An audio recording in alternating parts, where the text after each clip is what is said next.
Sacred Symbols, a PlayStation podcast, is brought to you by, well, you. If you want to learn how to support our show, go to patreon.com/laststandmedia. Greetings and salutations. Welcome back to Sacred Symbols, a PlayStation podcast. This is episode number 207. My name is Colin Moriarty. I'm joined as always by my son, Chris Raygun. Chris, how are you today, my friend? I like what you got. What do you got going on there? You got a... It's not some sort of Hawaiian shirt, but what is it?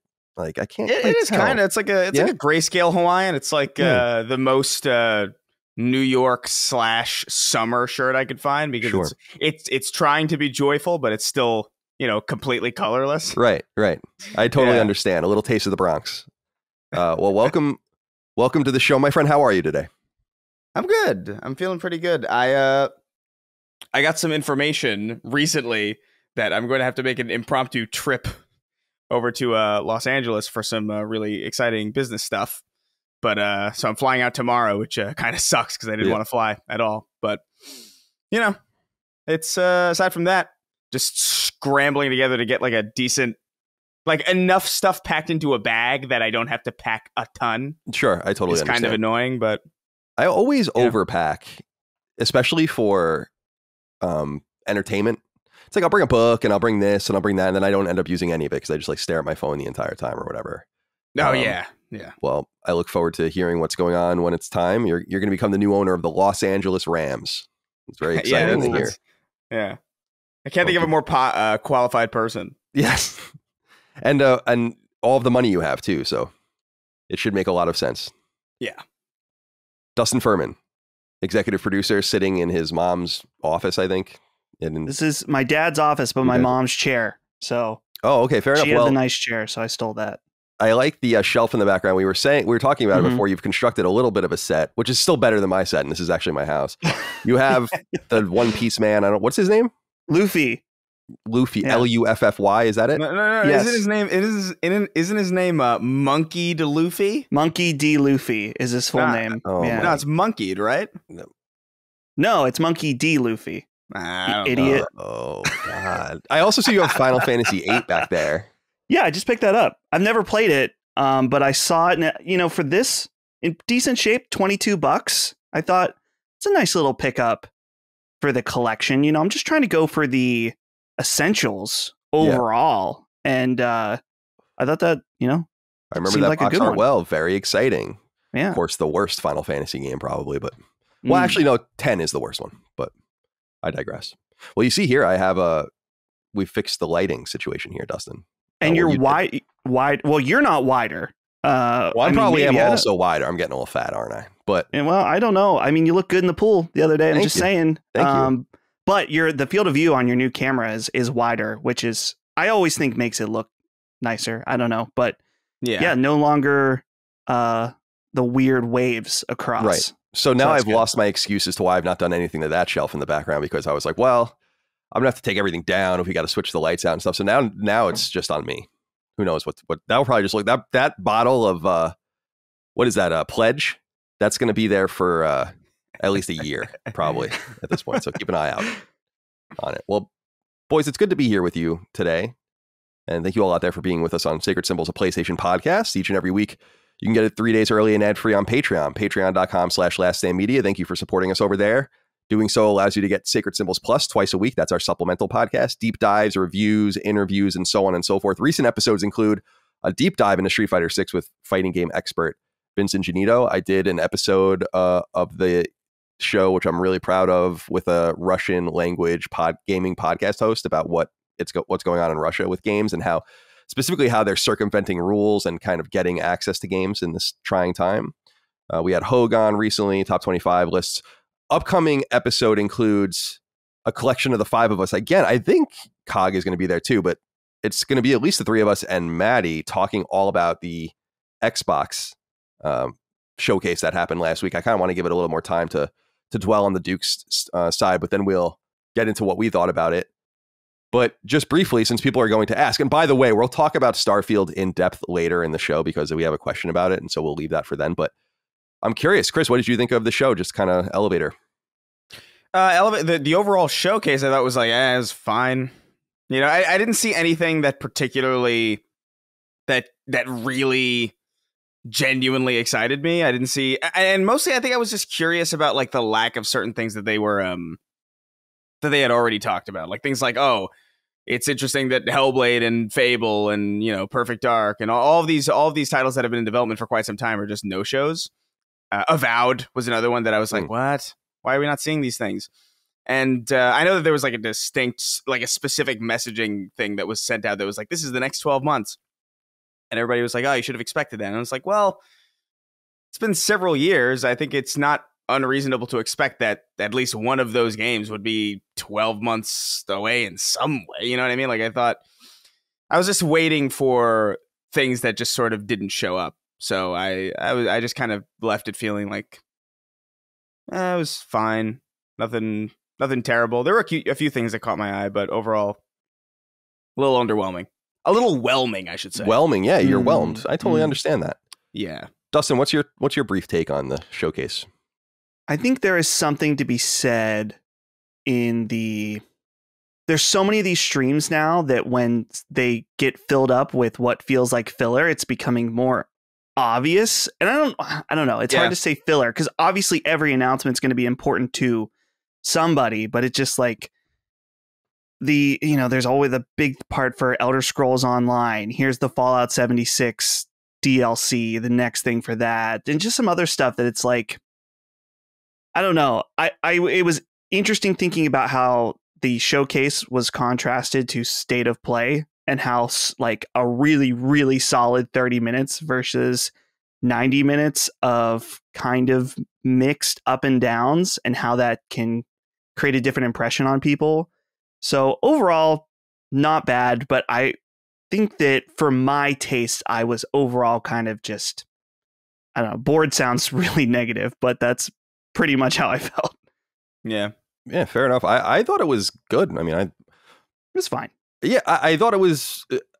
I again, to Chris's point, I was surprised by how few games are ready in this next year period. Yeah, they're not confident in showing some of these games yet, or whatever. And we'll talk about Starfield, which I think there's a lot to say about Starfield. But I thought it was good. I mean, I don't know. Sometimes I feel like with these showcases, to your point, Dustin, they're just too long. You don't need all of this. And I know that you have to kind of fulfill marketing deals. There's money changing hands and there's PR stuff and all of that. But I felt like I don't know what people really expect at this point. It seems like Xbox is what it is. And I don't know that that's really going to change anytime soon, for better or for worse. They're outselling PS5 right now in the United States, at least last month. So yeah, I think for me, it's just like, Hellblade was revealed in like 2019, it's 2022. It's not that unreasonable that we would at least see that in the next 12 months, like I feel like it's just weird that, and then it's probably just the fact that they set themselves up for disappointment when they announce these things so early, just don't announce these things early if you're not going to be able to show them within 2 to 3 fucking years, that's just kind of how I feel about it. Because I bet if I wasn't thinking about where's Fable, where's Avowed, where's Hellblade, I probably would have had a better time watching this thing instead of just waiting for this thing to happen and then just have it like, oh, it's the end. Yeah, well, we knew it was 95 minutes, so it's true that as it started to pincer and we started getting less and less time and Starfield hadn't appeared yet, it's like, well, we're running out of time. And then, yeah, so I agree. We'll get more into it when we get Maddie and Cog on the show, and we'll do a gathering and see a gathering of the Juggalos, as it were, and see what everyone thinks. But I did want to acknowledge that, yes, we watched it. It was interesting. And of course, the Dukes covered it in depth. Actually, Chris, you were on Defining Duke Ultimate, right, to talk about Starfield. So there's a whole like hour and a half conversation you had deeply about it. But we'll talk about that later as well. All right. I wanted to acknowledge Nick Gagas wrote into us, said, "Greetings, Sacred Trio. I was quite distressed to hear Treble was ill to the point of vomiting. Please update the concerned dog lovers among us of her condition. I hope she's made a swift and full recovery." Thank you, Nick. Yeah, so as people that didn't listen last week, one of my dogs, Treble, got sick and we had to bring her to the ER during the show. Micah went and brought her to the ER. She ended up staying overnight. She ingested something toxic, but she's okay now and back home and with Rush and hanging out. So I appreciate that. Some people were like, man, you should have just stopped doing the show. You don't have to, the show doesn't always have to go on. And I'm like, honestly, it was kind of nice because what would I have done otherwise? Just just waited and looked out the window waiting for Micah to pull back in, or like trying to call her on the phone. I don't know. It was a nice distraction. So thank you all for the many concerns that you sent about Treble. She is okay. It was scary because she's so petite.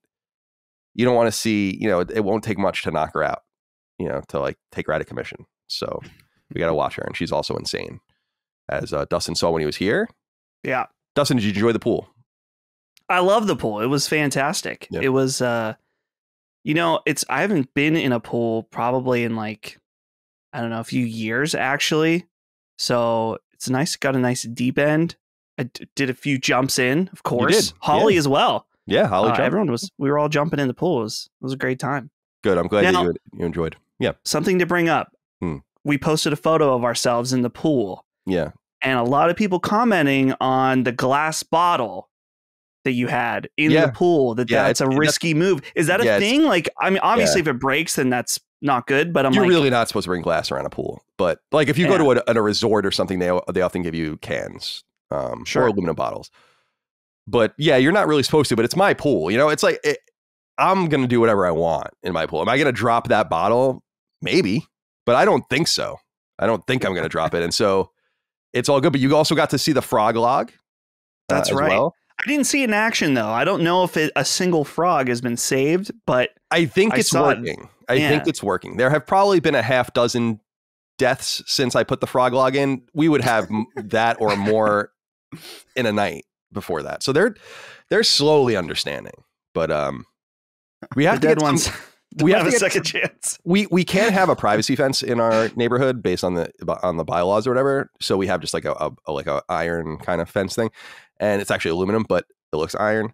And apparently frogs can't jump typically higher than 2 feet. So we're going to see if we can wrap something around the bottom, the base of the fence to keep them out.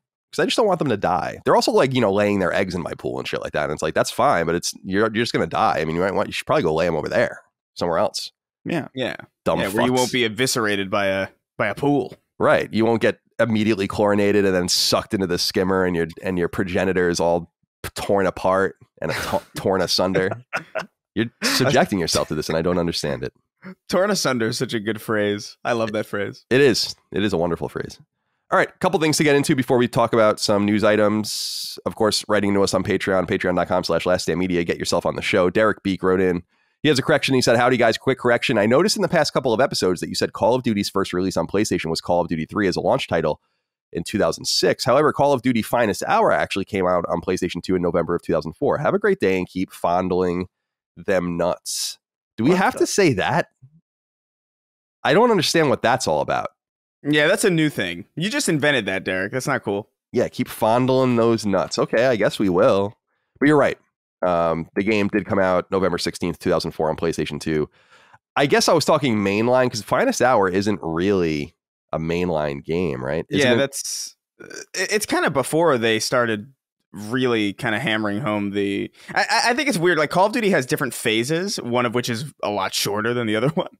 But like Call of Duty has a phase where it was like, okay, here's a game that this studio is making.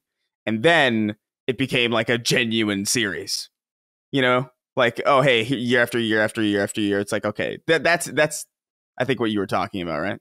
Yeah, well, yeah, it's like Call of Duty and then Call of Duty 2, I think was PC only, right? Then Call of Duty 3 was PS2, PS3. Yeah. Finest Hour is one of those interstitials. Like I think it was Call of Duty Finest Hour, Call of Duty 2, I think is the way it went. So anyway, it doesn't matter. I was wrong. I appreciate you writing in the correction, Derek. Landon Keith wrote in and said, hey, CDC, hope you guys are doing well today. I just wanted to write in and ask you if you guys understand how many copies of Slitterhead you've preemptively sold based on the memes and lore provided from this show. From the introduction of the product and what initially sounds like a slur to a listener writing a few weeks ago indicating that there's a dance called the Slitterhead Shuffle, I certainly will pick up a copy based on the memes, and perhaps you should be expecting royalties for generating intrigue. Be well, my dudes. We've totally fucked up on this.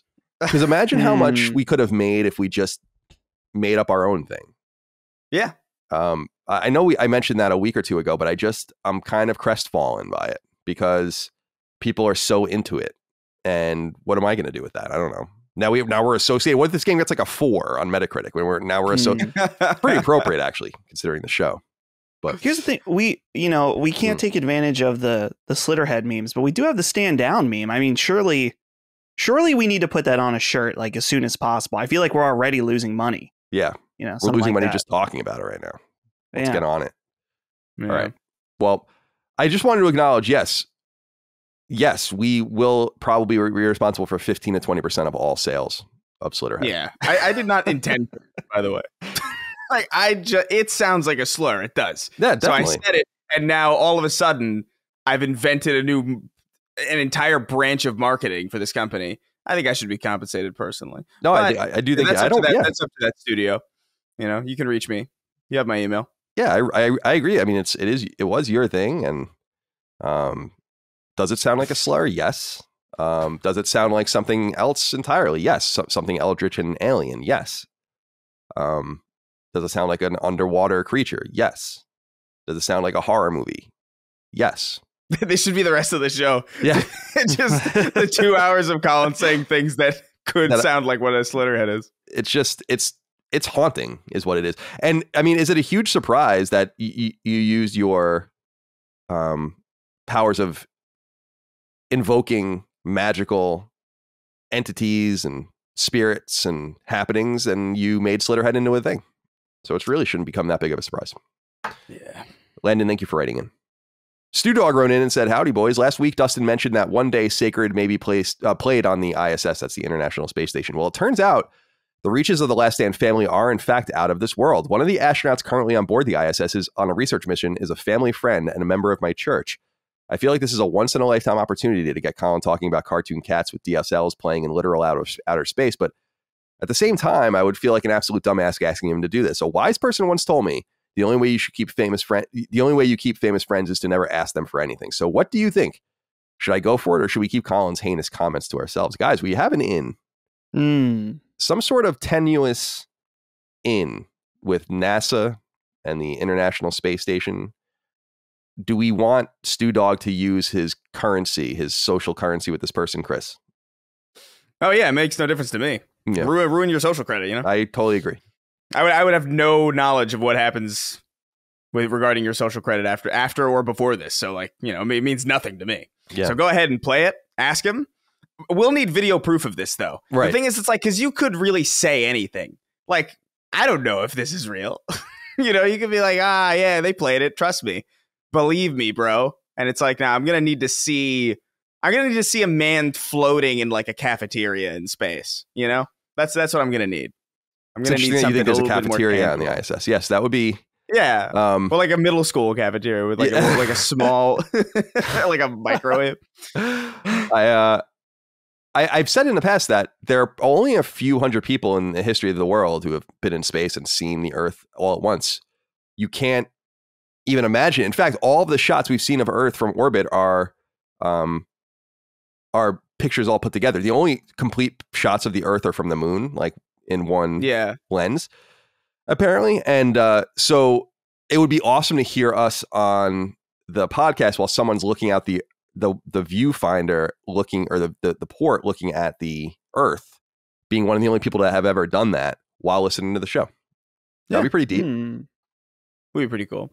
The ISS is pretty, I don't know. The thing is, the ISS is it's almost like a hamster tube thing. You know what I mean? There's not really a lot of space. No, there isn't. So it'd have to be a really cleverly shot, picture or video. This is gonna be a hell of a favor. Yeah. Dustin, should we do it? Yeah, I think that. He's right. Is this the favor to ask of this man? Is there anything else that you might want to ask? There is a point here about the you don't ask to keep a famous friend is you never ask them for anything. But I don't know. This is a once in a lifetime opportunity, and I'm thinking about how funny it would be. Here's the thing: is that it's only worth it if they're able to record a video on a phone or something while it's being played in space. It's only worth it. It's like if he just sends in another message that says, hey, he played it in space. That's cool, but it's not exactly what we're looking for. We need proof other than just hearsay. Here's what you do, Stew Dog. You strengthen your relationship with this fella first. You know, like, you know, play the long game here.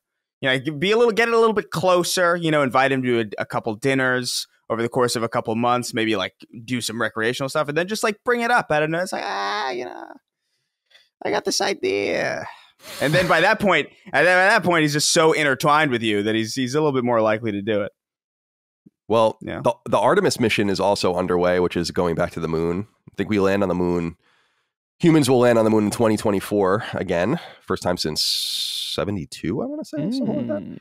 So maybe we just wait, bide our time, and get an SD card of the show placed on the moon somewhere for the Protheans to find in the future. That would be nice as well. That really would be the majority of like artifacts that you would find in like a derelict space station, just like meaningless garbage. Totally. It's like here's episode 4 of like a gardening podcast from this ancient civilization. But it would be like, it would be like this anthropological thing. Like they'd be amped, you know, that they found something and they have like all this shit to put together and try to figure us out. Who is this Shuhei Yoshida character? Yeah. What? Who is this man? By the way, he tweeted about how he listens to the show, but wishes it was shorter. Oh. I reached out to him to have him on the show, but I don't think that's going to happen anytime soon. But we did talk, and it was nice to talk to him. And he tweeted out an old picture of us doing my old show, Podcast Beyond, 2 shows ago. So that was unexpected because I haven't heard very much from Shuhei in the last few years. Okay, let's see what else is here. Dustin, Fernando wrote in and said, "Dear resident weeb Dustin, in the last episode, your boss, your father, instructed you twice to do your magic and add a transition effect between the Summerfest segment and the regular show. Instead, you executed the soberest, most boring transition in audio history by doing nothing. Could have at least said beep, boop, boop back to the show with a chipmunk voice and called it a day. This is not the first episode where this happens. There was another instance in the last couple of months. Colin, cut this man's Christmas bonus in half. Unless the sound effects are put in place, please." Dustin, are you getting lazy? What's happening? I think Fernando doesn't know what the fuck he's talking about. Wow. Because, first of all, the star transition and the sound are on the video version, and they are both there, and they have been. And so that's the one I work on. If you know anything about this company and how it works, I make the video, and our good friend, Ben Smith, edits the audio. So some of you may be thinking, well, why doesn't Ben put in the sound? Personally, and I think Ben and I have the same philosophy, is that the audio, okay, you don't need to acknowledge the cut because you can just seamlessly edit it. Whereas video, you have like a very obvious visual cut. Now, if we want in the future, we can put a sparkly sound effect on that audio, but that was never our philosophy with the audio version. And so, Fernando, you don't know what you're talking about. And stand down. I mean, I don't know, really. I feel like this is obvious. Just I almost set you up for this one. It seems like I didn't mean to, but it was almost like it was a meatball down the plate. You couldn't help but hit it out the park. Well, I read this before the show, and it enraged me. I was thrashing around, breaking things at my parents' house. I punched a tree or 2. That's why that shelf behind you only has like 3 binders of mysterious papers. Those are my dad's work papers. Who knows what's in there? I mean, he told me I could move them, but I'm like, well, it looks like I'm doing something, I guess. Yeah, it looks like you have a binder. You turn around once in a while. You consult the binder. And put it back on the shelf. Yeah, exactly. I totally understand. Finally, Jonathan Simpson wrote into us before we get into the news. He says, "Colin, on Twitch, Chris said, somehow chess is still a thing." In quotes. I don't think I have to say anything, but please educate your son. At least publicly scold him. Thank you. Chris, what's going on here? That's such a weird, out of context way to bring that up. We were talking about because I was streaming. I think it was like during a long stream. I can't remember exactly which one, but I was streaming like a bunch of different games, and one of them was Halo Infinite, and I was playing. It's like, oh, Chris, you still haven't lost interest in Halo Infinite? And I'm like, I mean, people still play League of Legends. You know, I can't believe that. So, like people still play League of Legends. Somehow chess is still a thing. You know, right? People still play these things that are ancient. Yeah, fair enough. So yeah, I'm not going to get bored of a game in like less than a couple months. So it wasn't an insult so much as it was just an example, like a corollary to another game. Yeah, I understand. This is a hit piece, Jonathan. I don't appreciate it. Yeah, Jonathan, Dude, 2 in a row, 2 hit pieces. Wow, people are really trying to out you. By the way, I came to your Twitch stream the other day. Whenever I see one of you, I try to come into one of your streams, whoever I see, once a month, just to use my Twitch Prime thing because it's free. I mean, like, why not use it? Oh yeah. But it's so funny. Like, I don't mean to be a distraction, but then I think I was in Chris's stream, and it's like, so I like, it's like sign up with Prime and then share, and so I did it. But then it's like, exploding things, and like when you sign into Prime or you become a member on Twitch and people have like their little things. I didn't mean for that to happen. Like people have like machine guns going off and fireworks shooting off, and I was like, I was really just trying to give you my Twitch stream money. No, I appreciate it. No problem. I like that perk. That's a perk a lot of people forget. Like, I really feel like you could run a fairly viable business if you ran a podcast of our size on Twitch using only Prime subs. Like, no one paid any money, and it was just like, if you have Amazon, come give us your Prime sub. Probably do pretty well over there. If you could somehow wall that off in a way that would make sense, I bet you could do it pretty effectively. All right. Is that everything I have to talk about before we get into the news? I think so. Thank you, everyone, for writing in on Patreon. Let's get into the smaller news items. I wanted to acknowledge this here. Embracer. So last week, we talked about how the publisher Embracer received a $1 billion investment for 5% of their company from the Savvy Gaming Group, which is owned and operated by the Saudi Royal Sovereign Wealth Fund in Saudi Arabia. This is obviously a major conflict of societies, since Saudi Arabian society is quite backwards with the way it treats women, the way it treats gay people and atheists and a whole bunch. However, these investments with Capcom, Nacon, and others happen and no one really says anything. I must give a shout out to Embracer, who actually released, which actually released a statement saying that, yes, this happened. And in part, and it's written, it's pretty extensive. It's written by Lars Wingfors, who is the CEO of Embracer. I think they're located in Sweden. And he says, quote, "Since our announcement 2 days ago regarding the investment by Savvy Gaming Group, I have received many questions." And he goes on to kind of talk about their quote unquote continued journey. He says, quote, "I want to be clear that Embracer will continue to be operated by me, our operative CEOs and management teams across the entire group. Embracer is built on the principles of freedom, inclusion, humanity, and openness. The transaction with SGG will not change this in any way. Embracer is still controlled by the people working in our group. Together, we control a significant majority of the votes in the company. SGG will own slightly more than 5% of the votes and 8% of the capital, and they have invested in Embracer because they support our current vision, strategy, and leadership, not to change it." However, he goes on to talk about them potentially joining the board. And I feel like it says, this is where I think it gets shady. And I know Chris and I have talked about this in the past. He says, quote, "Questions have been asked about a potential board seat. Ultimately, this is a question for shareholders. However, I think it would be relevant to share my view." The guy, so he's talking about one of these guys that's working on behalf of the Saudi Arabian group. And he says that this particular person would actually be valuable on their board, but it's ultimately up to the board to decide this. Chris, I don't know if you recall, but this is exactly what I said was going to happen when they bought 5% of Capcom and Nacon. I said that they are going to get a board seat. And then the next time, so that gives them significant 1/8, 1/10, 1/12 power in voting or whatever. And then they will say like, oh, do we need money?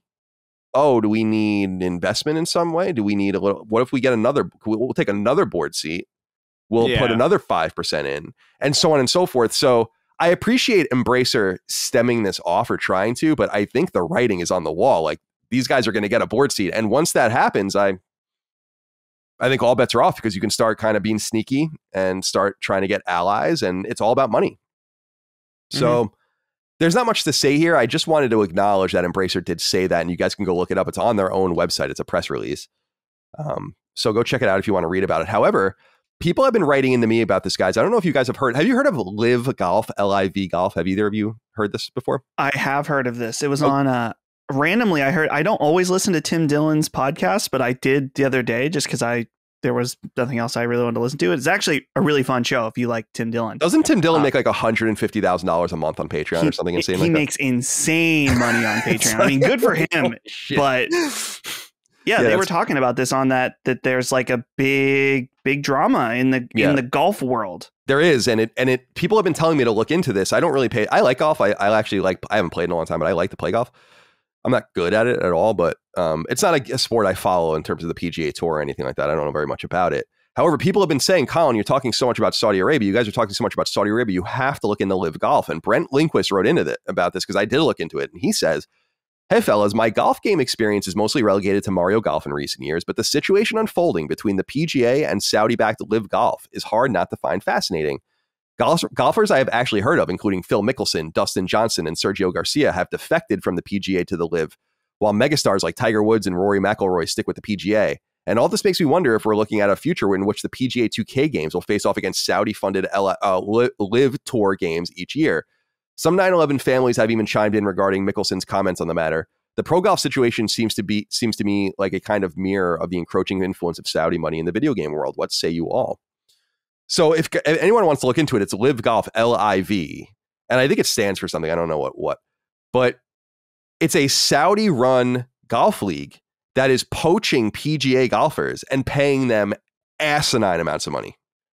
Like absurd amounts of money. And they were saying that the first tour, I think, had 70 golfers, and the 70th place golfer makes $150,000, which doesn't seem like a lot of money, but to make, like, everyone who plays makes at least $150,000, in other words. And I think it goes up. They apparently offered Tiger Woods 7, 8, 9 figures to come play for them. So that's insane. And PGA is saying, and I've listened to interviews with them, they're saying like this is totally fiscally unattached from reality. Like a golf tour can't go on like this. They're using their money, and they call it in sports washing, if people want to look it up, where like you allow investment. It's happening with Qatar in the World Cup as well. You allow investment in all this stuff, and it normalizes your society to a global audience, thinking like, wow, they're playing sports, and it's a. So I wanted to bring this situation up, and I'm glad, Brent, you wrote into it. A lot of people about this. A lot of people did. That there is a parallel unfolding in a major way in sports, and I think it's that tour, the Live Tour, that's going to get the attention we need to start asking ourselves more societal questions about our values in comparison to the Saudis. And it has caused a delineation. The PGA, as far as I know, the PGA has said, like, if you join the Live Tour, you're out. Like, you're done. Yeah, that's my understanding, and that's too. Fucking huge. I mean, when you're talking about Phil Mickelson, who is like one of the most legendary golfers ever, everyone knows who Phil Mickelson is, you know? And meanwhile, they keep it reminds me a lot of the NFL and the USFL, which was like an upstart sports league, NFL or football league in the Americas in the 80s. And it reminds me of like WWE, WWF kind of shit. Like there's just these two leagues kind of forming. I know it doesn't seem to have a lot to do with our show, and it really doesn't, but I just wanted to let people know there is a parallel developing in the wider, let's say, more societally accepted world where this is going to become a talking point, and you're going to be well equipped to participate in it. Because everything's the same otherwise, right? It's just golf and way more money than we're talking about here. So yeah, like Live Tour money prize money. Okay. Yeah, the inaugural winner wins $4.7 million for the first. That's just the first event. It was 18 holes, or 3 rounds of 18 holes. So I don't know, man. It's pretty crazy to read about it. And I'm sad that this money being injected into society is causing people to look the other way. It's like how do I put this? You have to own like your participation. I don't think like saying, oh, I'm going to watch the Live Golf Tour on TV is like, you know, the end of the world. I do think saying like, I'm going to like play in it, take the Saudis' money, fuck the PGA, fuck the United States and everything else. I don't know about that. Let's keep an eye out on this moving forward. I think this is going to become a bigger problem. All right, Dustin, it's time. It's time. PlayStation Plus has launched its 3 new services in the United States, and the North American versions of the PS1 games are all running in 60 hertz NTSC. People want you to kiss Jim Ryan's ring. Are you ready to do it?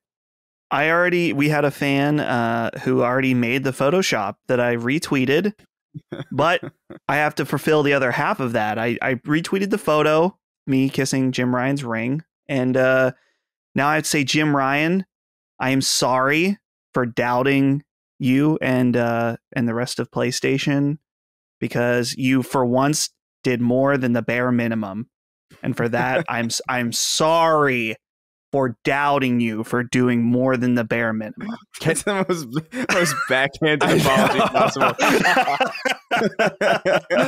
I guess you didn't say how convincing the apology had to be. Yeah, Sure. that wasn't in the it wasn't in the contract at all. Yeah, exactly. No, Now, I'm ultimately happy. I'm glad. I mean, I'm willing to take the L on this, and happily, just because this is great. I know that I didn't put this in what we've been playing. I installed it on my dad's base PS4 and was playing a little bit of Ape Escape, and I'm a little confused that there are both PS4 and PS5 versions of the PS1 games. Yeah. And I was asking around on Discord, I'm like, does anyone know if there's a difference with these? And no one really seemed to know why. And I did some Googling around and didn't seem to find anything either, but I didn't know. I was like, so do I commit to playing this right now and then just play the PS4 app on my PS5 when I get home? And does that mean I think that means there's 2 platinums. There are 2 platinums. I do think that they the reason this must be is because I don't think they wanted to attach the emulation to PS4 so that in like 5 years it's going to come up as PS4 games. Like I think they just wanted to have a native PS5 version of these games. Yeah, that would be my theory. Just because they probably have interesting telemetry and data that indicates that people are more interested in this over that. Yeah. But Chris, what did you think of this surprise? I think that we might have said this in the past, but I want to put a finer point on it. I have to say that this PlayStation Plus situation is a small series of things that were surprisingly good. Like Sony actually completely surpassed my expectations in every way with this, and they were acting like same old Sony where they were barely talking about it, and they were writing like these really obtuse PlayStation blog posts with like 17 asterisks underneath everything. And but in the end, I kind of like it because they were kind of just quiet, and they were like, well, you'll eat shit in the end. And there is something interesting about that. So what do you think about this NTSC revolution happening with PS1? I'm happy about it, man. Like this, I don't think Dustin was wrong to doubt them, though. I mean, like they did put out the PlayStation Classic in like a state that just should not have been even remotely allowed. Like it's insane to me that they put that independent machine out and just had it running on PAL versions of things that just had no reason to be running that way. So I had every expectation that especially once we got the leaks coming in, that was like, oh, it's PAL over in the regions that it's currently out in. And it's like, no. And so when I woke up to a tweet one day, I woke up to a message on Twitter being like, hey, PS Plus is launching today. And I was like, I actually completely forgot that it was happening on the day that it happened. And it's like, oh, the PS1 classics are NTSC. And I was like extremely excited, booted up Ape Escape, and immediately got excited to see Sony Computer Entertainment America. And I was like, oh, thank God. Yeah. Thank God. Sony Computer Entertainment Europe. Yeah. I was so happy. And I'm glad that they listened for once. It's like, it is a nice change of pace. And I do think overall the rollout for this service was better than expected. But I will admit, like, a lot of that literally just has to do with this.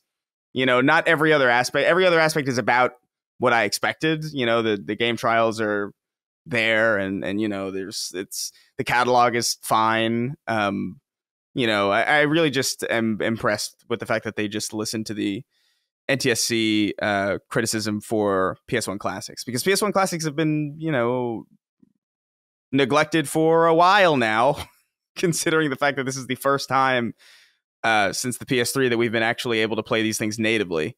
And there's some things that I think are a little weird. I think it's weird that you need a subscription for some of the PS1 classics, but you can buy some of the other ones a la carte. I think specifically some of them are like, I feel like it's weird that you need a PlayStation Plus subscription to play Resident Evil on PS1, but Ape Escape is a la carte. I almost feel like it should be reversed based on ownership. But you know, aside from like little things like that, I'm pretty happy with the way things have rolled out with this new service. I've been diving into a lot of old stuff. Well, I saw well, the day it came out, I bought Wild Arms. I haven't played it yet, but I was just like, I can't believe I'm buying Wild Arms on my PS5, and it was very exciting. And I saw that the one story I put it here in our document that the only snafu seemed to be Sony was briefly selling Tekken 2 for $10,000, which is hysterical. Now, if you look at the image, what I was thinking about this, and I'm like, there's no way people bought this. It's because they're using PS Plus and playing it that way. But it says in this image, he says in the corner, friends who play too. So it would indicate 2 people bought it at $10,000. But of course, that isn't true. But I thought that was interesting. That if that's the biggest problem you have, a very quickly corrected pricing error, then I think you're in pretty good shape. And yeah, I'm happy with this. Now, I don't know if did you upgrade or did you bought Ape Escape a la carte?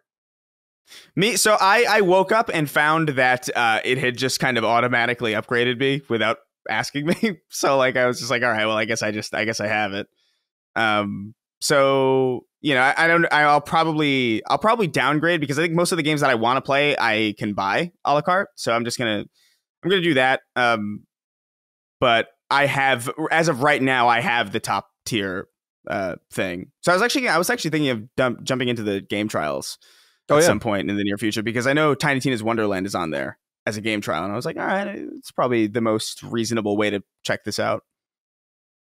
Yeah, it's I asked because I thought it was interesting talking about things that they did right.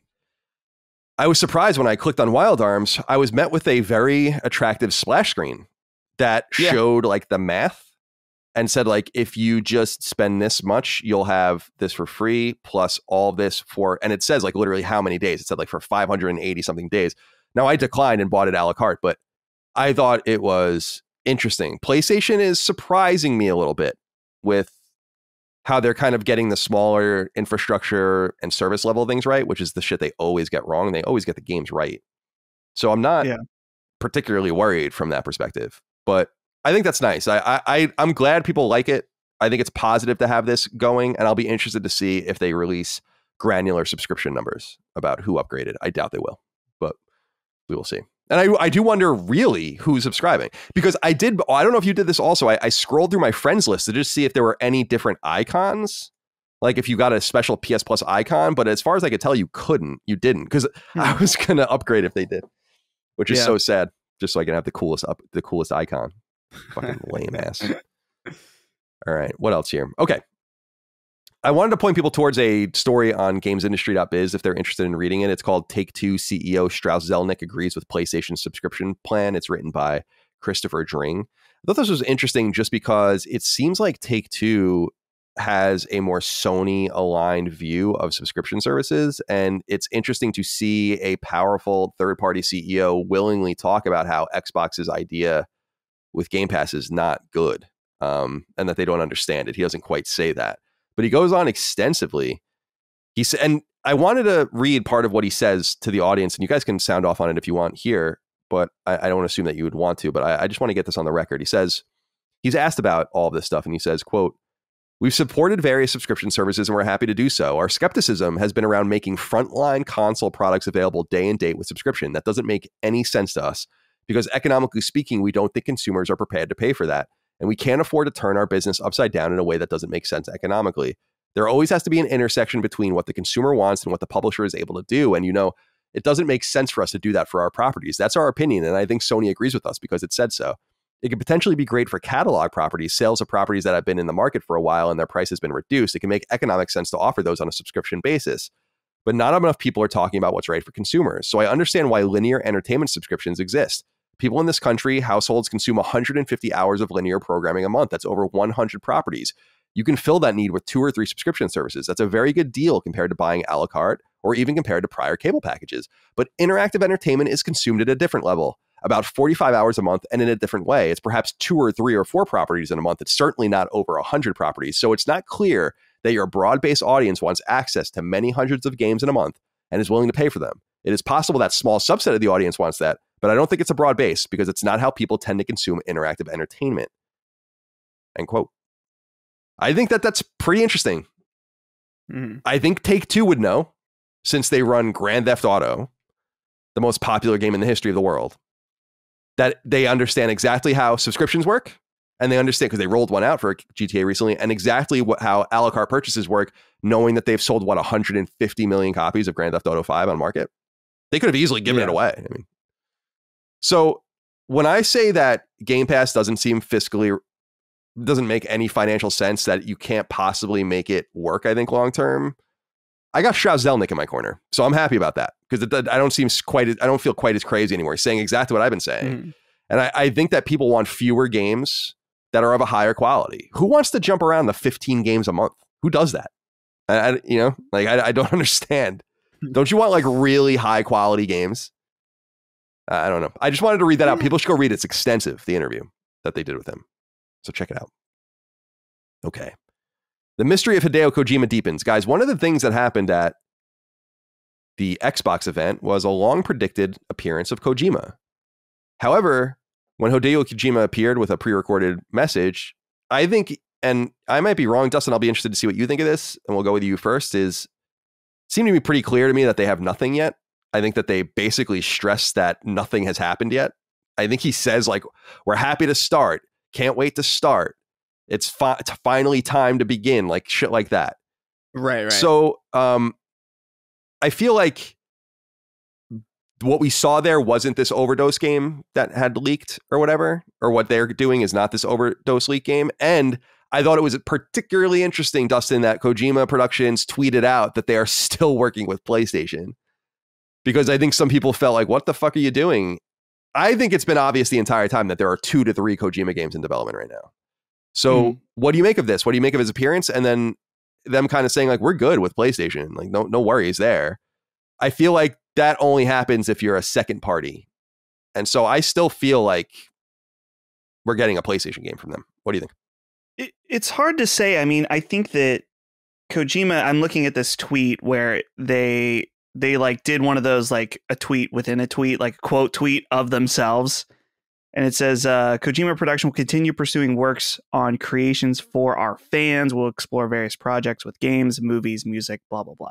And then they said that they have a good relationship with Sony still.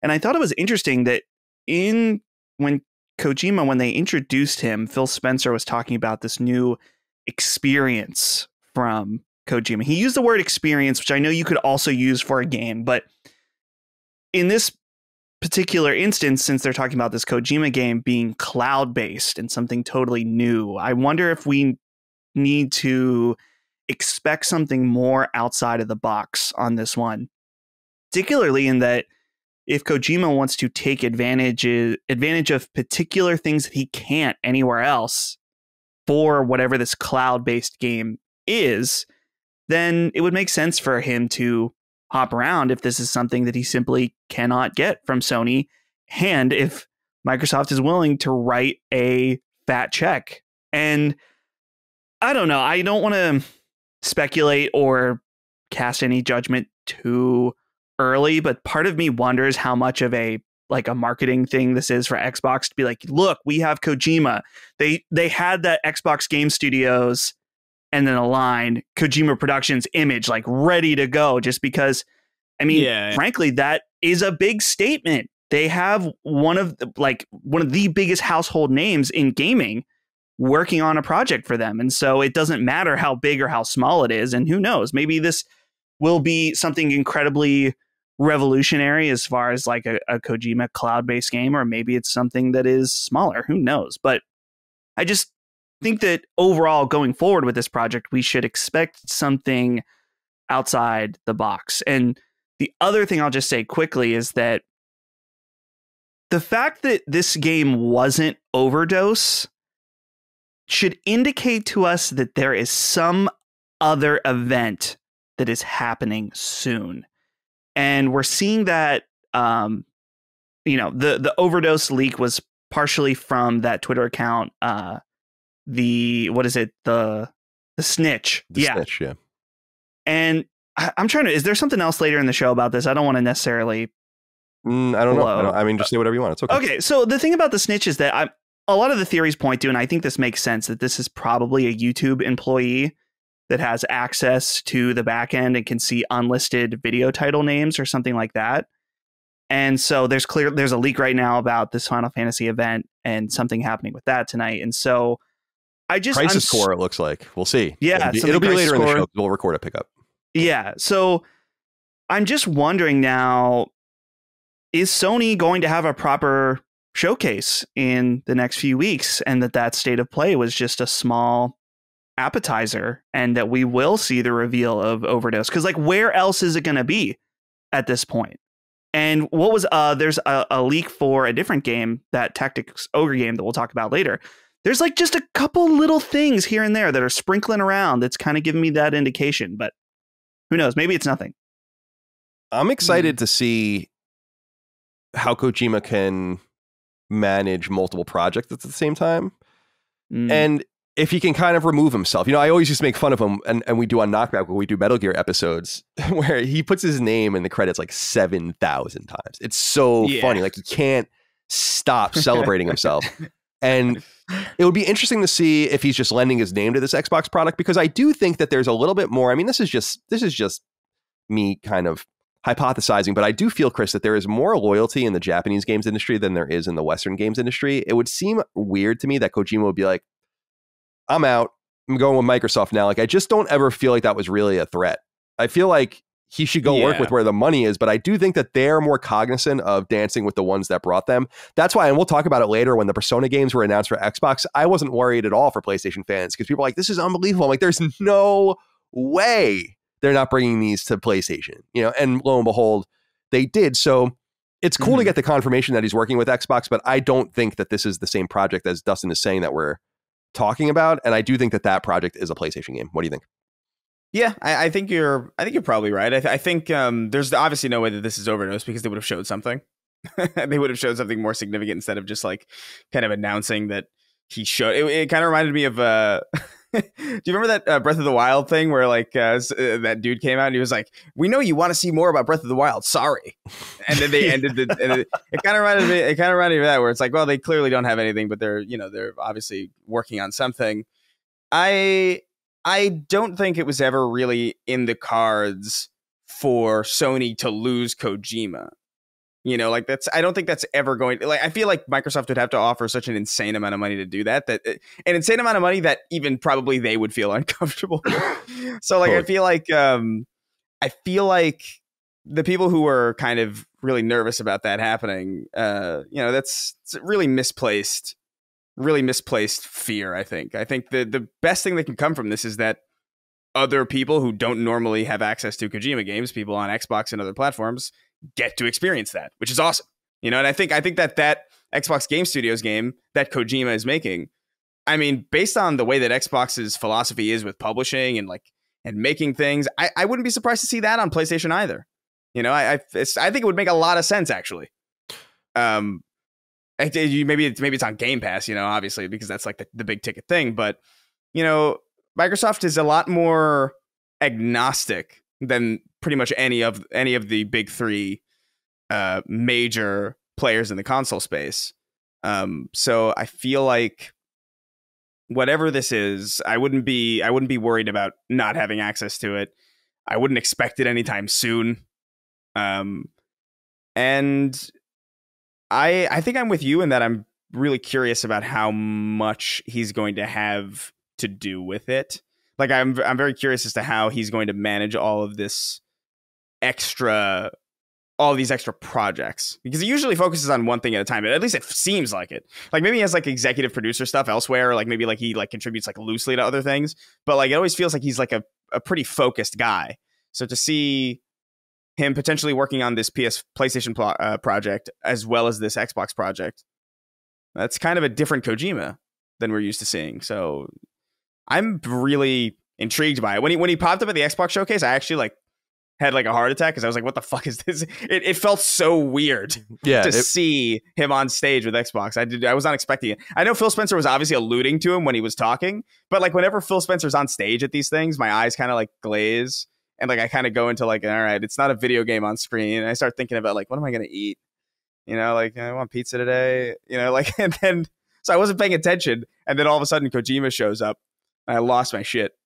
Yeah, it was like, that's crazy. And then they didn't show anything. So I was like, all right. Right. I thought that was an interesting part of it, because this was entirely based on things that were coming out in the next year, except for that, which I thought was kind of strange. I don't know if they did that to kind of nip these rumors in the bud and finally confirm things. However, there is an important footnote before we move on, and that's that people might recall we were recording the show in person still in 2019 when we were doing this, but in May of 2019, Microsoft and Sony announced that they were entering a partnership together about cloud gaming.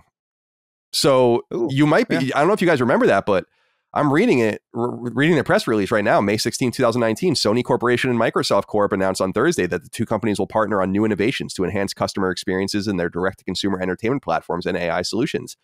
Under the memorandum of understanding signed by the parties, the two companies will explore joint development of future cloud solutions in Microsoft Azure to support their respective game and content streaming services. In addition, the two companies will explore the use of current Microsoft Azure data center-based solutions for Sony's game and content streaming services. So that was 3 years ago. Yeah. And it's not much talk since then. I remember that being a big deal because that was like, that was Sony that wasn't working with anyone at that time. There was Sony totally in their own silo in May 2019. So we'll keep an eye on that. But I thought people on this, listen to this podcast would at least think it was good news that Kojima stays put. Although we don't know that for sure, although I think it's fairly obvious. But guys, I can't wait to talk to you about this next one. Our friends over at Video Games Chronicle, they interviewed, and I thought that this was especially fascinating because it was so, I don't know, blatant, but Takashi Iizuka, who's the head of Sonic Team, the Sega-owned studio that shepherds Sonic the Hedgehog games, he says that players don't understand the game. The fan feedback, as we talked about a week or two ago on the show, has not been positive for Sonic Frontiers, which is due out later this year. And you guys can see the trailer. We were going through it, and it's pretty, but it's not. It looks boring and empty, and certainly not technologically advanced. However, he says when he was asked about the mixed reaction to the gameplay footage by VGC, Iizuka said, "quote It's not really that surprising. We do realize everyone is just kind of reacting to the videos that they saw, and because they don't understand what this new gameplay is, they're kind of comparing it to other games that they already know." So we see a lot of people saying, oh, it's kind of like this, it's kind of like that, but it's not like this, it's not like that. And really, the team is going out and creating this new game format for Sonic, and we're calling it an open zone format. And this new game system itself is something that really doesn't exist in any other comparable title. So we really hope from here till launch, we can really explain what the open zone gameplay is. And he says that, at TGS and Gamescom, the game will be playable so people will understand more of it. Chris, what do you think? They're saying they're saying basically the game's done. I mean, because they were saying like, well, you delay it and try to fix it. And his whole thing was like, the game's done. I mean, we're going to release it and you guys just don't get it yet. Do you think that's wise? I think he's right that I don't understand. I definitely do not understand. That part, he's dead on the money. I think this is very clearly not new. Open zone, like, with all due respect, that's what open world is. Like, you just like, you're using zone because that's what Sonic nomenclature demands, but like, we saw what the game is. You meander around, there's like puzzles in the open world, you do tricks and shit, you grind on rails, there's probably missions somewhere on the map. It's not, if they wanted to highlight what's so different about the game, surely they would have done that. Like, surely that would have been like, oh, that would have been the main focus of the game showcases that they showed of this game. Like, it wouldn't be like, I don't know. I don't understand what there is to misconstrue about what this game is. It's very clearly what it is. There's no peel back. There's no like Mona Lisa, blacklight underneath layer thing to this. It's an open world Sonic game. And that's what I don't know what there is to not understand, really. You know what I mean? I totally agree. I think that it's not like The Witness. Yeah. What do we have to do here? What is this mysterious world? I totally agree. I think people are being too hard on the way the game looks, because I don't know what you would thought this game would look like. But I do think that I do think it's. I don't know if that's I don't know what people expected graphically necessarily, because it does look graphically about like what I anticipated, but at the same time, that draw distance is pretty bad, yeah. and the stuff, the weird like grind rails in the sky that just look like there's something wrong with the game. It looks like there's like just random squigglies in the sky. And it's like, oh, it looks like the engine is rendering that all fucking wrong. But it's like, no, that's really there, and you can grind on it. It's like, okay, I can grind on the artifacts. Yeah, it's like, that's what it comes across like. And I don't know. I guess it makes sense to me that they wouldn't want to delay it, because what else could you do? If that's like what the game is and that's the design philosophy of the game and that's their intention, no amount of delays are really going to fix that. I mean, maybe they could clean up on performance and stuff, but it's not going to be like a fully transformative experience, like between like what we're seeing and what the game's going to be like if they got like another 4-month delay. I don't know. The best thing that can happen for this game is that it comes out and people are surprisingly enthused by it. But this looks rough, man. What do you think, Dustin? Yeah. Well, the thing to me is that I'll be back in a second.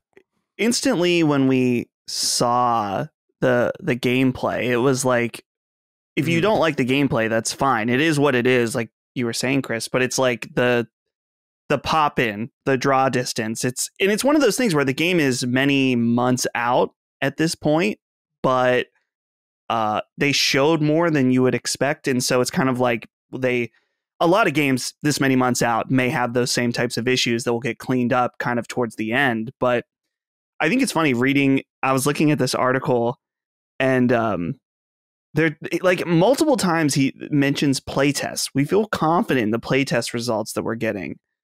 We realize a lot of people are watching the videos online and making assumptions, but we do feel confident based on the playtest results from the target demographic that are coming in and playing the game start to finish. They really like the game, and we're confident that we're making a game that will be satisfying. It's like, well, how did the playtests go for Sonic Forces? Were those really good too?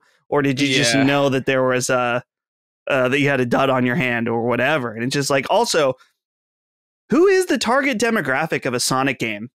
Right. Obviously, because it's somewhere. I don't mean that negatively. I mean, like, there's going to be, I don't know, probably somewhere between 8 and 14, right? Like, you're going to say 8 and 40. I mean, it's that too, because you have the old school Sonic fans that have stuck with him this whole time.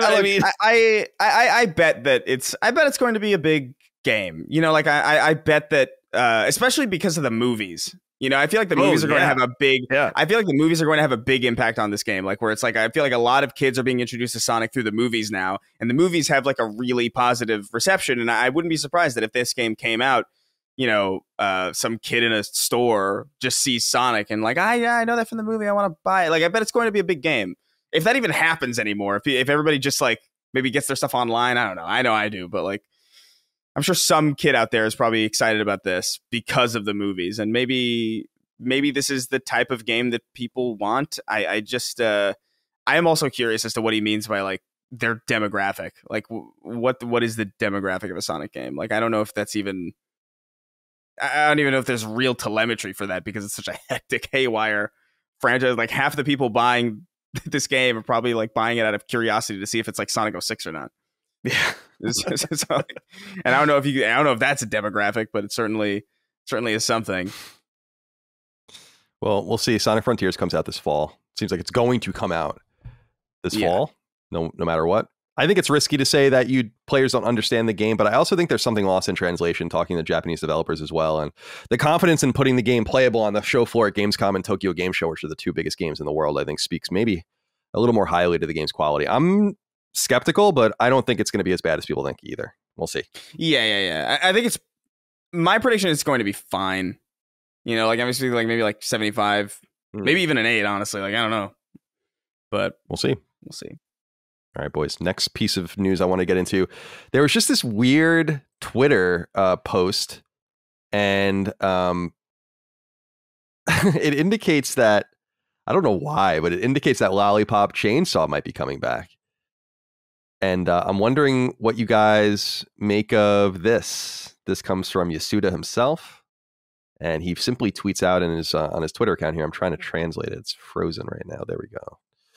Lollipop Chainsaw is back in Dragami games. Please expect to have fun and wait. Lollipop Chainsaw. It just shows like a picture of the protagonist and these other things. I don't know what this is, but yeah, it looks like a fucking mess. But yeah, it does. It looks ridiculous. But of course, people are interested in Grasshopper manufactured games. We haven't really seen too much of them in recent years. I mean, they were pretty well known at one time for their No More Heroes games on Wii, and then I don't know if you guys remember, they did Killer is Dead on PS3 in 2013, and and then they did Travis Strikes Again and No More Heroes 3. So this could be the return of their 2012 PS3 game published by Katakawa. Do either of you want to see this game come back? Or were either of you fans of this very peculiar late PlayStation 3 era game? I feel like I have always seen this game, but I feel like it would be shameful to play it in some ways, but also I don't know much about it. Like how this game just looks like fan service. I'm mildly curious now. Like, I don't know, maybe I need to, is there a way to easily play Lollipop Chainsaw now? No, I think this is why this is happening. Yeah, I don't think so. I think this is likely a port, right? That's what I would assume. Like, this is like, hey, this is like the original. There's no way they're going to make a new Lollipop Chainsaw game. I don't think so. I think the game sold 1 million copies, but that's nothing. I mean, not for a game like this. Yeah. So, we'll see. I mean, so we love Suda, of course. Yeah. And I never played this because like it came out at a time where I just did not have money. And I saw the game and I was like, okay, well, that looks good. Maybe I'll pick it up when it's super cheap. And then I just never did. But like, I appreciate, I like the charm of, because I remember seeing like gameplay videos of it and I appreciated the charm of it. I like the stylistic aspect of it. I thought the idea that like your sidekick is, what is it? I think it's your boyfriend's head. Yeah. Or something like that. It's something stupid like that. Yeah, it's like the God of War guy whose head you carry around. I think it's cute. I just never had access to it really. If there's a port to it and it's launching on modern consoles, I'd give it a shot. Yeah, I wonder. Yeah. I just wanted to bring it up because we don't talk too much about Suda anymore like we used to, and Lollipop Chainsaw is notable too because James Gunn wrote it. So that's right. Oh, yeah. So there might be something. That's how I heard about it. Yeah, there might be something to that as well. I know that he said that his rendition of Harley Quinn is inspired by Lollipop Chainsaw, and you can see it. So that it is kind of interesting that this game has this low key, mega important influence on nerd culture just through that one character, and you could totally see the way that Suicide Squad rendition. What's her name? Margot Robbie. Yeah. You can see it. I mean, you can totally see where that might come from. So anyway, I just wanted to acknowledge that. Suda, we miss you. Make something that isn't No More Heroes sometimes, and maybe we'll play it. But Chris, I need to know what you think of this next piece of news, because Netflix announced that Castlevania is getting another animated feature or series on Netflix, and it's called Nocturne. And what's exciting about it is it revolves around Richter. Yes. Who's one of the great Belmonts. So what do you think of this? I thought about you immediately when I saw this trailer. Dude, I'm stoked. I'm so excited. Like, I loved Castlevania. It's what a surprisingly competent and good and really just entertaining show based on a video game. Also just really respectful of your time, Castlevania. Like an insanely easy to digest show. That first season is like so short. It's like 4 episodes, I think, that first season. The second ones are a little bit more extensive. I think it goes to like 8 or 10 episodes in the following seasons. But like, man, I'm stoked about this. Richter is like my main in Smash. So like, I'm excited to see him. Yeah. I love Richter. Well, it's Richter and Snake, which are like the 2 most bullshit characters in that game. But I don't know what else to say about it. I think. What did they say? Like when this was actually? Because this is pretty early on. This is like a teaser, right? Yeah, they do like, that Geeked Week thing every so often where they make a bunch of announcements, and this was just part of it. So I just went to their press release. The press release, I would say, is not even 100 words. Yeah, it just says that it's centered around Symphony of the Night, which is that's exciting, fucking awesome. Now. He's not the character in Symphony of the Night, Alucard is, but you play as Richter in the very beginning, and of course, Richter is the main character in the prequel, Rondo of Blood. The games take place in the late 1790s and into the 1800s, so it'd be really cool to see that. Dustin, do you care that we're going to see an animated Richter Belmont on Netflix? I do. I need to catch up, because how many seasons? Did they do 2 of the regular Castlevania on Netflix? It was 3, but I only saw the first one. It's 3 seasons. Yeah. Okay, and they're all very good. They're different. Like the season 3 is definitely like the slowest, Mhm. But by that point, you've spent so much time with the characters that you just like it. It's a really good show. Yeah, I think I definitely watched the first season and maybe the second as well, but I can't fully remember. But it's good to see this is happening, just because I know that there was lots of talk about Netflix slashing animation and in their pursuit of trying to, since with all their stock issues and stuff like that. And so I'm worried and concerned this could be maybe the last Castlevania related property you see from Netflix, depending on how things go. But I mean, on the other hand, this might be, I don't know, is this their crowning jewel as far as animation is concerned for Netflix? I mean, maybe this is one of the things that they're like, oh, actually, this is worth spending money on, but maybe not. Could be the end.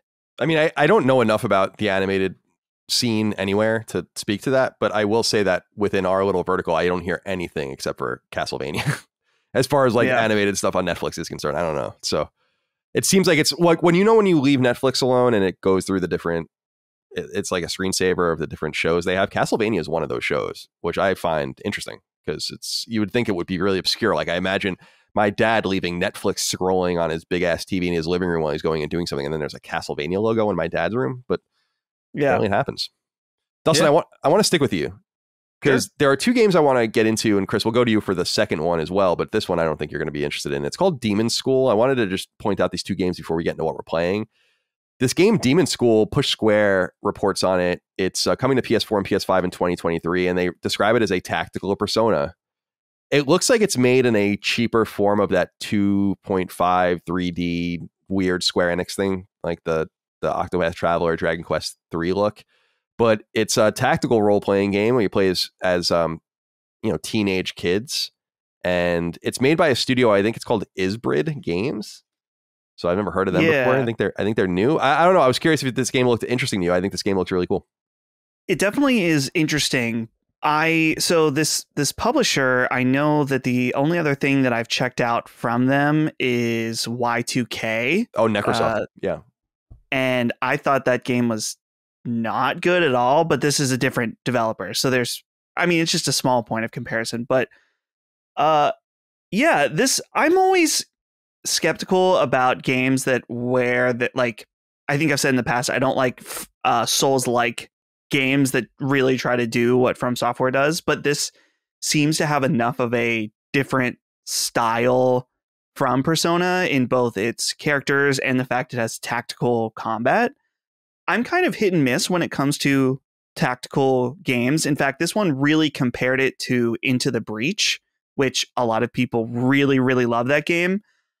I probably didn't give it enough of a chance, but when I checked out Into the Breach, it was a little intimidating for me. But I know that a lot of people absolutely love that game. So the mashup of those two is probably really interesting for a lot of people. But for me, it's really gonna come down to the writing and the story of this game, because I think that that's probably my favorite part of Persona games. And so if that's what they're trying to channel, that'll be the most important aspect for me. But it's interesting. We're starting to see more and more games attempt to do Persona-like stuff. What was that? The one from the one that came out earlier this year. I know what you're talking about. Not Monarch. Monarch. Monarch. Yeah, that's it. Yeah, Monarch. That's another one. So as we have seen, it makes sense with Persona 5 kind of. Not that Persona wasn't popular, but it really exploded with Persona 5. And so now we're kind of seeing the aftershocks of that, of Western developers and also Japanese developers just kind of following some of that template. So I'll be curious when it comes out. If it reviews well, I will definitthink check it out. And Chris, let's go back over to you. I'm sorry. I'm sorry. I didn't know you had anything to say. I will say, man, this looks kind of cool to me. I'm surprised to hear that. Cool. I think it's the art style that's selling me on it. Yeah. I like, especially like the way they're mixing like the sprites with like actual 3D, especially at the end of the trailer where that thing explodes and its brain falls on the battlefield. I think the art style just looks really dope. I don't know if I'll check it out, but it's piquing my interest more than I thought it would based on the pitch. But also I'm getting a little bit more into tactical games in general. That's good to hear, man. We're going to talk about one of the greats of all time later in the show, and hopefully they'll give you a way to play it soon. But I wanted to, Chris, ask you about Exoprimal. That's the other game I wanted to talk about. This is, of course, the Capcom game announced about a month ago. And it's the game that everyone kind of was hoping was Dino Crisis, but isn't. And in fact, has been confirmed not to connect to Dino Crisis at all. However, Capcom revealed a 2.5-minute trailer of gameplay, and I was curious what you think of this. I think it looks pretty fun. I know some people are hating on it, but there's something really late 90s goofy about this game in terms of, it looks great, but in terms of fighting dinosaurs and mechanized dinosaurs, it just obviously reminds you of Turok and Dino Crisis and all those games from the past. Do you think this looks any good? I don't know, man. I was watching it, and I was in the middle of streaming when somebody brought up like, "Hey, are you gonna watch the Capcom showcase?" And I was like, "Oh, I totally forgot that was even happening." And I tuned in just out of sheer curiosity, and they started with this game, and I was like, "Oh, this is that Dino Crisis thing. That's not Dino Crisis." And maybe it was just the compression, but just the cacophony, the visual cacophony of all those dinosaurs was so, like, my eyes just kind of glazed over as I was looking at it.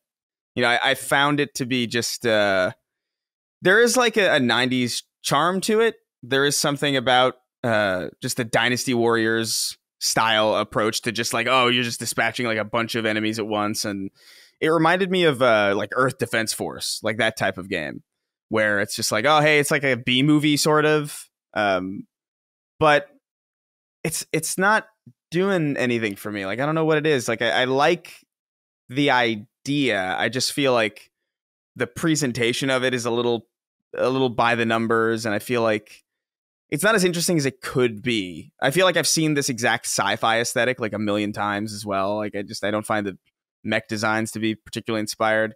I'm actually surprised, sincerely, that we haven't had more dinosaur games recently based on how much more we know about dinosaurs compared to when we were making a bunch of dinosaur games. Like, it's weird to me that like this game is coming out like, what is it, this year or the next year? When is it? I think Exoprimal is 2023. Yeah, like it's interesting to me that this game's coming out like next year, like within the next 12 to 16 months. And we don't have like raptors with like feathers, even though we know that's what they look like now. It's kind of interesting that we've just like completely, we know what they look like now. We're just like, you know what? We'll stick with the one we invented. Yeah, I think that's the best one. I was going to say, I think in Jurassic Park, they make brief mention of the tenuous connection at that time between birds and dinosaurs. And that was considered, I think, kind of ahead of its time in 1994 when the film came out, 93, whatever it was. You're totally right. It is a little OG looking, but that's kind of, I think, what's fun about it in some way too. Yeah. Dustin, do you have anything to add before we move on? This game, I feel like, is either going to be awesome or terrible. Like, it's one of those games that I feel like it's only going to be fun if you've got a few other friends to play with. Like, I feel like this game will live and die by, having people to play with. And I don't know, you got to be careful just because I really thought that, what's the Left 4 Dead ripoff game? Back 4 Blood. Oh, Back 4 Blood, yeah. I was like, man, Back 4 Blood is going to be amazing. And then they killed it, at least for me, with all the stuff around the actual gameplay, like the card system and all this other bullshit. And so, right, yeah, that's the thing that I'm curious about is like, okay, what are they going to do too much with it? But I'm curious about this game. I loved seeing it was raining dinosaurs at certain points. Like, just the absurd amount was fun. So yeah, it felt like one of those arcade cabinets that you would see. Like, like a Dave and Buster's or like a Round One where you're just like, oh, I wonder what this game is about. And it's just like you're just you're white water rafting and the octopuses are after you for some reason. And it's just like it feels over the top in that way, but I feel like it's almost like it's so over the top so much of the time that it's hard to even focus on the things that are over the top about it. Like, I was watching the stream and I was like, oh, look at that. I think that's a lot. That's either a lot of dinosaurs or like artifacting. Mm-hmm. Like there's so much on screen that like I couldn't tell what was what. And that's kind of like, I don't know. That's what I don't like about certain, like specifically like Dynasty Warriors, where it's like just like a bunch of like, it's like a horde of enemies. I know that's like fun for some people, but like to me, it's just like my eyes just get lost. I lose what I'm supposed to be focusing on, and I just sort of, I don't know, I lose interest really quick. So I think Dustin's right. I feel like this is one of those games that could easily be either like a surprisingly fun time that you really have a good time playing, or it's compromised by everything that surrounds the core gameplay, that it becomes a tedious, boring chore. I don't think anybody's going to be like, yeah, Exoprimal was fine. You know? Interesting. Well, I'll be interested to see what people think of it, just because I feel like there's nothing coming out. Like, I think games like this, although we don't know when this is coming out in 2023 and what will be around it, but I just think there's something interesting about the possibility of a game like this sticking, because there's just so few games rather to distract you. So we'll find out. I wanted to give a shout out to Exoprimal. People can go check out the gameplay if they want to see more. All right, let's get into the games we're playing. And Dustin, I want to begin with you. Donald John Vaders wrote in and said, "What's up, Stone Cold Creamers?" This question is for Dustin. You recently tweeted that you finished Silent Hill on PS1. Wondering what ending you got. Did you grab the red liquid in plastic bottle and use it to save Sybil? Was your end boss the demon or the reincarnation of God? Maybe you went with the UFO ending. I like how you touched on how this game was kind of open world. Years ago, my first playthrough, I got the bad ending and then realized there was so much more to the game when it came to visiting other locations and different encounters that changed the ending. And he goes on a little bit more from here, but I'm curious what you think of Silent Hill. You did beat the game, and I did. And how was the experience, and what happened in it? So by the end, I was kind of rushing to get to the end. It got to the point where I mentioned in previous weeks, I was like, yeah, this game is dated, but playable if you put yourself in the right mindset, and that can only work so long for me. And so by the end, I was like using a guide and just kind of working through it. I think I got the good ending, because he said your end boss was the demon or reincarnation of God. I think it was just a demon. I remember I did get some red liquid that was in like a motorcycle or something like that. But overall, I have a lot of appreciation for this game, as I mentioned in the past, just in how much they were able to achieve with the PlayStation 1, how it is like this kind of pseudo has this open world, but it's a very linear path throughout it. I'm glad he mentioned this UFO ending, which I found out about after I finished it, that there's this joke ending of the game where just aliens like show up. Yeah, I vaguely remember this. Yeah. It's real funny. Like I watched that one on YouTube afterwards, and it was really good. But I'm really excited to play Silent Hill 2, because apparently there's a really good fan mod of the PC version that makes it way better than the HD remaster. Anytime I bring up Silent Hill, whether it's on Twitter or on stream or even a couple comments on Sacred, everyone tells me like, avoid the official re-release. Like, it's supposedly absolutely terrible, which it sucks, because that is the most accessible version of that game, because it's backwards compatible on Series X and Series S and even probably Xbox One. But apparently it's worse than the PS2 version, which I don't even know how that would really be possible. But so I'm avoiding that one. But really, I haven't been home to play anything other than Steam Deck stuff.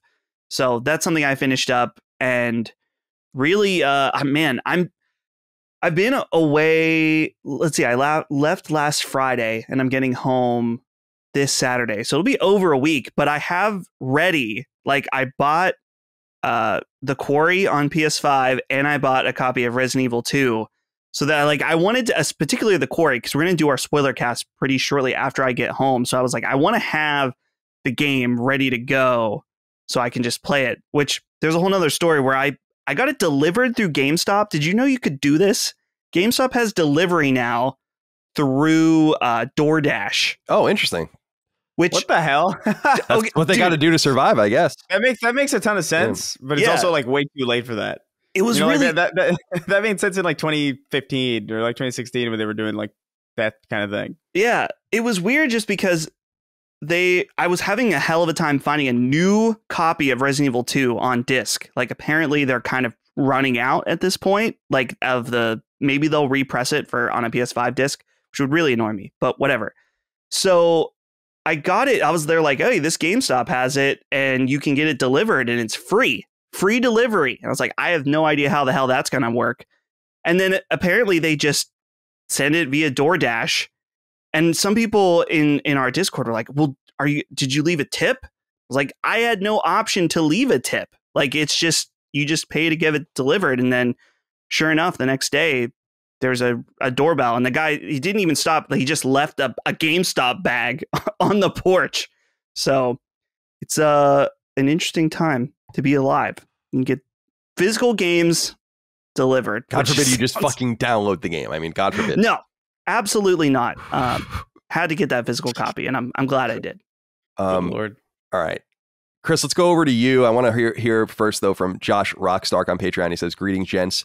It's a great week to play some PS Classics, and I wanted to ask if you guys have played any of the games in the Classics catalog yet. I've been rocking out with my cock out. Oh. I've been rocking out with my macaque out, playing Ape Escape, collecting all the trophies, and thank the PlayStation gods that it's NTSC instead of PAL. Plan to play Hot Shots Golf next. Hope you guys enjoy, and thanks for all that you do. Well, Chris, I know that you too have been spending some time with a very special PS1 Classic and some other games, so I'll let you take it from here. Yeah, man. I was I downloaded when I first heard from that mysterious person who tweeted at me, who sent like a message into my message request that the PS Plus went live that day. I went like, okay, it's time. I'm going to check to see if Ape Escape is NTSC, and if it is, I'll try and platinum it. If it's not, I'll wait until maybe, hopefully, one day it gets fixed. And thank God it was.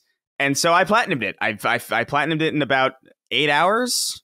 Not a particularly difficult platinum. I know it's a short game, but like that game has the potential to be very, extensively difficult. Like not necessarily like it's not Dark Souls or nothing, but like it takes a while to get everything. You don't need 100% completion to get the platinum, which I thought was kind of like a little bit disappointing. I was kind of like excited to explore a lot more of Ape Escape than I did when I was a kid in order to get this thing, but you really just sort of have to play through the main game. And there are certain things that you have to do, like go out of your way to play like the mini games, but it's pretty straightforward. It's a really, really easy platinum, but I had a fantastic time with Ape Escape. It is sincerely more fun than I remember it being. It's just so weird and charming, and I know people like the PAL version's voice acting because it is technically better. They are better voice actors in the PAL version, but there's something campy and really low budget feeling about the VO in NTSC English that I think really vibes with the ridiculous B movie. Oh, it's almost like an L movie premise of just like monkeys wearing super smart helmets and just wreaking havoc across time and space. I feel like maybe it doesn't need, Stephen Fry. Sure. Or nothing like that. So I feel like it's a bit more appropriate, and the platforming is really good, and just the stage design is really cool. There's like specifically this monkey radar thing, and it like you rotate the stick and it points it in the direction, and it beeps when to let you know that that's the direction of like the nearest ape or whatever. And if you get close enough, you can toggle into like a third person view of like where it is, so you can like learn more about it. You get like little stats about like its attack, its health, its speed, and you also get its name and just a fun little fact about it. And some of them are so funny. Like one of them is like some of them are like has PTSD or like is perpetually cold or lamenting lost love, and it's just like this monkey just sad, like staring at the sky. There's so much personality in Ape Escape that is still so it just exudes out of the game. It's just such a charming experience to go through, and the way it uses the DualShock is still, I think, some of the most interesting uses of the controller to this day. There are certain aspects where I think they get a little too cute with it. Specifically, there's a vehicle section where you're in a tank, which is actually like way further than I ever got, like when I was a kid. Like I could not get that far. And you control both of the treads with both of the sticks. So like at first I was like, what the fuck? Like I couldn't figure out how to drive. And then it was like, oh, this is a DualShock game where that's the whole gimmick. And once you wrap your head around that and realize you have to pull the left stick back and the right stick forward to turn, then it clicks a little more, but it's still like, yeah, all right, you're getting a little too cute here. And same thing with like the paddle, where you have to like row a kind of like a paddle raft. Yeah. But aside from like really little things like that, I feel like Ape Escape 1 just really holds up. It plays a lot better than a lot of other PS1 platformers for sure. And I feel like the open world aspects of it, like the arenas are really fun, and some of the boss encounters are really creative and silly. And I just love Ape Escape. And I'm happy that I was able to platinum it. I feel every single one of my platinums is just something that ostensibly existed in the 90s. It's like Crash Team Racing, Ape Escape, and Spider-Man PS4. It's like all stuff that's tangentially related to my childhood. And I feel like that's like a fun little theme Definitely. To kind of keep going. But did you ever play the PSP remake of the original one? On the loose? No. I remember wanting it really badly, but I was like a child. I had no money. Sure.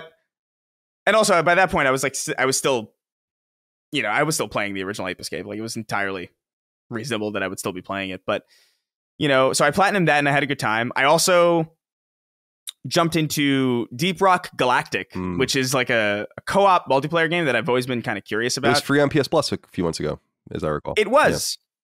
I was gifted it by a viewer and I was like, oh, thank God. Like, this is perfect. And I have it on PC and I was like, hey guys, come play with me. Dude, it's 2 gigabytes, which is awesome. Like it's so nice to have a game that is fun and also respects your hard drive like that. Like God bless. I don't have to worry about like Call of Duty taking up 200 gigabytes of my it's insanity. Computer, making Photoshop run at like 2 frames a second. So I was playing through Deep Rock Galactic with a couple friends of mine. It's like this kind of dwarven mining space game. It's procedurally generated and you have to like mine certain ore and you get lost. It's all about getting like lost in these like deep winding caves and kind of fending off like Earth Defense Force type like insects that kind of come after you every now and again. You're mining for eggs and there's different classes of dwarves that you can be. There's a lot of charm in this. It reminds me, it's very much a Sea of Thieves type of game where I don't imagine you'd get a lot of value out of it if you were just playing by yourself. But as a co-op game, there's just a lot of fun that you can have communicating. And when you find out that like when a friend of yours is like, hey, I fell down this hole and I don't know where I am. It's like, where the hell are you? How'd you get down there? How'd you get so far away? And like, there's people just like mining through the earth trying to get to you in time before these insects eat you alive. And it is a really fun co-op experience. And especially for considering the fact that it was free on PS Plus, and also it's just a cheap game in general. And it's also like really it really respects your hard drive size. I actually do recommend it if you can get a group of people together. It's a really fun little game. Yeah, many of you should have it from PS Plus if you if you listen to us and downloading everything. If you listen to us, you have it, and absolutely check it out with some friends because it is. I had a surprising amount of fun with it. I didn't think the tutorial. I will say though, just jump into a game. Just start a game. Just start the first mission with friends of yours because the tutorial is terrible. It's like one of the worst tutorials. That's all I played in this game, so I'm kind of like, dude. The tutorial sucks. I just could not. It was like, hey, go get gold, but they don't tell you what gold looks like or where it is. So you're just like, I know exploring is the point of the main game, but like this is a tutorial. Just show me what I'm supposed to be looking for, and then it's a bad tutorial, like awful. But actually getting into the game with friends is like really fun and really enjoyable, and I'm glad it's in my repertoire of like co-op games now that I can play with people whenever I'm looking to have like a chill kind of game like that. And obviously, the last game that I'm playing and that I finished, something that you're also playing, Colin, is The Quarry. So I'll let you take it so I can like kind of like add on to it later because I feel like I've been rambling. Oh no, it's all good, man. But okay, yeah. How do you feel about it? I'm so as far as I understand, I think there are like 11 chapters, and I'm on the 9th chapter right now. Mm-hmm. And I don't think it's very good. I don't know. Like I think that there's a lot of charm in it. I think that some of the performances are really good, but I think that visually speaking, it's really dated. The water in the game is comical. Oh, yeah. The splashes. Comical. I can't even believe how bad that is. PS2 maybe level bad water splashing. And like go look at Uncharted 1 and when they're doing the pirate thing, and look at the water there, and then look at the water in this game. And yeah, it explicitly doesn't make sense because it's such a controlled environment. No, it's exactly right. Like they're all like it's such a linear. It's a linearly presented video game where the game only has to worry about so much. You don't have to worry about physics engines. It's all canned animations. So like the idea that like the water looks worse in a game that has so little to worry about, but it looks great in like an open world like sandbox game, where like cars are crashing and like physics are going haywire and there's like a bunch of different AI going on at once. That I noticed that as well. That's like very bizarre on a presentation front. I feel like the lighting is also busted in the game. I don't know if you noticed that. Like, I just feel like the lighting is I don't know if it's because we're used to a much more sophisticated, sometimes ray tracing and all this stuff now on the new console, but like it's hard to find a balance between light and dark in this game. I just feel like visually the game is kind of fucked, and to me it just stands out. But the thing is that I love the nature of the game, like the premise of the game, teen horror, great. These interesting and very late teen, early 20s stereotype characters, cool. And this theme, I don't even want to get in because I didn't even know what the game was truly about, so I won't even say what the game's about because maybe it's not known until you start playing it. But the story is interesting. It's just, I don't know. I just think visually it's kind of stilted, and I think that what really kind of hurts it for me is what I would consider one of the all-time worst performances ever in a video game by the black guy. I can't think of his name in the game. Justice Smith. Yeah, Justice Smith. You're right. I just think this performance is horrible. Like so bad compared to the others in the game that I really think it injures it. Like you have some really strong performances, especially by the females in the game. And this guy's I can tell that they were probably being like, you got to be, you're quiet and you're brooding, but it's just, again, my opinion, I'm like, this is so bad, and at least from my playthrough, it's focusing a lot on him, and so it's frustrating. Like I want to like the game, but I just think it's a little goofy, and it's kind of a pale comparison of Until Dawn in my opinion. I just think Until Dawn is just, I think, unanimously probably considered the better game. But I saw that Push Square wrote about it, and I didn't read the review because I didn't want to get too deep into it. But I think they said in the subhead, like, was Until Dawn just a fluke? And because I know some people are down on the Dark Pictures anthology, but what I've done, Chris, actually is I already owned Man of Medan and Little Hope, I think, but I went and bought the third one as well, and because it's on sale, and I just want to play through those after this just to see what these guys are truly all about. Because I will say this, Chris, and I wonder if you agree, although I suspect you probably wouldn't because I know you're much more about gameplay in the main than I am, but it almost suggests that the game doesn't need to be played. Like I would rather the game just bring you from scene to scene and make you make decisions and quick time events, because I do feel like the game just like, all right, it's like here now you have control in this room. You walk over to one thing and look at it, and then you walk out the door, and then the game just takes over for 20 more minutes. It's like, you could have just done that for me. I think you can be bold enough to just say, like, that's not what's important about this game. What's important about the game is the butterfly effect of all these things. But I will also say, Chris, that I think the game is kind of easy. Like, what was cool about Heavy Rain and those kinds of games was that you wanted this certain thing to happen, but you wouldn't necessarily get it because you would fuck up.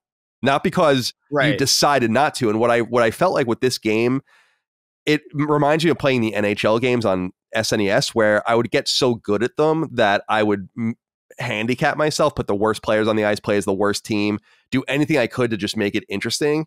And so I've started to kind of like leave the controller in my lap so that when the quick time thing appears, I can at least like reach for it and maybe fail, because I just feel like the game is kind of easy.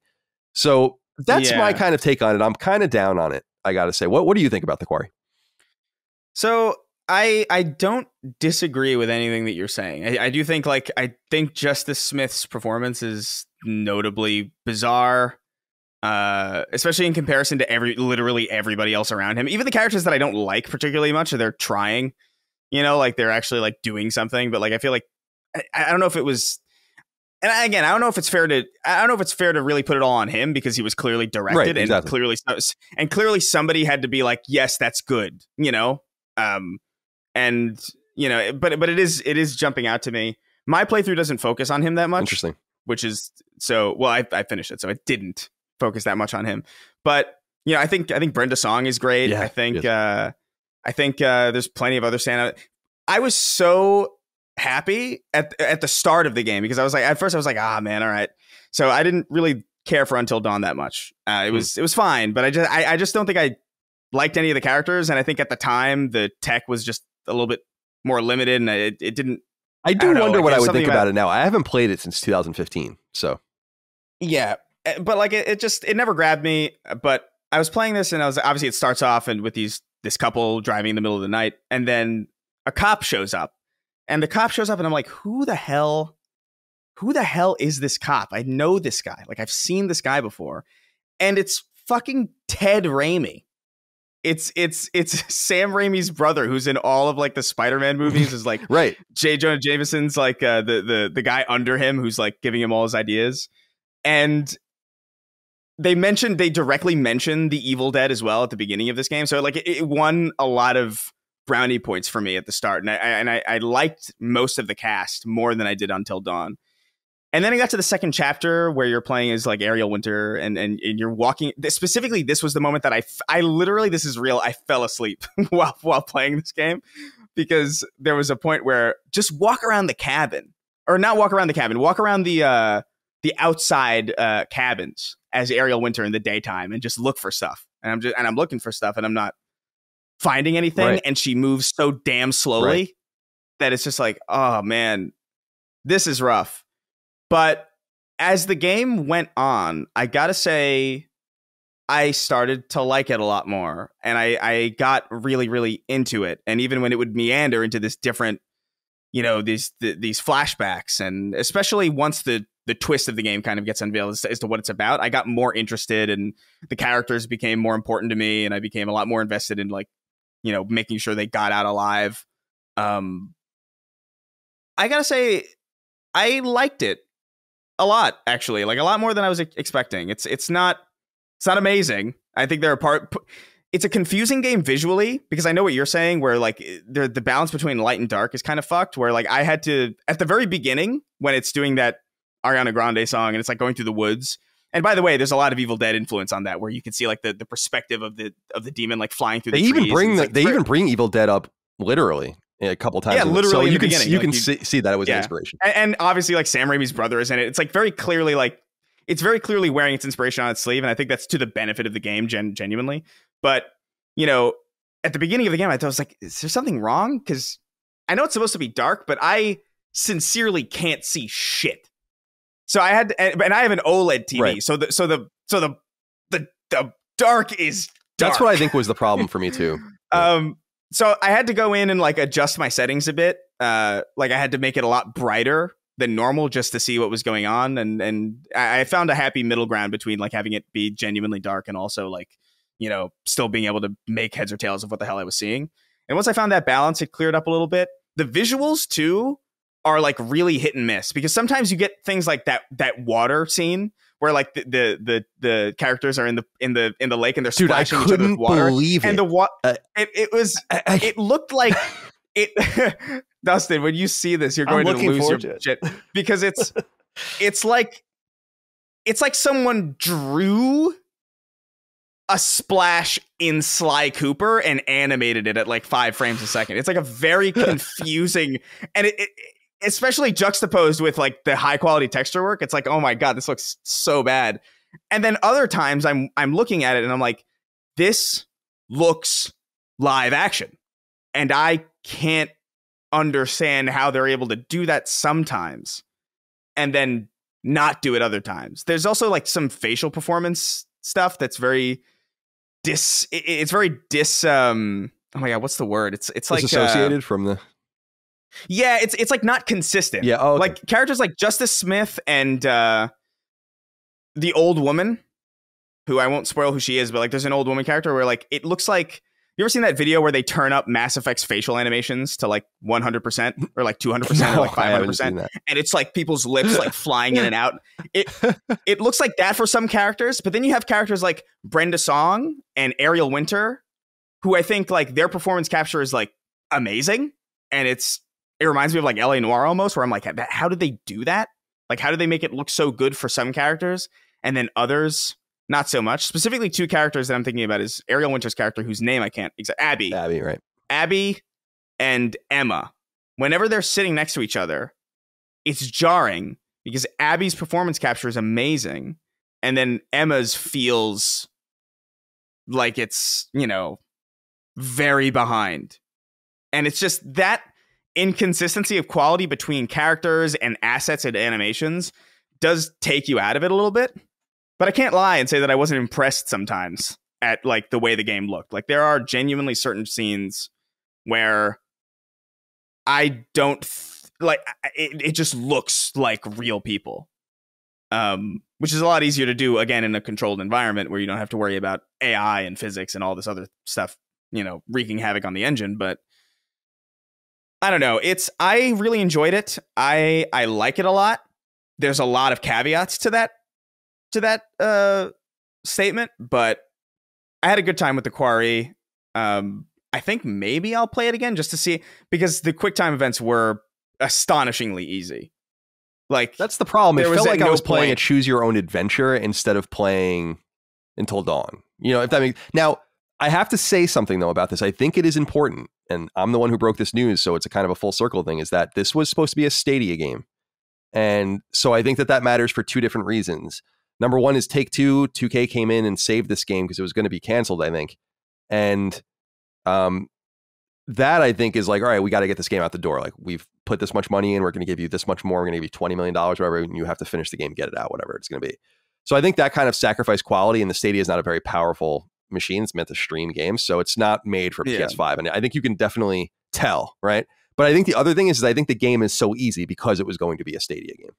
Like, I think it was totally made to be a casual, like very casual, and it doesn't quite translate to console as seamlessly as you would have hoped. Like, I think people need to go into this game understanding that it is, in my opinion, much more choose your own adventure than it is putting you on the spot, being like, Ethan, make a fucking decision. Like they do in Heavy Rain or something. And that's kind of half the game to me, is like, there are parts of the game where you can just look at the screen and make your decision. Like, that's not the way these games usually operate. And like, you can literally just be like, I don't know, what should we do, guys? And like, talk about it for 5 minutes if you want. But in Heavy Rain, it's like, are you going to go left or are you going to go right? And the thing's like circling and you have like 5 fucking milliseconds left and you're freaking out. And that's part of the fun to me, you know? So that's missing here. It is. I like the choose your own adventure aspect of it just because it is a little bit different than some of the stuff I've been playing lately. And it is also just different from Until Dawn in a way that's like, either it's going to be beneficial for some people and worse for some others. But, you know, aside from the goofy writing, which has always been a problem with these games, really, like, it was my main issue with Until Dawn was like the writing was goofy and I didn't like the character. You know, like I didn't like any of the people. And in this one, and it's, again, probably due to that, just the sheer brilliance of some of the performance capture, and also just like people like Brenda Song and Ariel Winter and Ted Raimi being in there. It's just like a huge boost as far as like cast members go. If you got a strong cast, then you're likely going to forgive a lot of certain things that you wouldn't otherwise. Like if Ted Raimi was just some guy, like I'd probably like this game a lot less than I do, genuinely. But I don't know. I think there is charm to it. I think the story is sincerely interesting.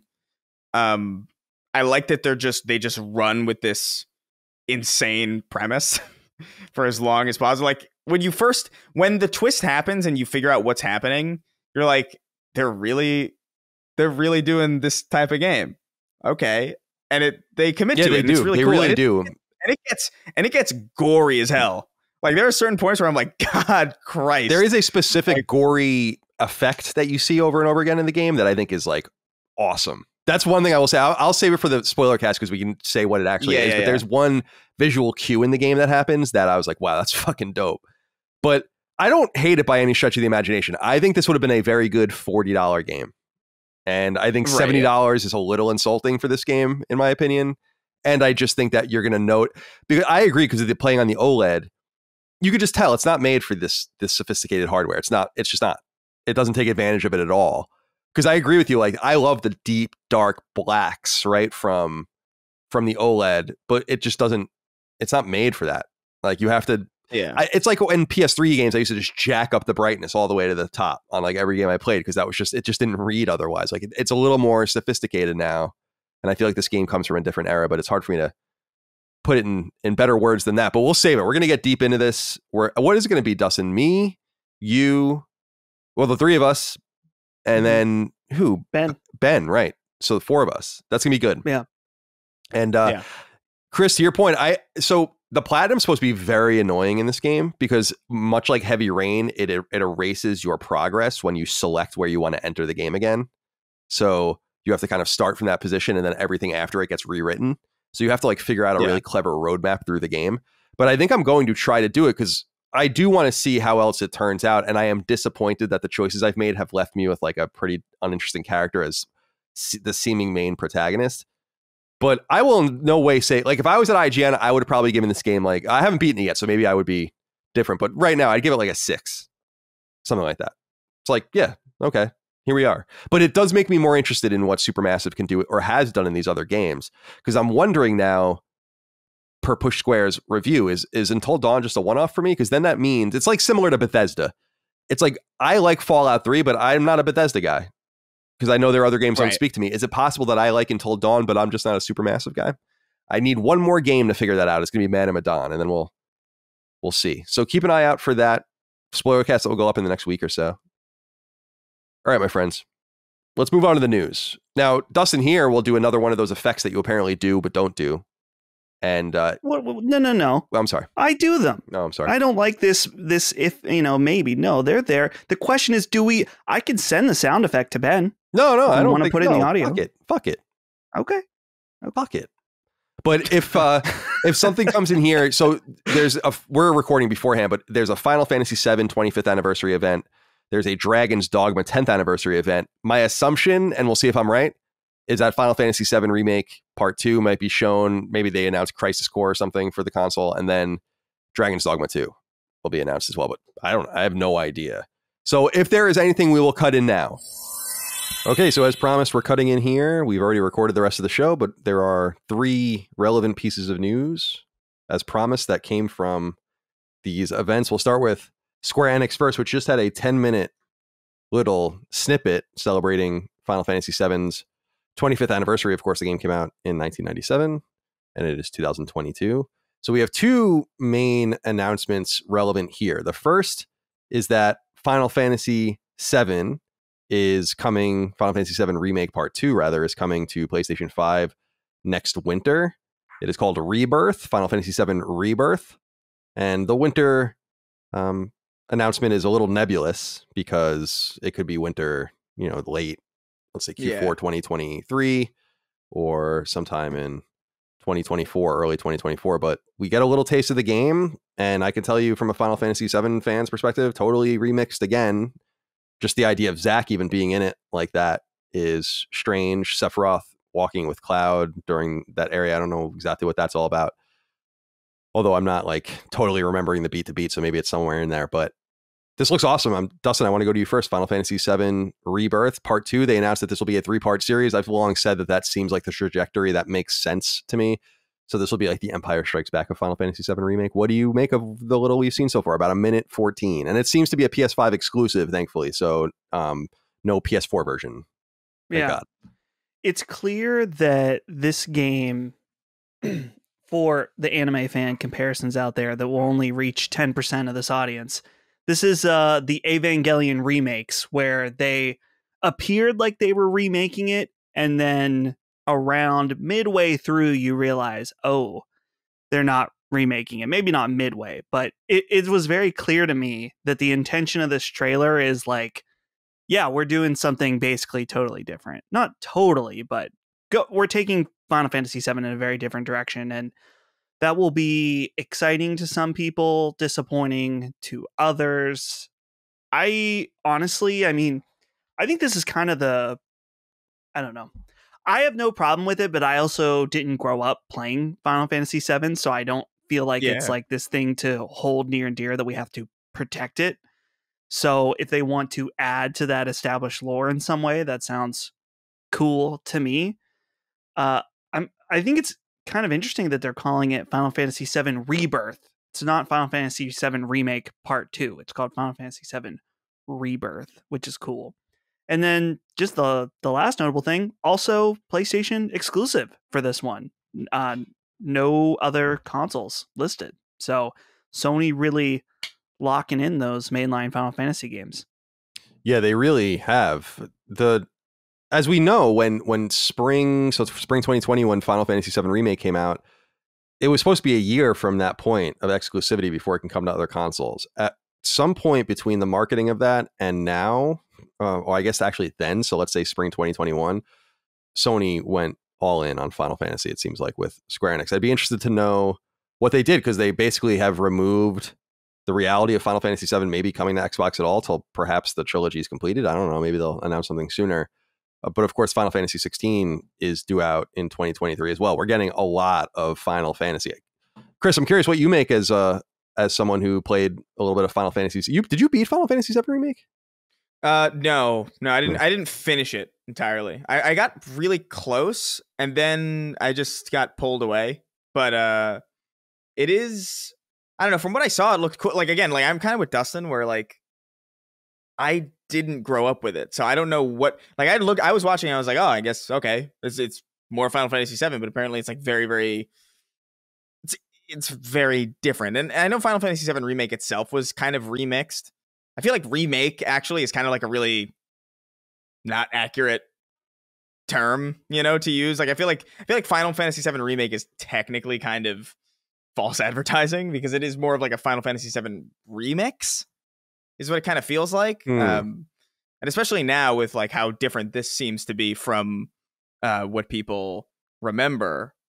But it looked just as cool. Like, I think my main problem with finishing Final Fantasy VII Remake was I got far into it, and then the saves wouldn't transfer to my PS5 version. I don't know why.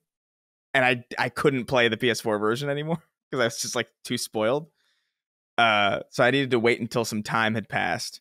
But I'll definitely finish it before Rebirth comes out, especially because like it seems like it's going to be a big thing. And I actually like Final Fantasy VII Remake. I mean, that's what I'm saying, is that Final Fantasy VII Remake was extraordinarily good. It's one of the greatest games on PlayStation, and to get a follow-up, what seems to be a proper follow-up. Obviously, I mean, we have some answers now. It's in the framework of the first one, we can tell just from the HUD and stuff. I mean, not that that's a huge surprise, but I'm excited about it simply because of the quality of the first and their knowledge, certainly, that they must maintain quality, and also the knowledge that Square Enix is kind of a different sort of Square Enix these days. We say that a lot about Capcom, who we're going to talk about shortly, but I really do think that there's a lot to be excited about here. I'm just kind of curious about the release date. I'm curious more about the story. And I think the Rebirth name is both an ode to what's going on in the game at this time, but also I think it is a nod to the remixed nature of the game. Like, remake and now Rebirth. Like, now we're birthing a new sort of Final Fantasy VII interlude for the continuation of the outside Midgar story and all the rest. I highly encourage everyone to play the original Final Fantasy VII before you play Final Fantasy VII Remake. Again, I do not suggest you go in the other direction, because I think it'll be harder, but I think you'll appreciate it more if you do. And as someone who, I mean, I was in 8th grade when Final Fantasy VII came out. Everyone that I knew was fucking ready. I mean, there were certain games that came out when I was a kid that I remember distinctly being around for them. Mortal Kombat Street Fighter 2, but I was like kind of young. I was like 7 or 8. But Mortal Kombat, when that finally came to console, people were freaking the fuck out. Games like Crash Bandicoot were huge. Mario 64.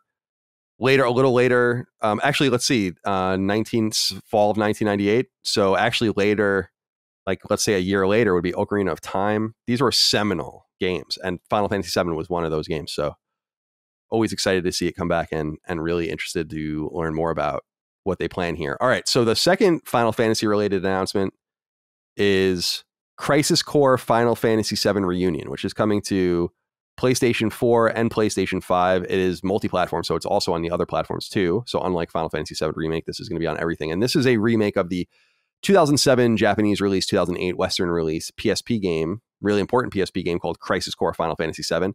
Another very nostalgic game for me. That was one of my first strategy guide assignments when I became a full-time employee at IGN. And I really love that game. I think it's one of PSP's best games as well. Chris, let's start with you. Did you play Crisis Core back in the day? And are you interested in checking out this more action-oriented prequel that focuses on Zack? And obviously they're doing this, by the way, because Zack was really introduced to us. Well, we know about Zack in Final Fantasy VII, but we really get to know him in this game. And it seems like they are going to make him a much, much, much larger component of Final Fantasy VII itself, which is cool. So this is like an introduction to that. Yeah, and I never played Crisis Core, but I knew people who did, and I specifically I associate Crisis Core with. Was there a movie? Was there a movie about Crisis Core, or was it like what the hell? There's Final Fantasy VII Advent Children, which takes that's place. That's what it was. That's what it was. Oh, okay. Oh, I see. Right.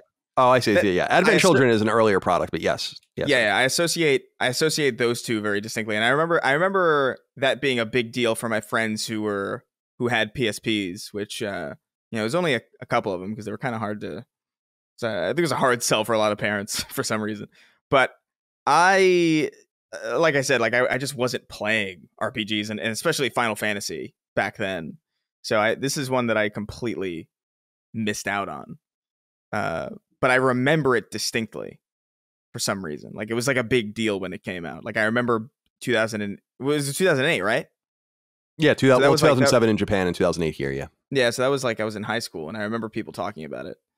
But I never I think my PSP was busted at that point too. So like I was like, memorable PSP game for me. Dustin, do you have any remembrances or interest in this game?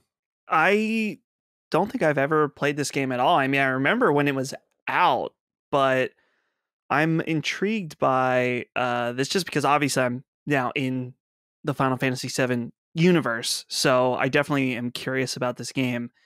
It's weird to see just that some of this game, like it looked off to me just because I'm used to seeing, I don't know, that Final Fantasy VII style now in the remake quality. And so instantly, like when you see this side by side, you're like, wow, this looks budget. It's like, no, it's actually just like a better looking version of the PSP game, which makes a lot more sense. So it's like, you can't really fault it for being what it is. It's not supposed to be a full blown remake of that. So overall, though, it's so weird to me that maybe Sony was just like, yeah, we don't really want to make that exclusive, which is like cool. It's like I'm fine with everybody getting this game. Just like, I don't know. To me, it's like doesn't matter if it's exclusive or not. But it is weird that this game will be on Xbox and the remake titles won't be. Like it just feels like a weird situation. But I mean, hey, I guess they didn't either Sony didn't want it or they couldn't make a deal. I don't know. Just feels weird. I'm sure it's probably both. I mean, you want to keep good relations with everyone and yeah, you kind of have to spread the love around. And I'm sure it's not a popular thing at Microsoft that they're not getting Final Fantasy VII Remake when I think that they had intended on receiving it. So we'll see more about this. Crisis Core, again, seminal PSP game. It would be cool if they re-released it just as it was, but one of the notable things are all the new, I mean, it looks so good compared to the original one, and seeing like the consistent Tifa model from Final Fantasy VII Remake in it and whatnot, I thought that was really neat. So be keeping an eye on that. That will be out in 2023. And then the final announcements off of Square Enix, this came from a 10th anniversary stream from Capcom, which we mentioned earlier.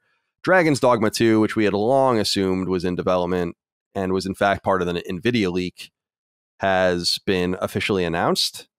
And there's a, I don't know, 12 or 13 minute video. I actually didn't watch it, but there's finally the follow-up to Dragon's Dogma, the 2012 PlayStation 3 game. Dark Arisen, I think, was the kind of 1.5 or expansion sort of thing they did in 2013.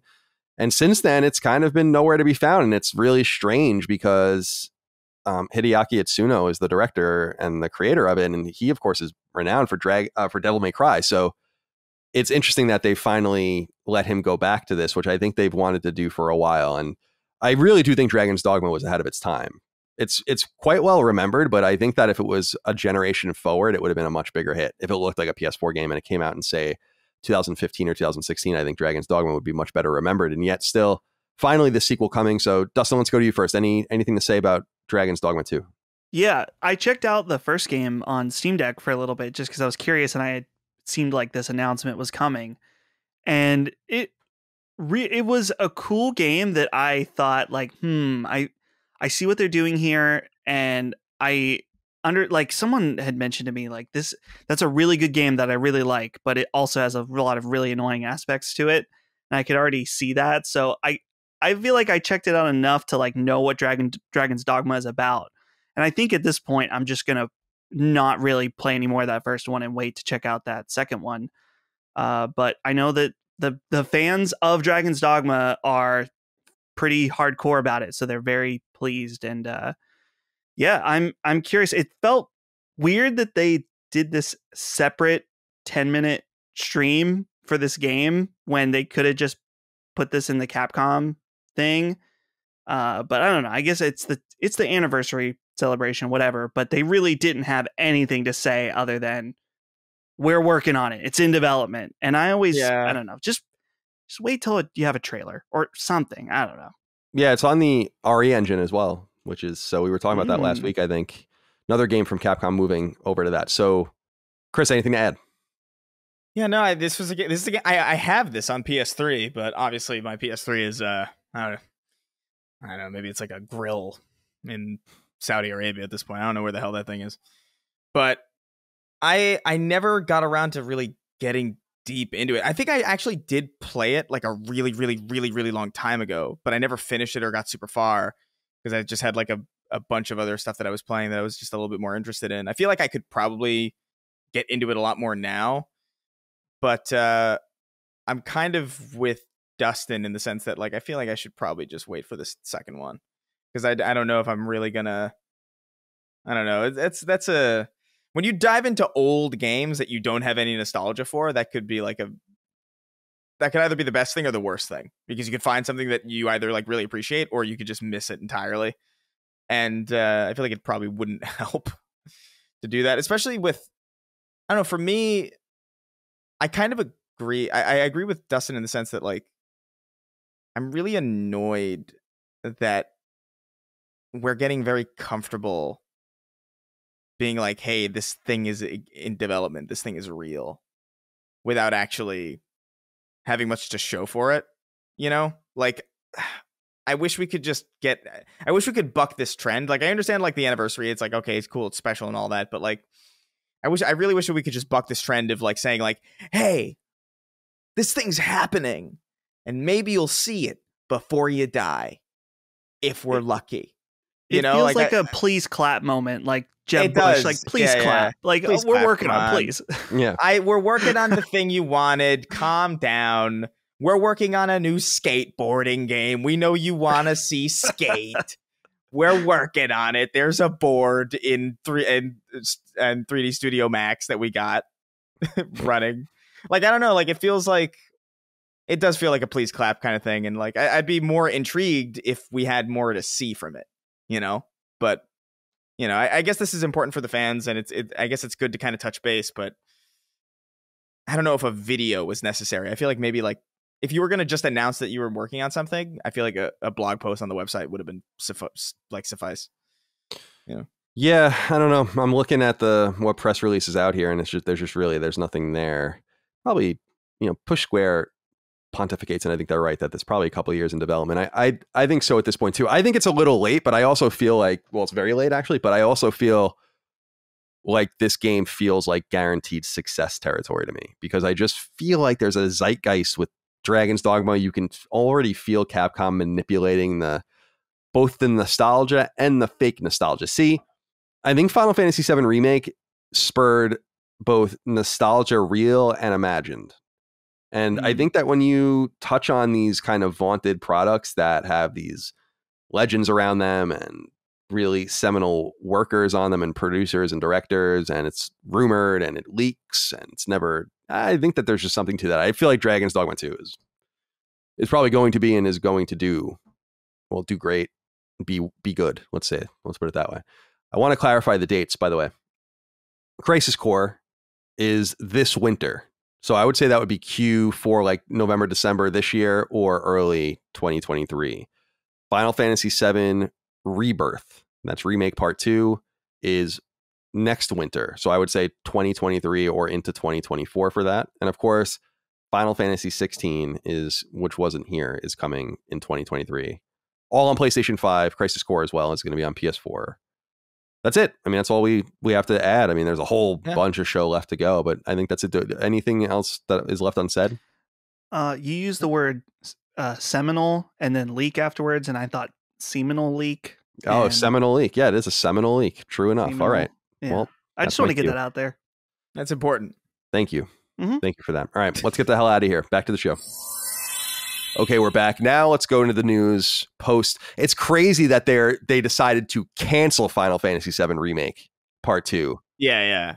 And say... Yeah, thank God, honestly. Yeah, that's nuts. I'm getting sick of that. I quite honestly, getting sick of Final Fantasy in general. They should just cancel it. Yeah. I think they're on their way to it, you know? They did. It was crazy. I had never seen, a deep Japanese bow like we just saw on the stage since the PSN went down, and the Japanese guys came on stage and they bowed for like 30 seconds to apologize. Yeah. I didn't anticipate Square Enix's entire executive suite coming on bowing and saying we're sorry, and then saying we're going to remake Final Fantasy VI instead. Yeah.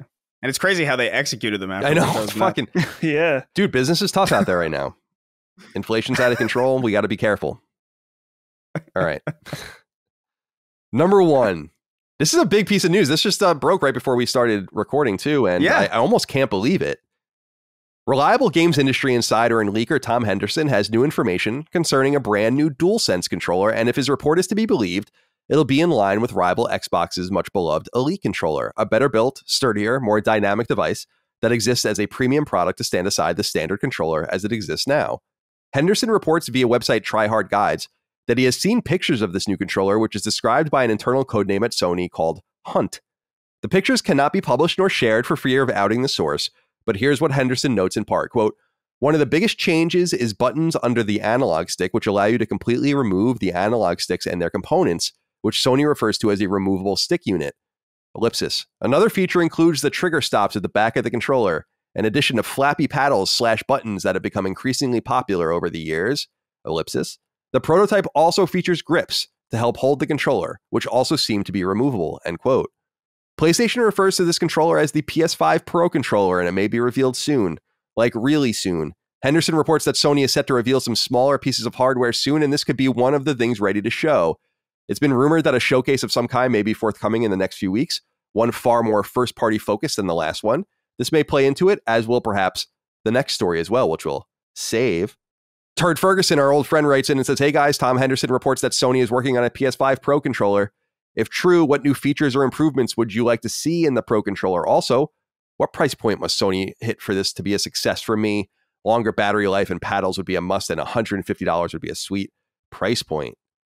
Dustin, I want to hear from you first, since we were just talking about the Quarry for so long and you just had to sit there and listen. No, what do you think of the PS5, the so-called PS5 Pro controller? I doubt that that's where they're going to call it. That's what they're calling it internally, apparently in discussion. I doubt that that's what they're going to call it, because that would be maybe an infringement. I don't know. I would think like PS5 Plus controller maybe, or something like that. But nonetheless, what do you think? We're finally going to get an Elite controller. It is very exciting. I'm excited for it simply for the build, because I love that meaty, heavy build of the Elite controller. Mm-hmm. I know some people like the different permutations of the buttons, the sticks, and all the specifications, but I really just like the heaviness. DualSense is heavy, but it can even get heavier, and I would be happy with it. So what do you think? I think this is very, very exciting, just because I have the Xbox Elite controller, and I think it's awesome. I love, in particular, how modular it is. If you want to have 4 back buttons, you can do that. If you want to have 1 or none, you can do that as well. And it sounds like that's exactly what they're doing with this controller as well. In fact, it sounds even a bit more modular, and they're talking about different grips that you can put on it.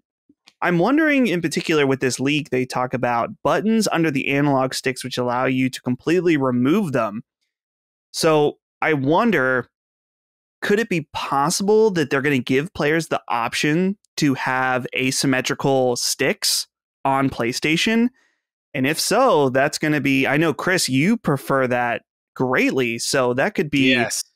That could be a reason to buy it alone for a lot of people. But for me in particular, I am a huge, huge fan of back buttons on controllers, to the point where it feels essential for playing Souls games for me, because I like to map the dodge button to a back button. And that way you can still turn the camera while you dodge. And your attacks are on the triggers. So there is way less reason for your thumb to leave the right thumbstick. So, and the thing is too, I think a lot of people are intimidated by back buttons, thinking it's like, oh, well, there's already so many buttons on a controller. Why do we need another one to think about? But reality, it's just you're mapping a button to it. And so, I don't know. I found it really easy to get used to back buttons. I don't know about having 4 of them, but hey, I mean, if that's your thing, then definitely. But obviously, this is much, much needed. In fact, they should have done it during the PS4 generation, and I have no idea why they didn't. But I'm curious to see what they do. As far as a price point, I mean, isn't Chris? I don't know if you know the Elite 2 controller. Isn't that closer to like 200? I'll be back in a second. I'm getting the controller. Remember. Let me look it up. Elite controller Xbox. Now, while you look that up, so it's important to know the Elite controller comes with a case that you can literally plug. I think you plug. It has like a little thing that you can plug. It has like a charging dock in it. Yeah, it has a charging dock. So it's like the thing about the Elite controller is no doubt expensive, but it's a very premium product. Like the sticks are metal, and you can feel the difference that they're like extra smooth. It's such a damn good controller, man. Like the Elite, the Xbox Elite controller is just fucking next level shit. And if we're getting something like anything like this out of Sony, that's very exciting. So I looked it up. The Elite Xbox Elite wireless controller Series 2 specifically. So the most recent model is $179. So it's not exactly 200, but not quite 150 either. So, I mean, and given the fact that the DualSense by itself is already more expensive than a standard controller, I would imagine that I wouldn't be surprised to see this thing breach like 200. Like, honestly. Well, I think it depends on if they try to go as far as like including a case as well, like a charging case for it. Yeah. Now, Chris, something that I wanted to ask you as someone who plays FPS games with controllers all the time, how do you feel about the hairline triggers where it's like you can make it so the travel distance is much shorter? I never could get into it. Like, I really tried with Halo to do the absolute shortest distance in order to, like, if you're firing a pistol, there's less travel, you can theoretically shoot quicker. But is that something that's ever been of interest for you? I've toyed around with it in certain games like Destiny and Halo and other things as well, but like I don't know, like when the trigger stop is so shallow that it doesn't feel like you're pulling a trigger anymore, I feel like that kind of removes something. It almost reminds me of the original PS1 controller where like the back buttons, the like R1 and R2 were just like really shallow buttons that you would press. And, there's a reason why, there's a reason why we added triggers, to controllers. And it's because they feel good to pull. You would probably get a tactical advantage. You would probably get a competitive advantage out of like not having to pull the trigger down all the way in order to trigger your gun. But at the same time, I feel like for me, it just removes too much of the experience. Like the trigger is like almost my favorite part of any controller, like sincerely. So like minimizing it to basically becoming a button just doesn't really appeal to me. But the fact that the option is there is really cool. Like I like that option and the modularity. And dude, like this, if the suggestion is that you can remove the components of the stick entirely and move it to where the D-pad is, that's exciting as hell to me. Like, because that is what I've been wanting for so long. Granted, the DualSense ergonomically isn't designed for that. So they would probably have to redesign the DualSense in some way in order to be like, applicable to both styles so that it feels as good as possible when you're using both options. But the idea of being able to swap your D-pad and analog stick on a controller is super, super enticing to me. Like, that's really exciting. And that is a way that they can really make something next gen out of a modular controller, because that has never really been an option before, ever. As far as I know, I've never seen that technology ever. Like where you could just move swap the sticks and D-pad. The Xbox, the Series controller of the Elite controller allows you to switch to different types of D-pads, which is cool, but nothing quite like this. So I hope that's real.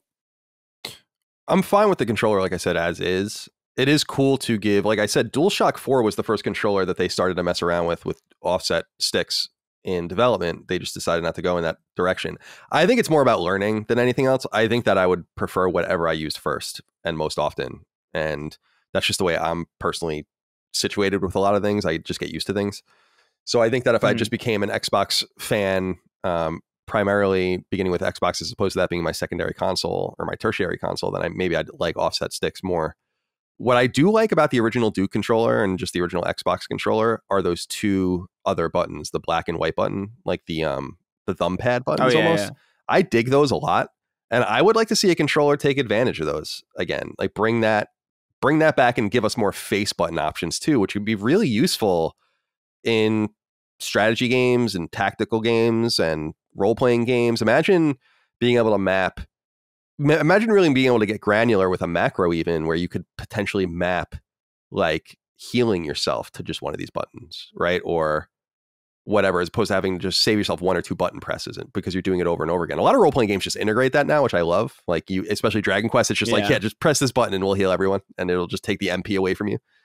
So it would be cool if you could map two buttons to something. Like if you could map like if you could map like if I press A and B or X and or cross and circle at once, that's its own set. You know what I mean? Like that would be more granular, and that's probably like more of a game development thing than a controller mapping thing. But we'll see. I don't know. Well, we do have the black and white buttons. It's just that they became R1 and R2. Because the original Xbox didn't have those. Oh, that's right.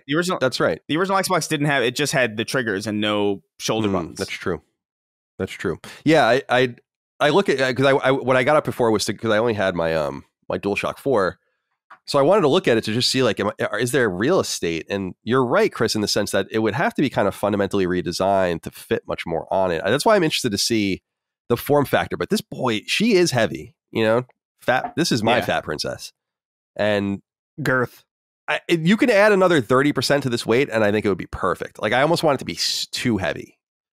Yeah. It's such a workout. It's such exactly. It's such a difference. Like the NES was my first controller and my first console, and that is it's comical how like cartoonish that controller is, just in every way, compared to the sophisticated. This is like so much more sophisticated than anything we could have imagined back then. And I think finally with the DualSense or DualShock 4, I think they finally got a good controller, and I think with this they finally nailed it. Like I think this is the star of the PS5, low key, the star of the PS5. There it is, the Duke. God. You could kill someone with that, Chris. Oh man, this is a weapon, man. This is the modern one though. Like so they added shoulder buttons. Oh, it's like the for Xbox One or Xbox Series X. Yeah, cool. Yeah. It's for a PC and like whatever That's you dope. Want to use it for, but Sony would never do something cool like that. I wanted to bring in Tim Copeland, though, before we move on. He wrote in with something that's kind of tangentially related. He says, "Hi, Colin and the cuties. I know this is a well-worn topic that has been covered ad nauseum, but I'm curious what you think about the prominence of gaming leaks and leakers in the gaming industry. Do you think that this is negatively impacting the gaming industry, specifically the Jason Schreiers, Jeff Grubbs of the industry? I know sometimes leaks are inevitable with massive projects, but I feel like sometimes the surprise gets taken away. I was curious what your thoughts are, Colin, because your prominence in the industry prior to CLS. Thanks and greetings from Texas." Thank you, Tim, for writing in. I think about this sometimes, guys, because I leak things once in a while. Here's what I think is the problem, and maybe I've contributed to it in a small way, but I think that it's so interesting that there are people so reliable, and I actually don't think Jeff Grubb is necessarily one of them, but I think Jason Schreier certainly is, and I think Tom Henderson definitely is, that whenever they say anything, I'm like, that's 100% true.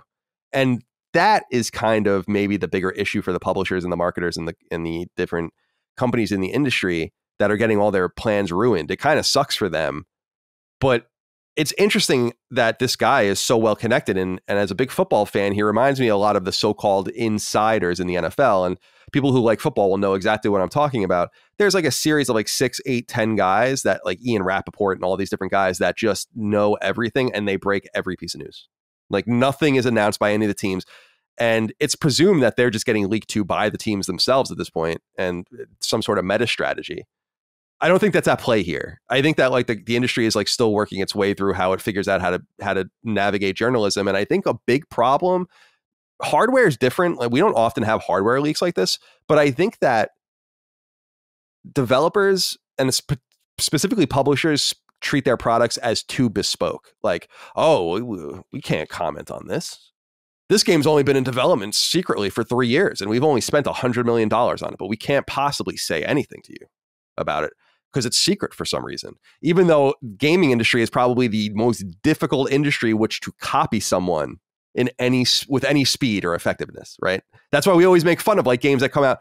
Look at all the fucking open world games that came out 5 years after Fallout 3 because of Fallout 3, right?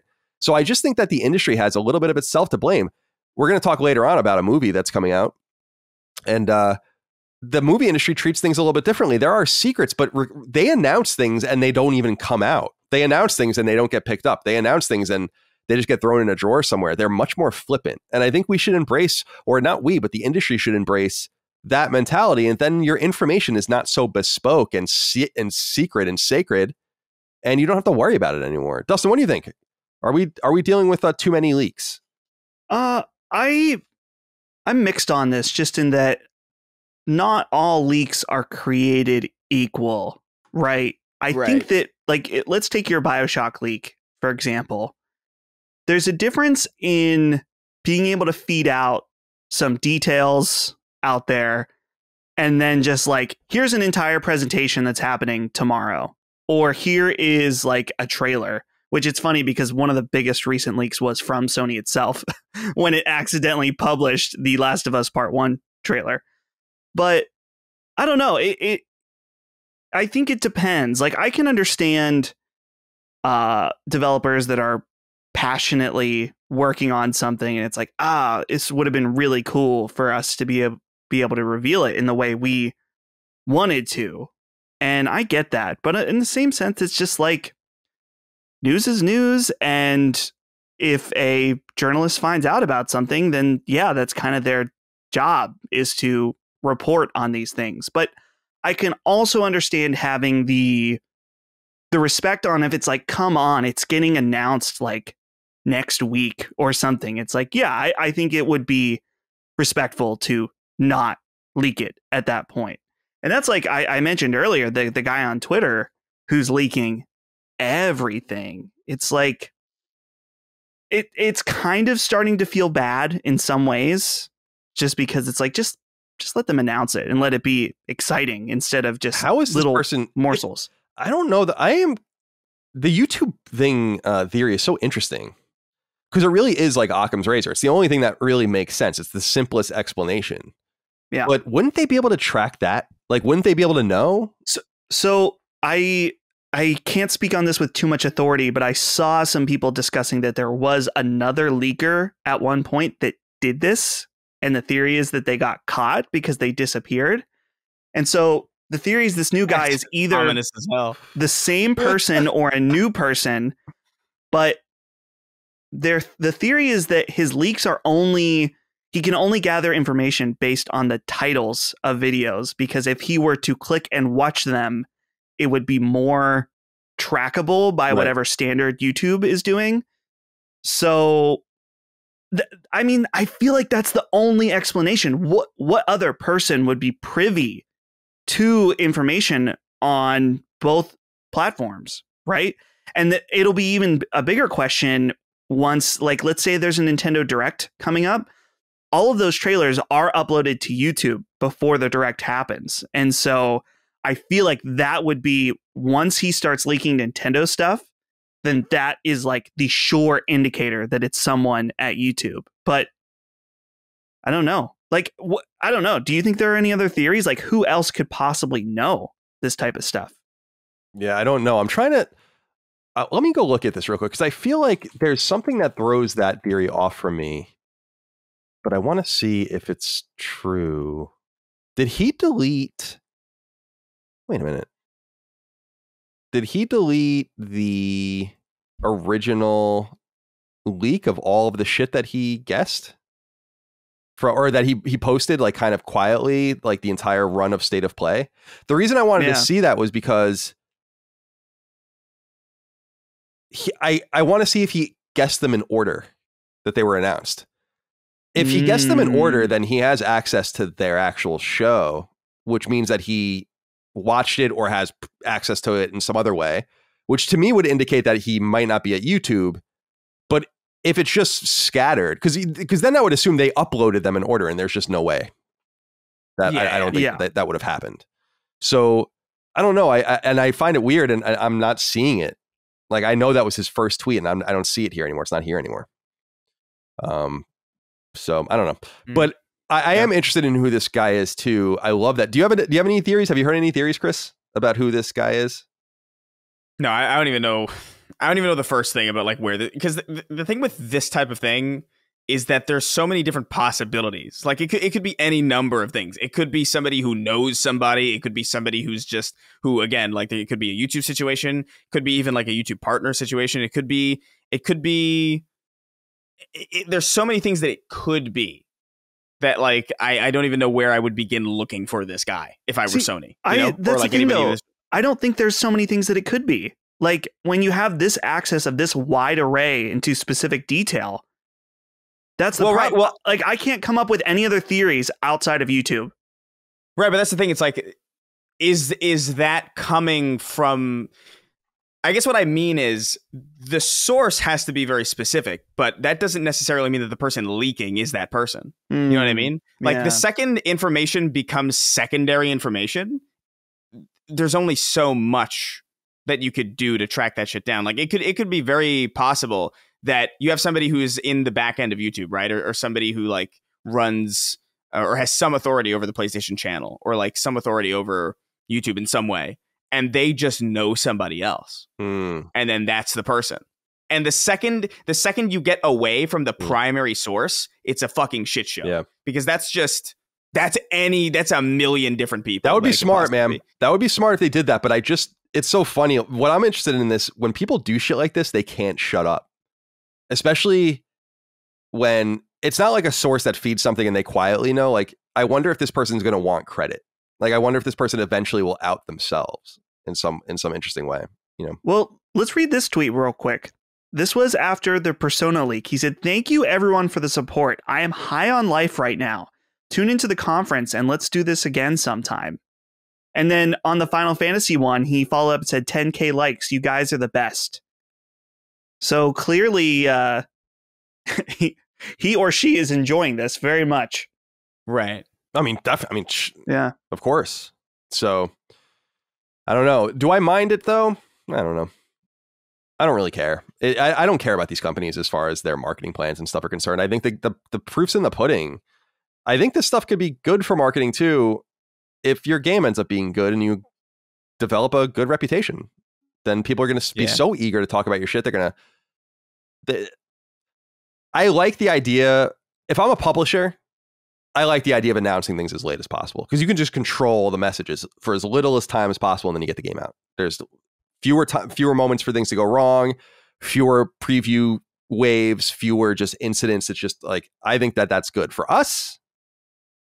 I feel the exact opposite, where it's like, it's exciting to learn a game is coming out imminently, but I think it's also cool the way the film industry and the music industry openly talks and things happen and they don't happen and we wonder and things pop back up and albums get recorded and they don't get released and movies get recorded and they don't get cut. And it's just like, that's cool.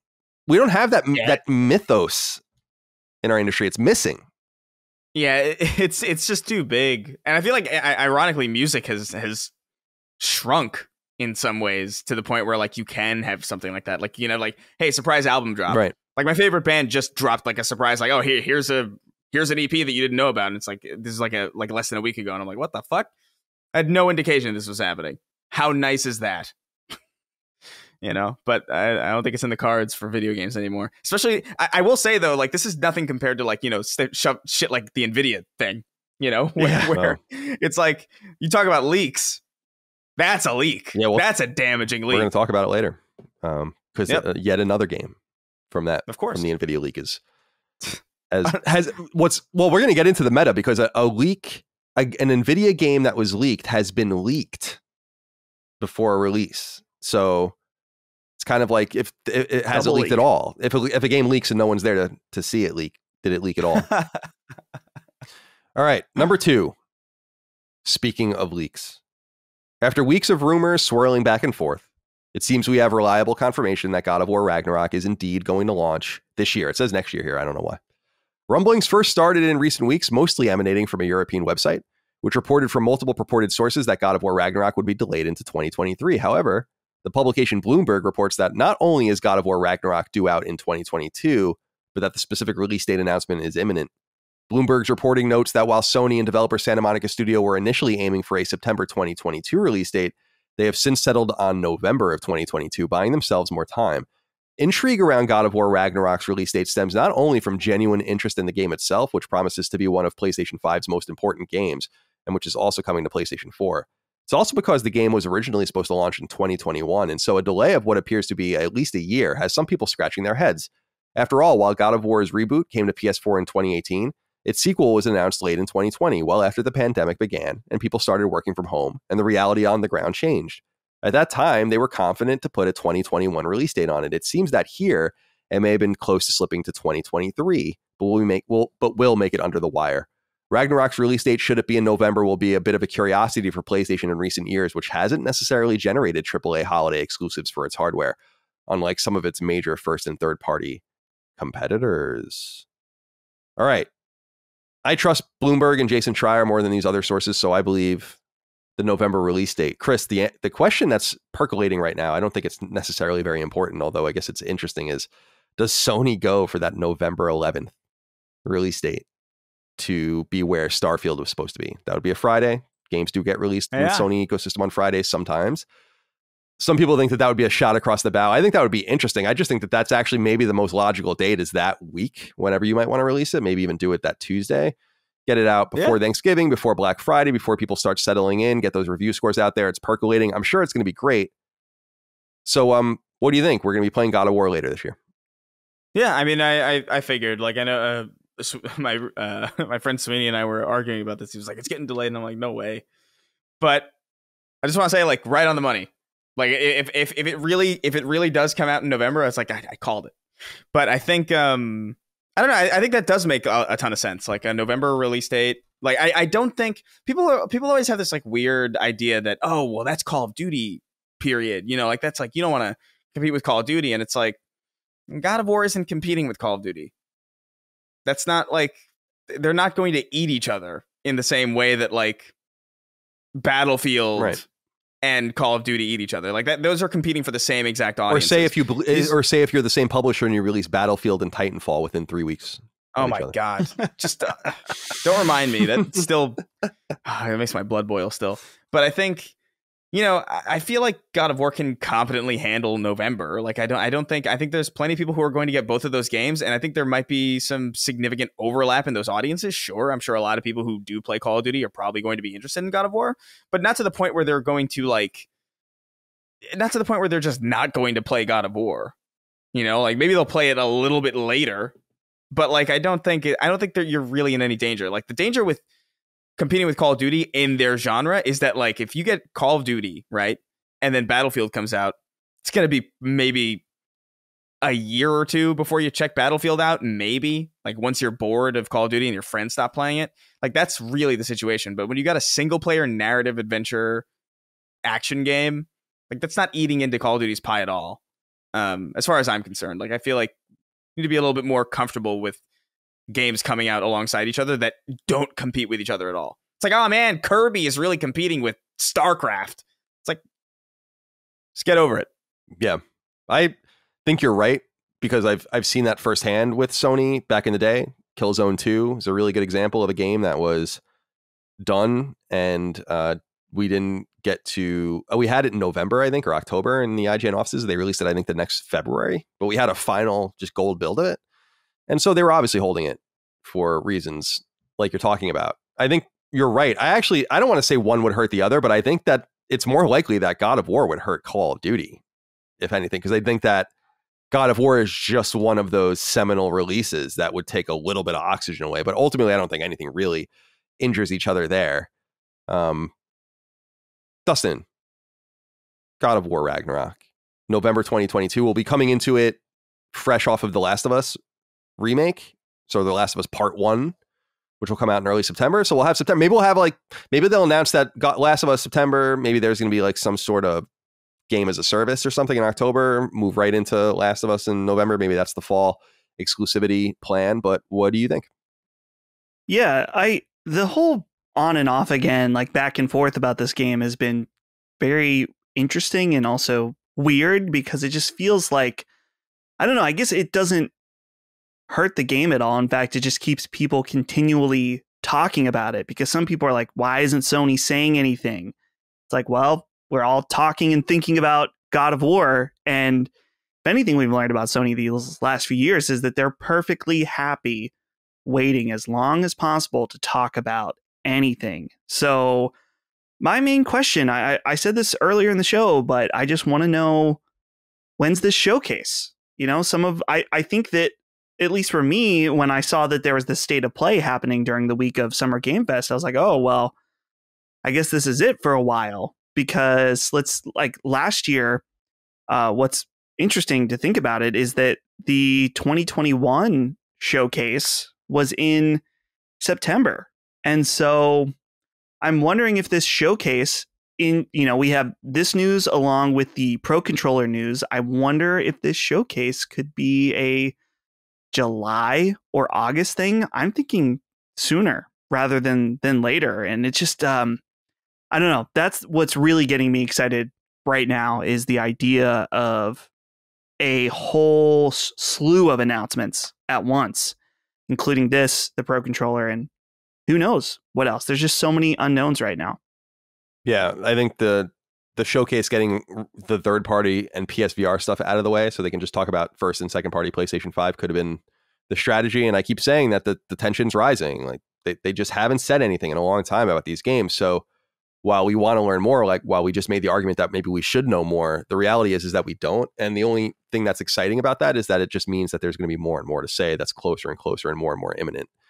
Like I wouldn't be surprised if we learn a lot about games that are coming out in 2023 soon, and games that we don't even know exist. And that's exciting.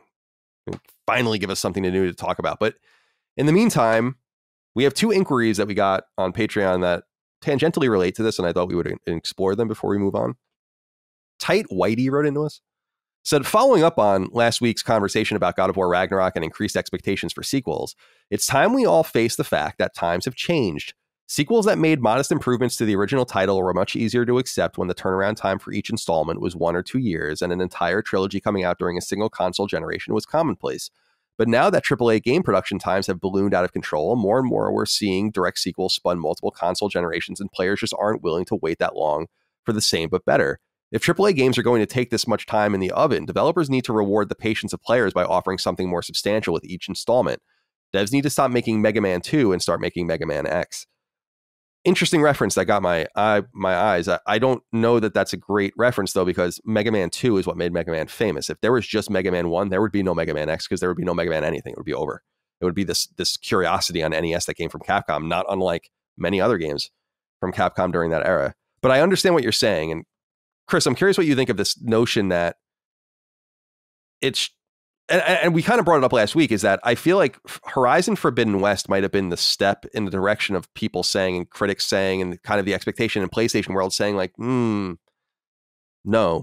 like this is really good, but we need something new now. Like we're over Horizon. We want something new, or we want something different.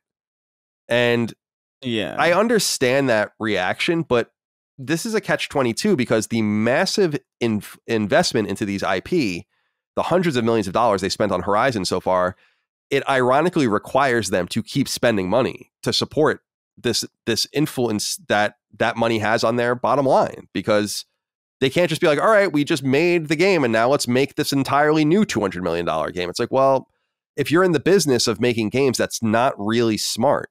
Instead, you should try to build on this foundation, make the game cheaper and easier and more intuitive to make, and hopefully sell more copies of the previous game.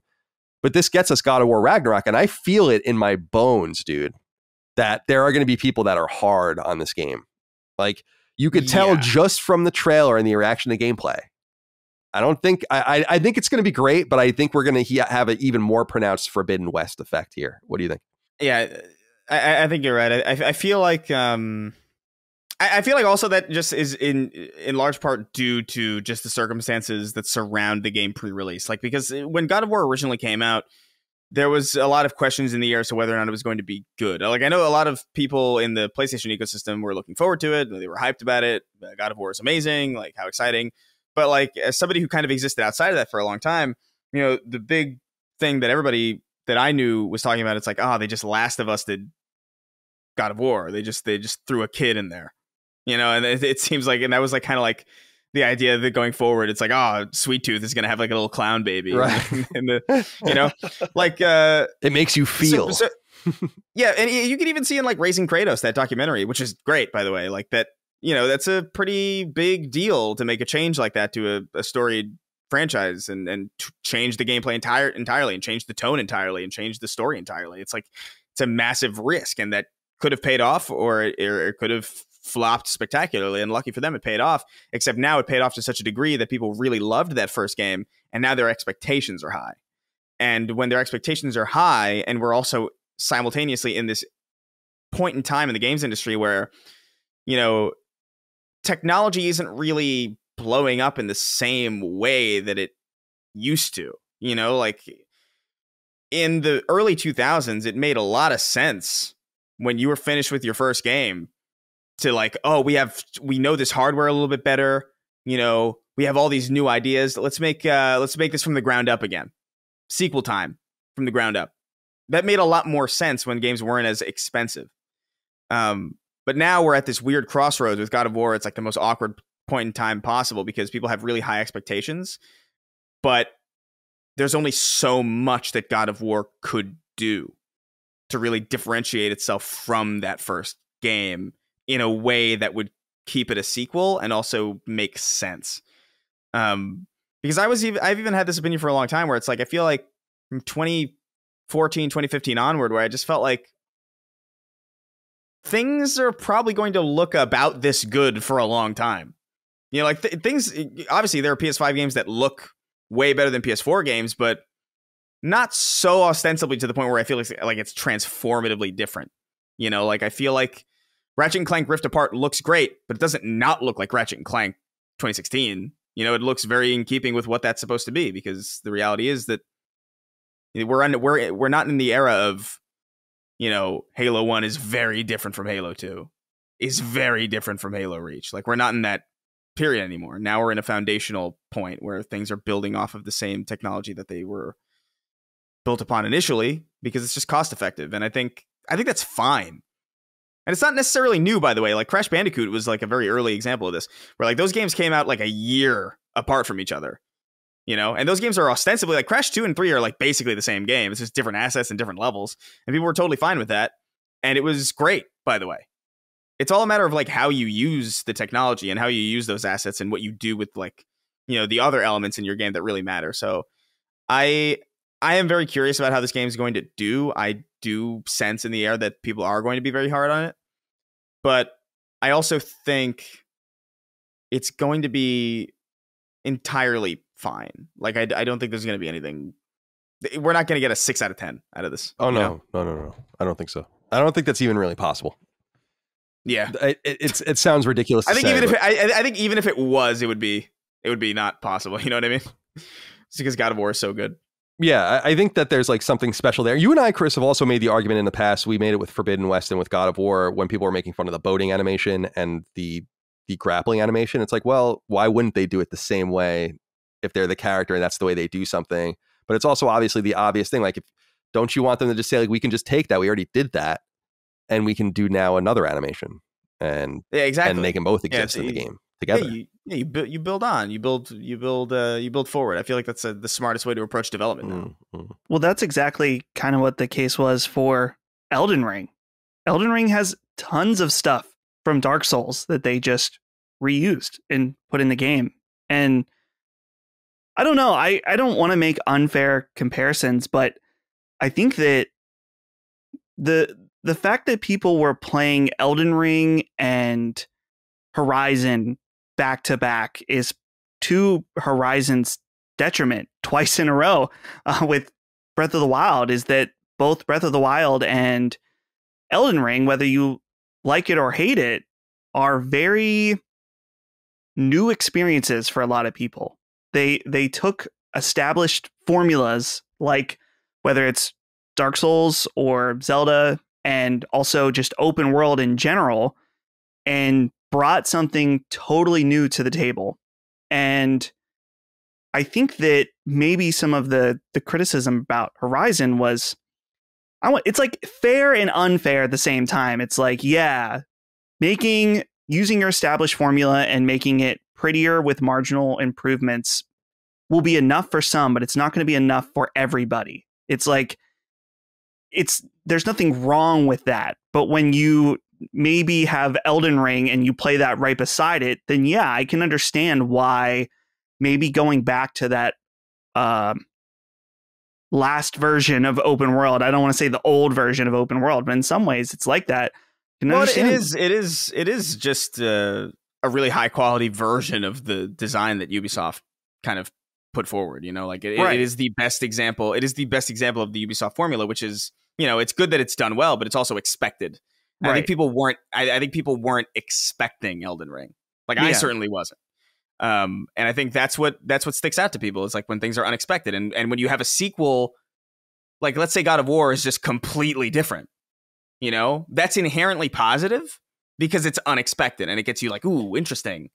You know, even if they went from God of War 2018 to this new God of War, and they did redo those animations and in a different way, I feel like people would, for some reason, like it's little things like that are important to people. And I understand why, because it makes things feel fresh, but it also, you know, is it really to the detriment of the quality of the product? Like if you played God of War 2018 and then this new one back to back in like a few years, would you really be that disappointed that they're using the boat animation again? Yeah. Probably not. But when you're seeing it for the first time, you just kind of, I think people just hunger for something really new every time. I remember the first time that I experienced this was actually Destiny 2. When Destiny 2 was first announced and they showed it, and I was like, oh, this is just Destiny again.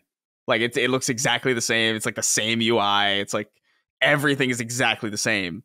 And I remember being disappointed at that because that's not typically what Bungie did. Bungie typically reinvented the wheel every single time.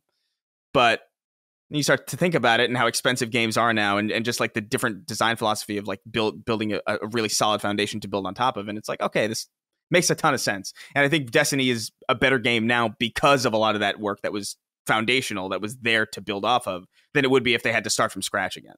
Even though that is enticing to players because it means something new everywhere you look, it's just not intrinsically necessary to having a really great gaming experience. And I think people need to be okay with that. Yeah. Joe, did you have more to say, Dustin? I'm sorry. No, I was saying, yeah, I agree with what Chris is saying. Joe Frantic wrote in, said, "Hey, CDC, I have become confused. Which is it? Are the games getting delayed due to the difficulty of making games remotely, or is working from home more efficient and something every studio should adopt? I ask this because every time I listen to gaming content around a delay, they say something along the lines of making games from home during COVID is hard, but then 2 stories later, they complain about some company saying it's time to return to the office. I feel like it can't be both. I, for one, respect if a studio wants to stay remote, Bungie being an example of a studio that released great content all remote. However, the idea that they are just as efficient seems like a farce. The Destiny expansion was 6 months late, and I would imagine they won't be catching up anytime soon. The lack of upcoming releases, I feel, highlights that it simply isn't as efficient. It's been 2.5 years, and if it was just as easy, people would have adjusted by now. Don't know if I'm missing something or not. Let me know your guys' thoughts." I think this plays into, and I wanted to just comment on this quickly because, and you guys can as well if you would like, but my problem is kind of parallel to Joe's, which is I feel like there's too much blaming COVID now. And that's why I think God of War Ragnarok is a really good example of a game that they are kind of taking advantage of that in some way. The reason I say that is because, again, they announced Ragnarok 6 or 7 months into the pandemic. They put at that time a 2021 release date on it. We were already working from home for many months at that point. We had anticipated, we didn't even really know when they released. Remember, November 2020, this was around the time when it's like, wait, we're going to have a vaccine soon and all of this kind of stuff. Like, we didn't even really know. So they put it into motion that this was going to happen. And then we get it. We're going to get it. Presumably, they might have always been fall 2021 until they'll say it's a year delay. So we'll say that it's a year delay. I just think that it indicates that there are more problems. And part of it could be this distance stuff. I will say that I don't think there's any doubt that making games remotely is more difficult. No doubt. I can only imagine how fucking annoying it is for them to compile builds and get them out to everyone. Can you imagine like how long that takes? And it's like, all right, everyone's done working on this specific stuff. Time to compile it. and you get it all, and you get it into all of your software, and you're not on an intranet anymore. You're scattered potentially all over the world. You have to get everything together. Then you have to disperse that build back to everyone that needs it. That alone is a fucking nightmare. I can only imagine, especially for AAA games. That's why I think that smaller studios that work on games like Cuphead and Ori, they can work remotely because I don't think that the simple bandwidth demands aren't there for them. But I do think there's another important component to it. Is your workforce happier working from home? Are they more productive in terms of quality working from home? Do they seem like they're reliable working from home? Are you going to retain them working from home? These are things that I think are going to become very relevant too. And in the balance, in the stew of everything, that's part of the equation. It can't simply be like what gets the game out quickest and most efficiently. Because if that's true, I think you're looking at a different games industry than the one I'm looking at, where QA just, at Raven and BioWare just unionized. I don't think you want to fuck with these guys too much, in my opinion. I really don't. Like, I just don't think. 100%. I think you want to just continue to let them be comfortable, and if the game takes, if you have a 4-year cycle and the game takes 5 years because you let everyone work from home, I think it's worth it. And not only that, but I think you save incredible amounts of money doing that. But that's a whole nother thing.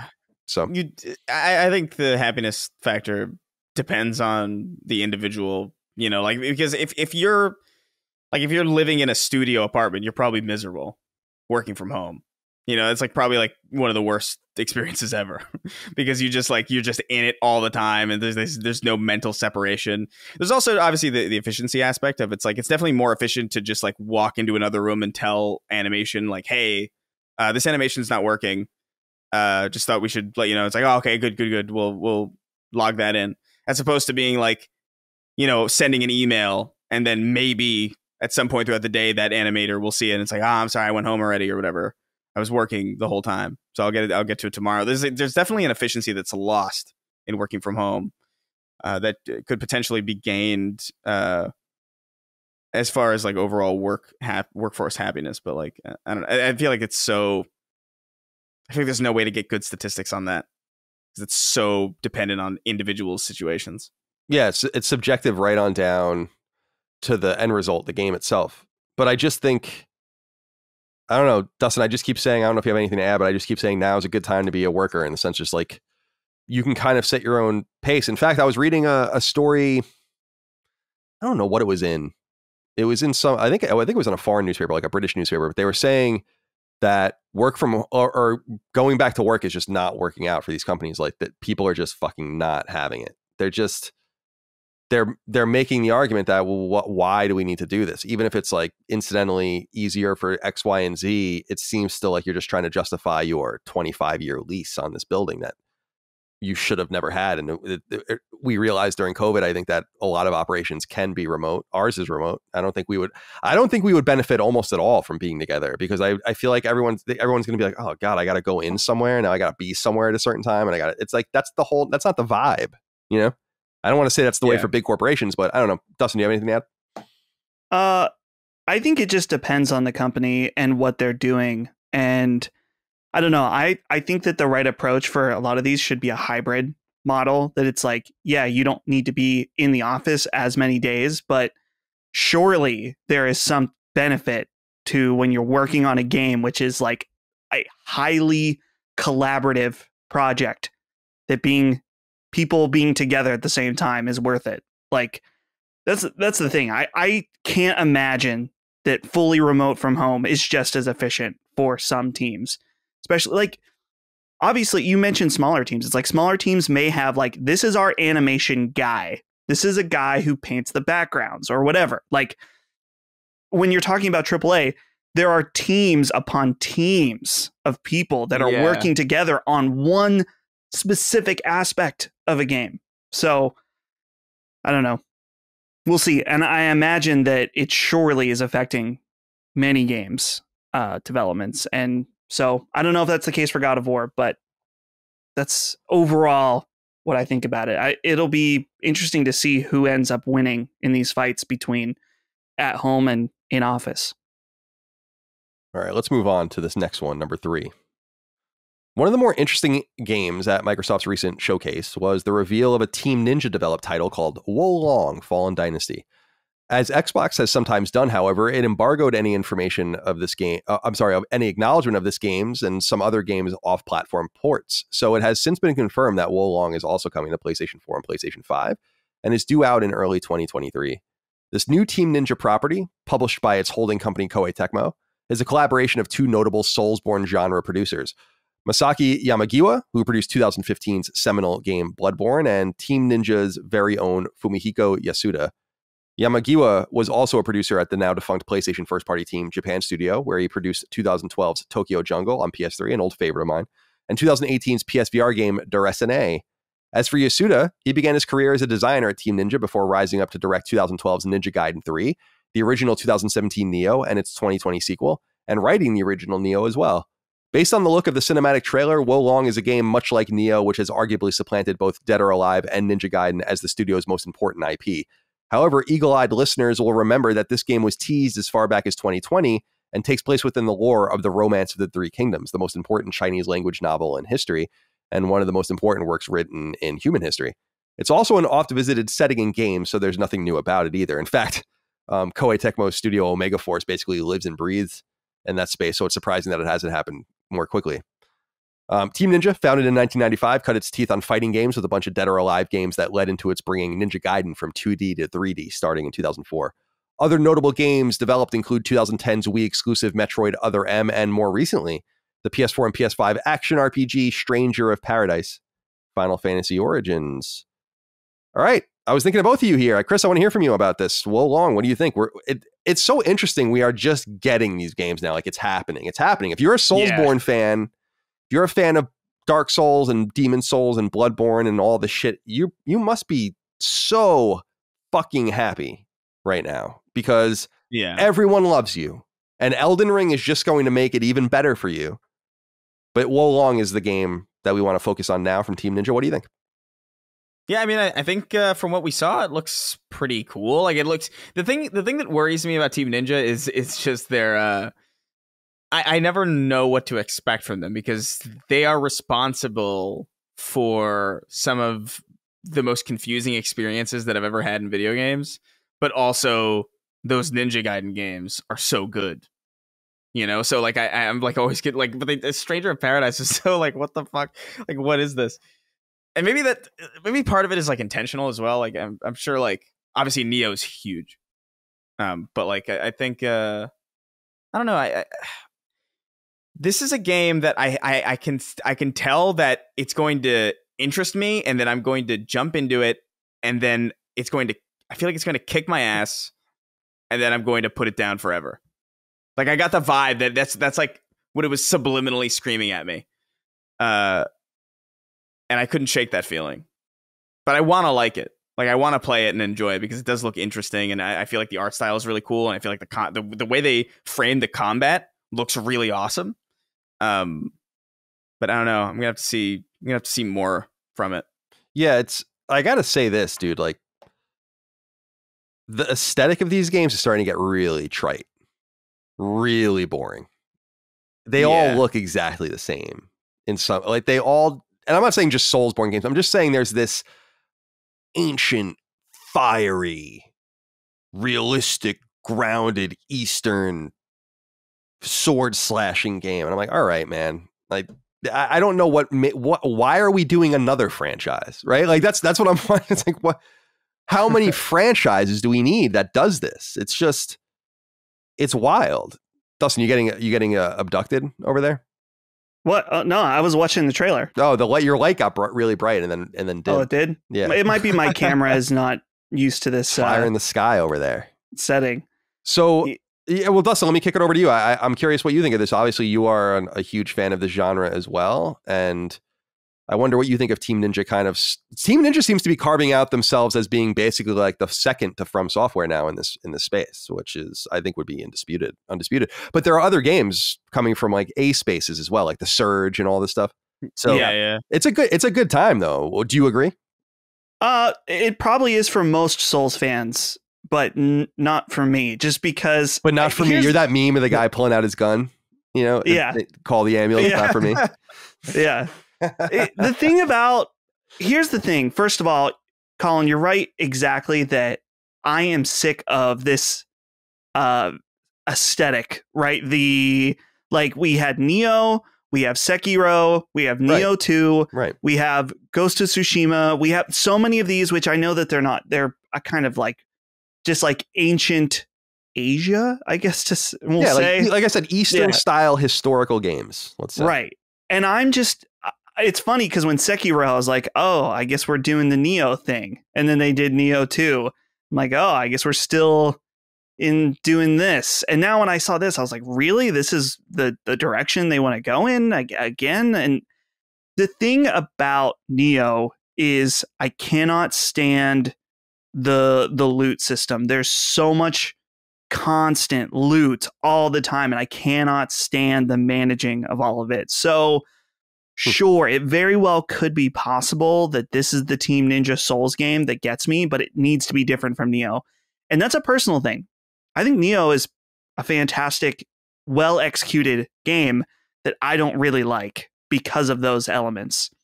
So I don't know. I'm mixed on this reveal.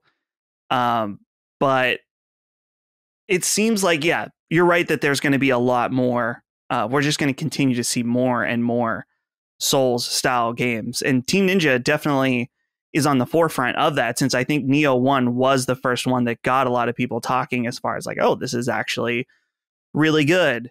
But yeah, Team Ninja is weird. It's clear now that this is the new game from their A team, and their B team was working on Stranger of Paradise, because it's like, what the fuck happened with that game? Clearly, that was a situation where Square Enix approached them, asked them to make a game, and they were busy, or they already had their other projects going, and so they were just like, we'll just put something together, I guess, with our engine. I can't speak to it because I haven't and will not be playing it.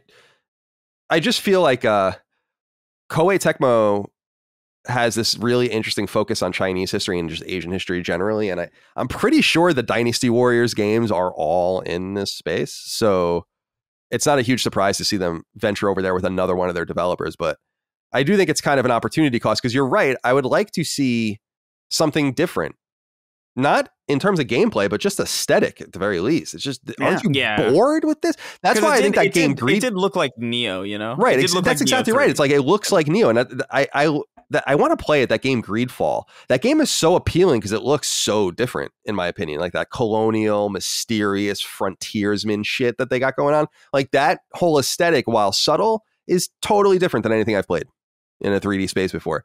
And I'm a little sick of that approach, but these games are not for me. I was thinking though, it's really happened over the last couple of years. The very rare occurrence of a genre being named after a game. It happens very rarely.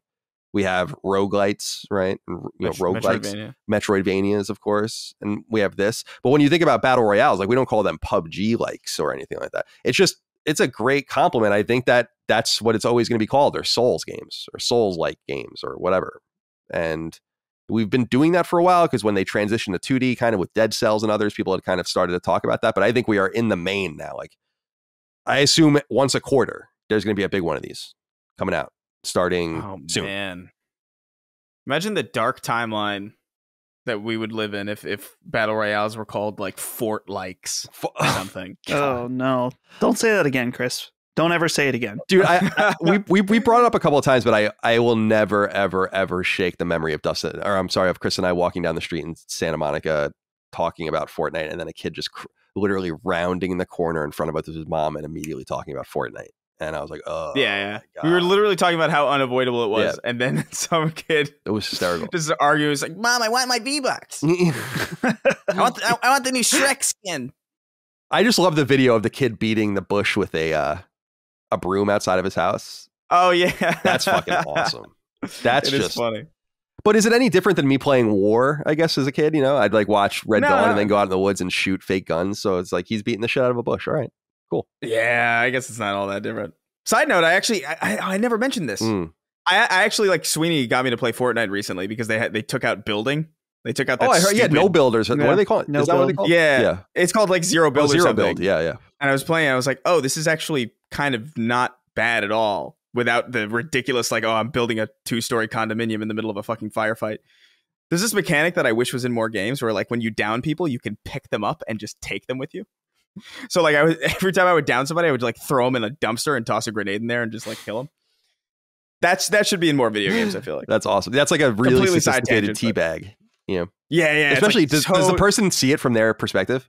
Yeah, they're still alive. They're down. So, like, they're down. Okay, I see. Yeah, so they're just that's at your mercy. Awesome. That's hysterical. It's hilarious. I'm sorry. It's the most fun I've had playing that game, but that's as a side note. That's comical. All right. Oh, I wanted to read this from Vincent Castro because this was a little bit controversial in some of the PlayStation ecosystem and elsewhere. My Slittas. So what's the deal with this Xbox embargo on Atlas and Koei? Has something like this ever happened before? What would ever be in it for Xbox to enforce an embargo like this? Wouldn't the people interested in those games on other platforms find out at some point before their release date and they're not actually Xbox exclusives? Some people were upset that, and we're going to talk about the next one soon with the Persona games, but with Wolong, with a few others, where they just don't acknowledge the games coming out to other. Now, sometimes because it's like Overwatch 2 or Diablo or something like that. It's like, yeah, obviously these games are coming out. But they were playing a little fast and loose, I think, with Wolong with that, because it wasn't clear.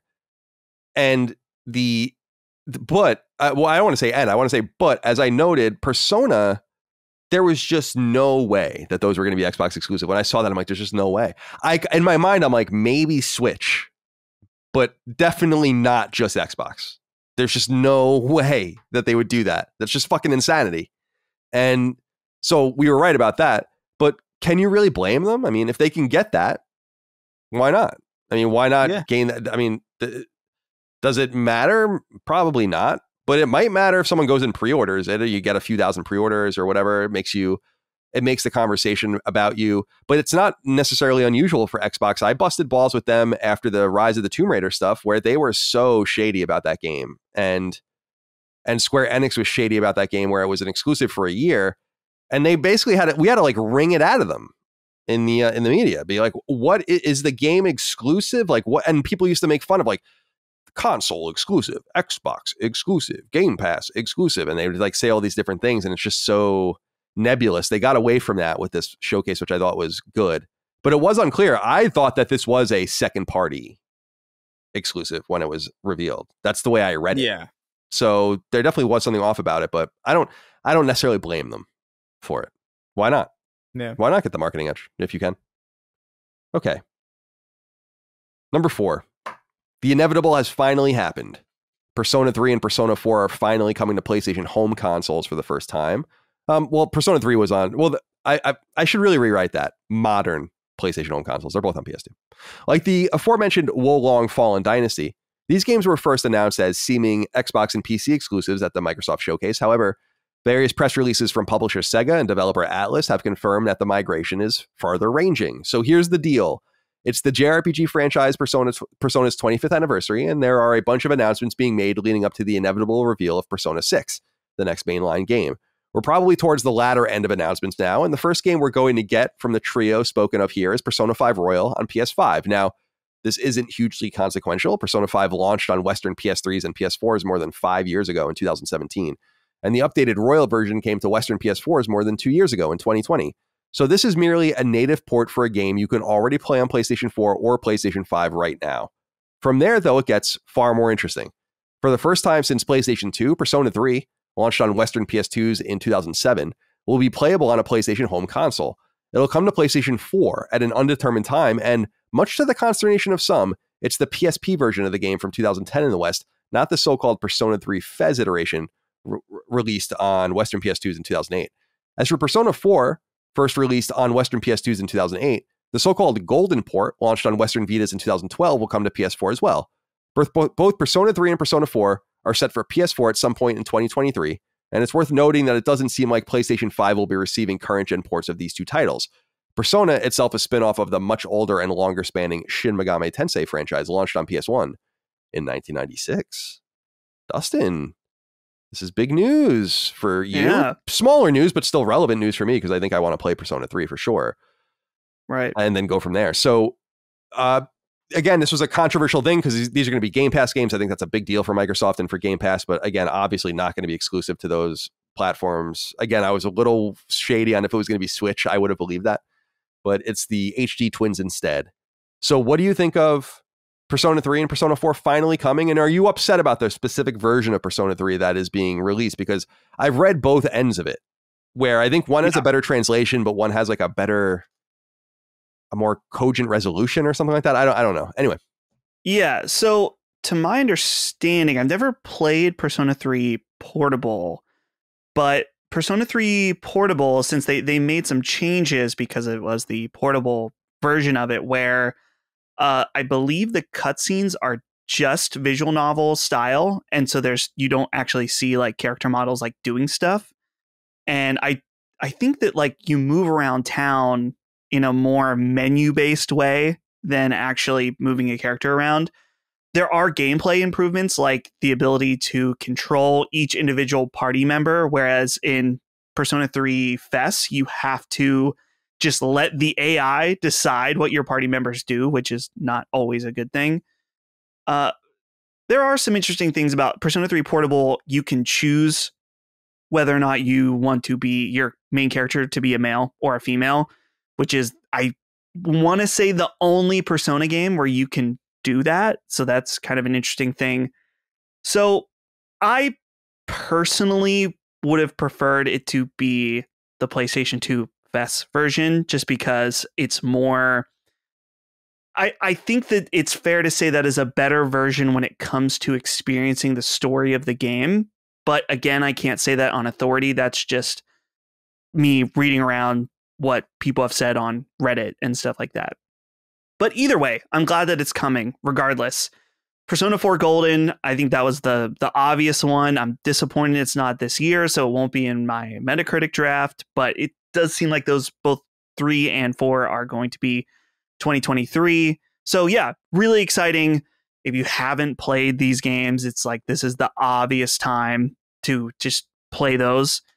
The other kind of weird thing is that the Persona 5 Royal port on PlayStation 5 was kind of a really low-key announcement through this, where it basically was on the website that there was a PS5 version of Royal coming out. And I'm not really sure what this actually will be, other than the only thing I can think of is that they'll bump the frame rate up to 60, because Persona 4 or Persona 5 Royal on PS4 Pro, and thus by extension PlayStation 5, was 4K 30, and it's already kind of like the 60 FPS would be nice.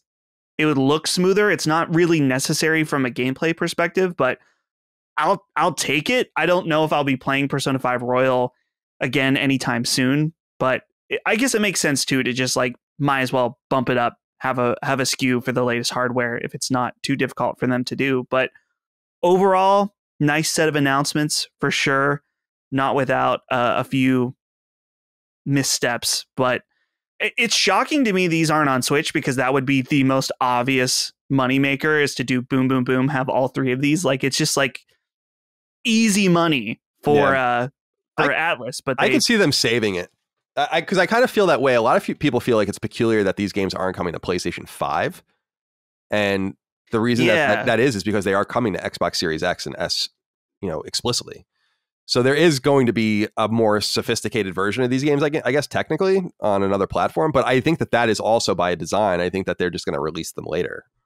Well, there might be something. I think I just read this past week somewhere, so I don't know. Maybe Chris, is there something where they're like phasing out like different SKUs of like Xbox is like the Xbox One and the Series X and S? There can be like a unified version where it's like we're not releasing backwards compatible titles. You know what I mean? Yeah. I swear I saw something about that. I know that typically speaking, I know on disc there's very specific. You could get like Series X optimized games like specifically on discs, and some of them like those just say Xbox, and the other ones, obviously the older ones, say Xbox One.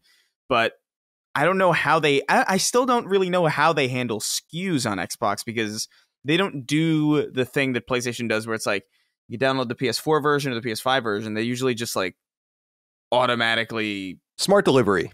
Yeah. So I'm not exactly sure how they'll handle it, but the assumption is that if they're putting this out on natively on Series X, that's likely the version that we're going to get on PS5, and that's the PS5 version. They're not that different. Well, not when you're porting PS2 games over. Yeah. Like what's really the. There's also a possibility that we get native ports of them on PS2 eventually, Dustin. I mean, that would be an option. That's another whole option for them if they want to explore that, is just releasing the PS2 games themselves. I'm kind of surprised. I don't feel like these games would be.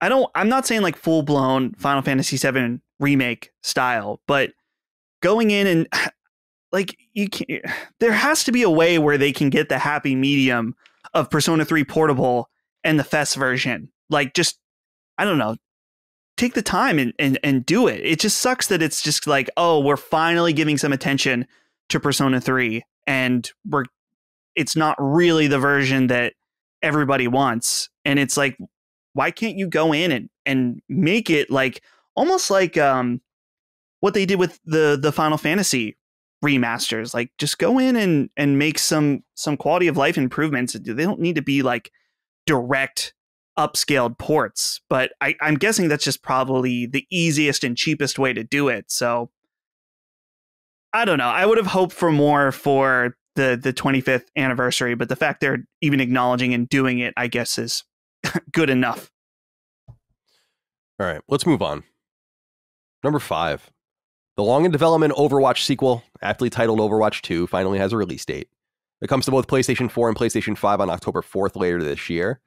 The biggest surprise about the game, however, is that it's going free to play right off the bat, a likely wise move if publisher/developer Activision Blizzard have any hope of getting this perhaps ill-conceived sequel off the ground in any meaningful way.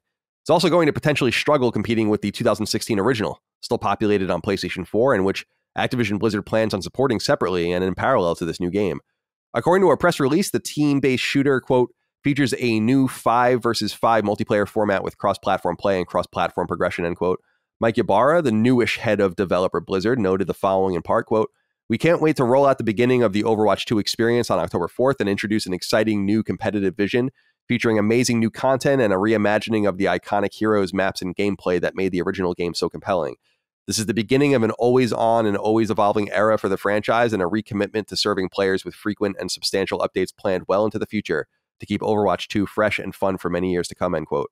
Overwatch 2, revealed in 2019, is considered by some to be a mistake from the get-go, as it will compete with an already vibrant package that could have evolved. However, it doesn't seem that Blizzard's vision is to see Overwatch and its sequel become a unified package, and eventually this might happen, and it indicates an inevitable free-to-play future for anything Overwatch moving forward. I was reading, Chris, we'll go to you on this one first. I was reading that Overwatch, they're pretty open that Overwatch 2 was openly cannibalized Overwatch's development, its support, fixing things, giving them new content. It seems like a game that was greenlit in a space between spaces where you make sequels like games like this. And I just don't think that you necessarily do unless you have some real major reason to do it. And I mean, like, even Call of Duty Warzone is going to operate separately from each other. So it's just they're not the only ones doing it. But I'm curious what you think about Overwatch 2 and its future and its viability, because I just feel like, isn't Overwatch kind of over? I'm not connected with it in a major way, but it just feels like it's not as big of a deal. I know there's like a league and there's like all these different characters and all of that, but it doesn't feel like a big deal to me anymore. No, it's definitely not even remotely as big as it used to be. Like, it's a completely different thing now, and I feel like they kind of shot themselves in the foot when they decided to kind of take a break from it to focus on, making the sequel, when they really could have just continuously updated this game and turned it into something that was a little bit more consistent, a little bit more in keeping with live service it's interesting to see. It's so funny that so many games that shouldn't be live services are becoming live services, and then games that should be just refuse to be. Like, it's like Overwatch is so clearly a live service game, and everything about it. It's exclusively multiplayer. It was like a $60 multiplayer game at launch with no story, no campaign, and they would just like get occasional like updates, occasional new characters added, occasional new maps, and maybe like a mode or two. And then they just sort of stopped because they were like, hey, we're going to go make a sequel now. And it's like, well, why not just make expansions? Like, Overwatch has a massively built-in community of fans. Like, why not take advantage of that? And I get that making it free to play definitely increases its viability. Like, I'm definitely like, I'm not big on Overwatch, but I have some friends who did like it back in the day and that I played. I did play it for a little bit. So the fact that it's free to play does have me a little bit more willing to check it out. That's obviously, that's going to be interesting for from the monetization aspect. Like, I wonder how they're going to handle that. Although base Overwatch has pretty rough monetization too with those loot boxes. I don't know. Overwatch is definitely like a shell of what it used to be, and I think it's largely because they just let it die while they went and made the sequel. When they just really handled it in the worst possible way. I feel like Overwatch now is. I feel like it's fucked up to say, but I feel like Overwatch has contributed more to pornography than it has contributed to video games. That's exactly what I was thinking too. It's so funny you say that. Wow. It's so funny you say that. You know what I mean? Yeah, like, I don't know why is that. Why are people so attracted to these particular characters? I don't know. It's like a medium between, because they look like borderline Fortnite characters. You know what I mean? Like they don't. It's like that anime. It's obviously more stylized, but it's like it's in between like that Fortnite cartoon and like real life, where it's like, yeah, that's Soldier 76, I guess. You know, like it's just a very confusing mythos that game is built around itself, and it's so funny now because like you just have to assume that every time, because they have to know. You can't work on Overwatch and not know about the excessive amount of porn that comes out of that game. So you have to have on some level some awareness that whenever you're like, hey, here's a new hero, that you're basically just giving a free 3D asset to just the depraved people on the planet. And it's like, it's such a funny. You could make a sitcom about just people working on Overwatch, I bet. That's a really funny. It's so funny you say that, because when I was reading the news, that was in my mind. I'm like, I just think about. Of course it is the Overwatch porn, but since we started recording, PlayStation Blog did post from the global marketing person of Overwatch, Madeline Dimas, that they have a roadmap now, and October 4th is Season 1 with 3 new heroes, 6 new maps, a new mode called Push. December 6th is Season 2, 2023 and on, new heroes, new maps, new modes, blah, blah, blah, blah, blah.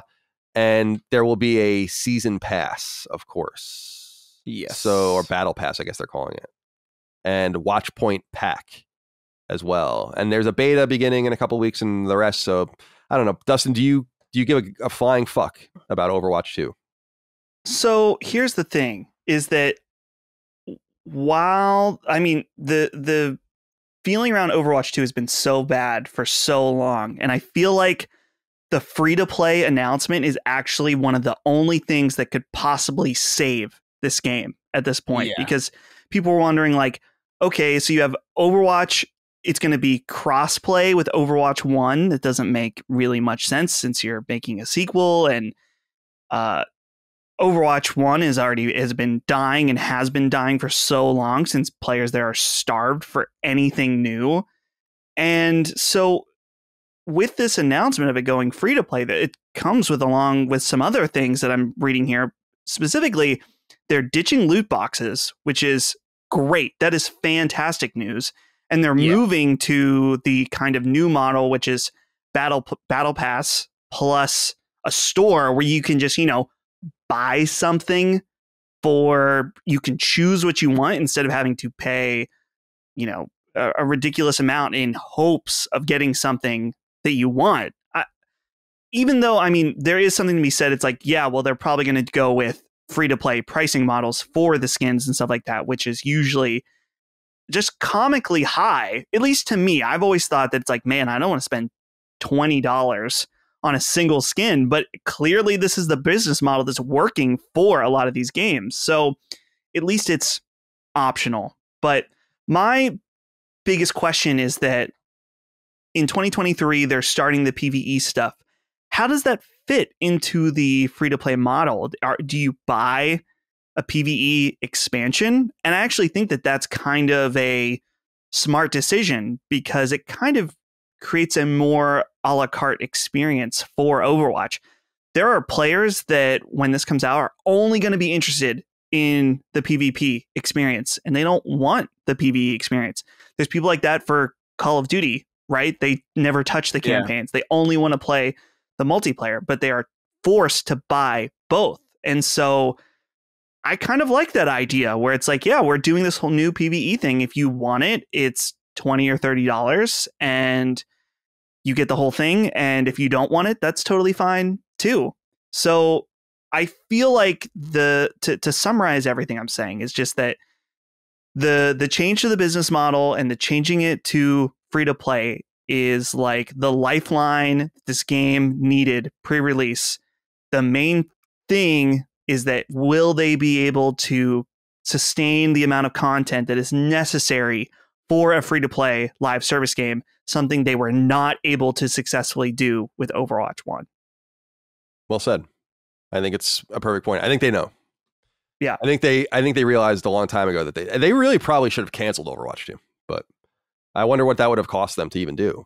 Like, well, it's like, okay, what's the point? Let's just cancel and integrate everything into one package now. They already have the plan of doing that in the future. They're just putting off the inevitable. All right. Number 6. Yet more PlayStation-centric news was revealed at the recent Xbox showcase, though, to be fair, this news comes from one of Microsoft's most important studios, Mojang. In a continuing effort to expand the reach, influence, and appeal of the mega-popular Minecraft franchise, a new spin-off, Minecraft Legends, will be launching on both PlayStation 4 and PlayStation 5 in 2023. It's a co-development between Mojang and an external partner, Blackbird Interactive, which also worked with Xbox on 2019's Minecraft Earth app, and is perhaps otherwise best known for the newest Homeworld, as being the newest Homeworld team, with its PC game Homeworld 3 PC-bound in 2023. As for Microsoft Legends, Mojang describes it as such in part, quote, Minecraft Legends is a brand new game that tells the story of the overworld uniting against an invasion by the ravenous piglins. It's a unique action strategy game that has strategy elements at its core, but its mechanics are inspired by the immersion of action games, end quote. Launched on PC in 2011, PS3 in 2013, and PS4 and Vita in 2014, Minecraft and the studio that made it were both wisely purchased by Microsoft nearly a decade ago. Legends represents the second attempt to make a proper spin-off for Minecraft. You may recall that Minecraft Dungeons developed by Mojang with the help from sometimes PlayStation partner Double 11, launched on PlayStation 4 in 2020. We don't hear too much about that game. Some people were pretty mad about this, Dustin, because we still haven't gotten Minecraft on PlayStation 5, and people are like, what the fuck is going on here?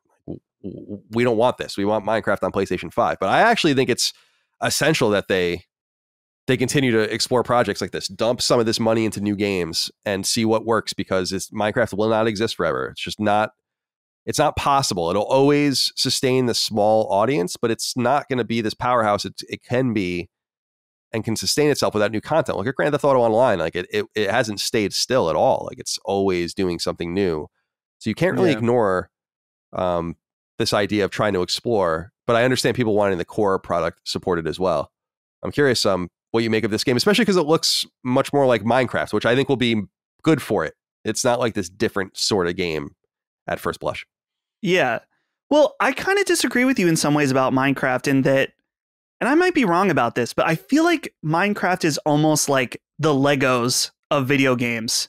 It's like it could last for honestly decades, and it's going to have different permutations and different ways that it's used. Like I know that like Minecraft is huge for different educational purposes and stuff like that. And so I think it will continue to float around for a very, very long time. And I don't want to say like forever, but clearly there is it's so open-ended and there's so much stuff around it, whether it's like it's funny if you go to at least the YouTube app on my TV, and I'm assuming this is everyone's YouTube app on PlayStation, whenever you can go to the gaming section, like the tab, and view like what are the most popular gaming videos right now. And they are always Minecraft YouTubers. Like Minecraft YouTubers, it's like an entire vertical that lives directly beside us that many of us know nothing about, but is so much more popular than anyone in our space does, really. Like just it's crazy. So does this make the opposite argument for me that because I it's a very compelling argument. So therefore, is it true that we shouldn't be getting these kinds of games, that they'd actually be wise just to focus on, Minecraft?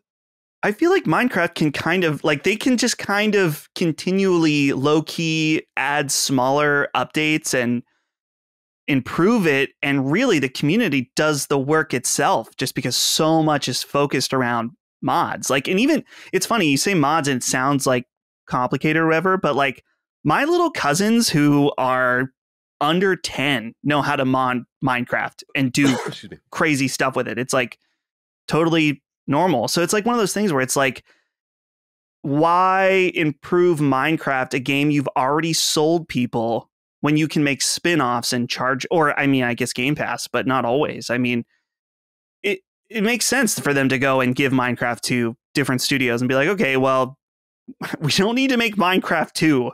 So we don't pull an Overwatch 2, like make an unnecessary sequel. So like, why not? Let's explore. Let's make a Diablo style game. Let's make the Telltale game, like a narrative thing. Like, I think that it's like I said, it's like Legos. You can do whatever you want with Minecraft. You might as well farm it out and get more revenue off it in other interesting ways. Well, I have to say, I think I was talking a little out of school because in looking at the statistics, it really backs up what you're saying. While Minecraft revenue actually peaked in 2018, the user base is continuing to increase. In 2018, it was 75 million. Now it's 131 million. Holy They're shit. making seemingly less money on that group of people, but having that amount of people playing the game is a big deal. And it seems like mobile revenue in particular is huge for Minecraft. Also, it has surpassed 200 million copies sold, or I guess that would be combined sold and downloaded. So that's crazy. There is it almost makes the exact, that's what I was saying. That's why I cut in, because I'm like, well, if what you're saying is true, and it is, then my argument doesn't really hold much water, Chris, because then the argument might be like, well, why would you do anything else? Like I've said, because I was kind of thinking about League of Legends, where I feel like League of Legends seems to be declining. Maybe I'm also out of school on that. But I think that Riot has done the wise thing, although they should have done it a long ass time ago, which is to start making other games, to both in the universe and maybe to buttress yourself outside of League of Legends. It's just, so they're doing their fighting game and they've done their role-playing game and all of the rest. So what do you think about Minecraft exploring this new format? I think it's cool. I think anytime you get something different out of a studio like that's responsible for like one of the biggest things that exists, I think that's something to be applauded. Like it would be so weird. Like imagine if Rockstar came out and it was like, here's GTA Tactics. Like how weird that would be. Oh, that'd be so sweet. Like I would almost have to like celebrate it on the grounds of like the fact that they just don't have to do that, but they did it anyway. And that's kind of how I feel about this, where it's like, I'm not into Minecraft Dungeons. It's not my kind of game. This one looks a little bit more like something I would play, but still probably not necessarily my cup of tea. But the fact that it exists at all, knowing that Minecraft is so big, is what makes me appreciate it. There are going to be competitors to Minecraft. I know there's some talk of this game called Hytale, which has been in like development for a very, very long time. I think it's like looking to launch next year or something like that. But that looks to be like a more sophisticated, like more RPG sim-oriented Minecraft experience. It's like mantling and like proper combat and all this stuff. And so Minecraft will have competition and potentially stiff competition. So it makes sense to maybe get out into different genres and kind of, get a feel for what this IP really can do outside of the niche that it's built for itself. But at the same time, no matter how good Hytale is, it ain't going to be Minecraft. Like the name recognition of that alone is so ingrained into pop culture and into, the internet as a whole, that like even if something was genuinely to come out and it was genuinely better, I don't think you'd see much loss from Minecraft at all. It's just so big and so integrated in the way that, dude, Minecraft is in schools, like that's a very difficult thing to supplant. So I think they're fine. They're resting easy. And I think it's a good idea to, when you're in a position like that, just explore different avenues. I never read about this game Hytale. I was just looking into it. Hytale. Yeah. And the studio is Hypixel, Hypixel, and I didn't realize Riot bought them. Their headcount is 40, but they're hiring at least 20 looking at this. So yeah, it's been in development for a long time. Yeah, this looks like this is going to be a thing. Yeah, and that's something I would keep an eye on if you're looking at this space in particular, because that thing I think does have the potential to kind of rustle their feathers a little bit. But I think generally speaking, Minecraft is safe, so it makes sense to. If I had a ton of money, if I had Minecraft money, I'd be doing all sorts of weird shit. You know, I'd be great. Yes, go make this for me, person. Totally, dude. I would too. I mean, yeah, I would too. That's what I'm saying. Like that would be my instinct. Would be like, we have to diversify. That would be like my immediate instinct as a businessman. Yeah. Would be like, let's diversify. Like, take some of this money and make something else quick. All right. Number 7. With so many rumors swirling about what PlayStation is planning to do with Gran Turismo when it comes to film or television, it's finally good to have confirmation. Film industry website Deadline reports that Gran Turismo will indeed be a feature film produced by Sony's in-house liaison PlayStation Productions. And perhaps predictably, its story is offbeat and potentially riveting. As described by Deadline, quote, based on a true story, the film is the ultimate wish fulfillment tale of a teenage Gran Turismo player whose gaming skills won a series of Nissan competitions to become an actual professional race car driver, end quote. As further illustrated by a long-running Gran Turismo fan site GT Planet, the inspiration for the film is likely, quote, the story of Jan Mardenborough. Mardenborough won GT Academy in 2011, age 19, and went on to an impressive career in motorsports, end quote. The website also wisely notes that Gran Turismo movie rumors first circulated about a decade ago, and at the time, this was also the angle. The iteration of Gran Turismo was written by Jason Hall, the writer of the 2014 film American Sniper, and it'll be directed by Neil Blomkamp, the writer and director of 2009 sci-fi hit District 9. Gran Turismo, which began on PS1 in 1998, is one of the world's most popular racing franchises and a staple of the PlayStation exclusive ecosystem. The most recent release in the series, Gran Turismo 7, came to both PS4 and PS5 earlier this year. I'm actually kind of down with this. Dustin, what do you think? Yeah, this is I don't know. When everyone hears we're making a Gran Turismo movie, it's like, well, does the car's wife die? Right? Like, yeah. What is the story here? And then this is actually seemingly a compelling angle for it. I didn't know about this story of this Jan Mardenborough. So it'll be interesting to see how this shakes out. And I don't know. We've seen so far that PlayStation has surprised us with these movies. So I don't know. I guess we should wait and reserve judgment. What makes me excited about this, Chris, is the idea that we'll see a lot of like legacy console and content. Like, if it's going to be about this kid, he'll be playing Gran Turismo 5 on PlayStation 3. And I just want to see how they handle all that, because I think it'll be a really cool way to showcase the series. It also stands in the firm contrast of Jim Ryan saying who the fuck basically wants to play this shit, you know, without the curses. When asked about old Gran Turismo games, they would have to focus on that stuff, and I think that's cool. Although they can rewrite it so that because I really feel like what's exciting about this, although I'm kind of usually icky about marketing, is it reminds me of The Wizard, where The Wizard was all like a commercial for Super Mario 3, right? And it could be like this commercial for Gran Turismo 7 or something, where they just rewrite it so that this kid plays Gran Turismo 7 and it's just the showcase game and people go home and play it. And I feel like they're trying to do rational things like that with The Last of Us. Ghost of Tsushima obviously is getting a movie. We're going to see Twisted Metal. There's rumors Twisted Metal was in development and was brought in-house from Lucid to Firesprite. So what do you think about the possibility of a Gran Turismo film and it not being like kind of some stupid Fast and the Furious or whatever? Remember that Need for Speed movie? That, with Aaron Paul. Yeah. Yeah, I don't know how I feel about this at all, because like to me it's like, it's not a dumb like, oh hey, the car, it's not like The Tracks of Us where like there's a baby car and like you know, like I appreciate that they're doing something a little bit out of the box and they're kind of basing it off of something that's like loosely real, but at the same time I can't think of a movie that is more engineered for me to ignore. If I could, I can't like because I don't care about cars, I don't care about racing, and I don't like sports movies like at all. And that's what this feels like to me. It's not a sports movie extensively, but it's like, somebody evolves into being like an athlete-esque type figure through their love of something. And I'm like, these even the best of these movies have never like I get into arguments all the time because like my friends give me shit about this, but like I don't care about Rocky at all. Like Rocky is such a, I get it. He punched someone. That's what I got. That's what I got out of Rocky. Is that Sylvester Stallone punched a person.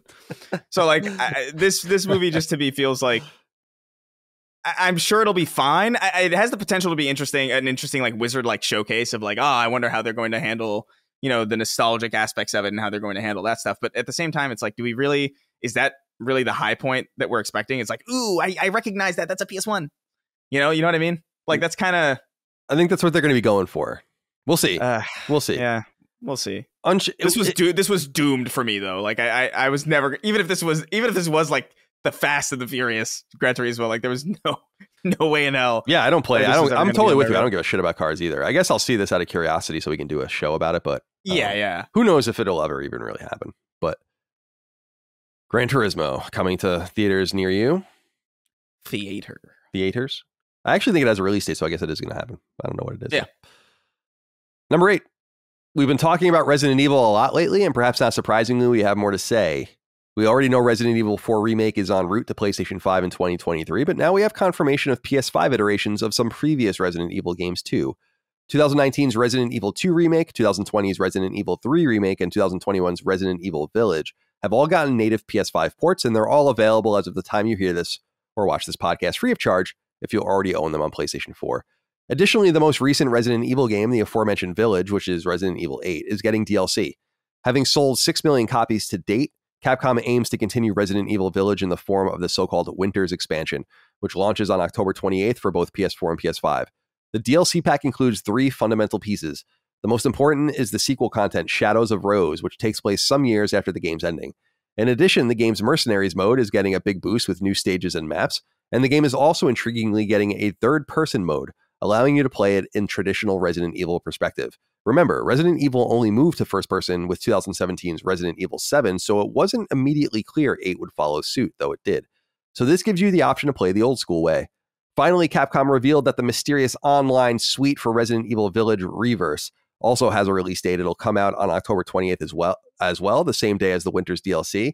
You may recall that this multiplayer mode was originally planned for release concurrent to Resident Evil Village in the spring of 2021, and it being bumped to the fall of 2022 means it was delayed for well over a year.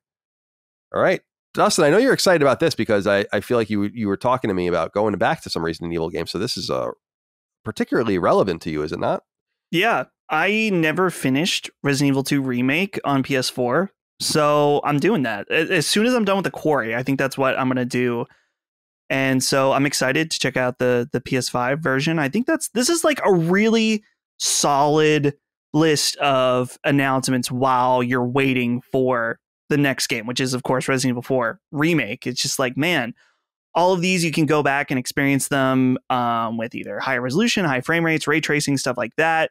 We've got really solid sounding DLC, really intriguing that it sounds like it's, at least from a story perspective, I'm really curious how they'll take it. And the third person mode feels like a really cool new way to play the game.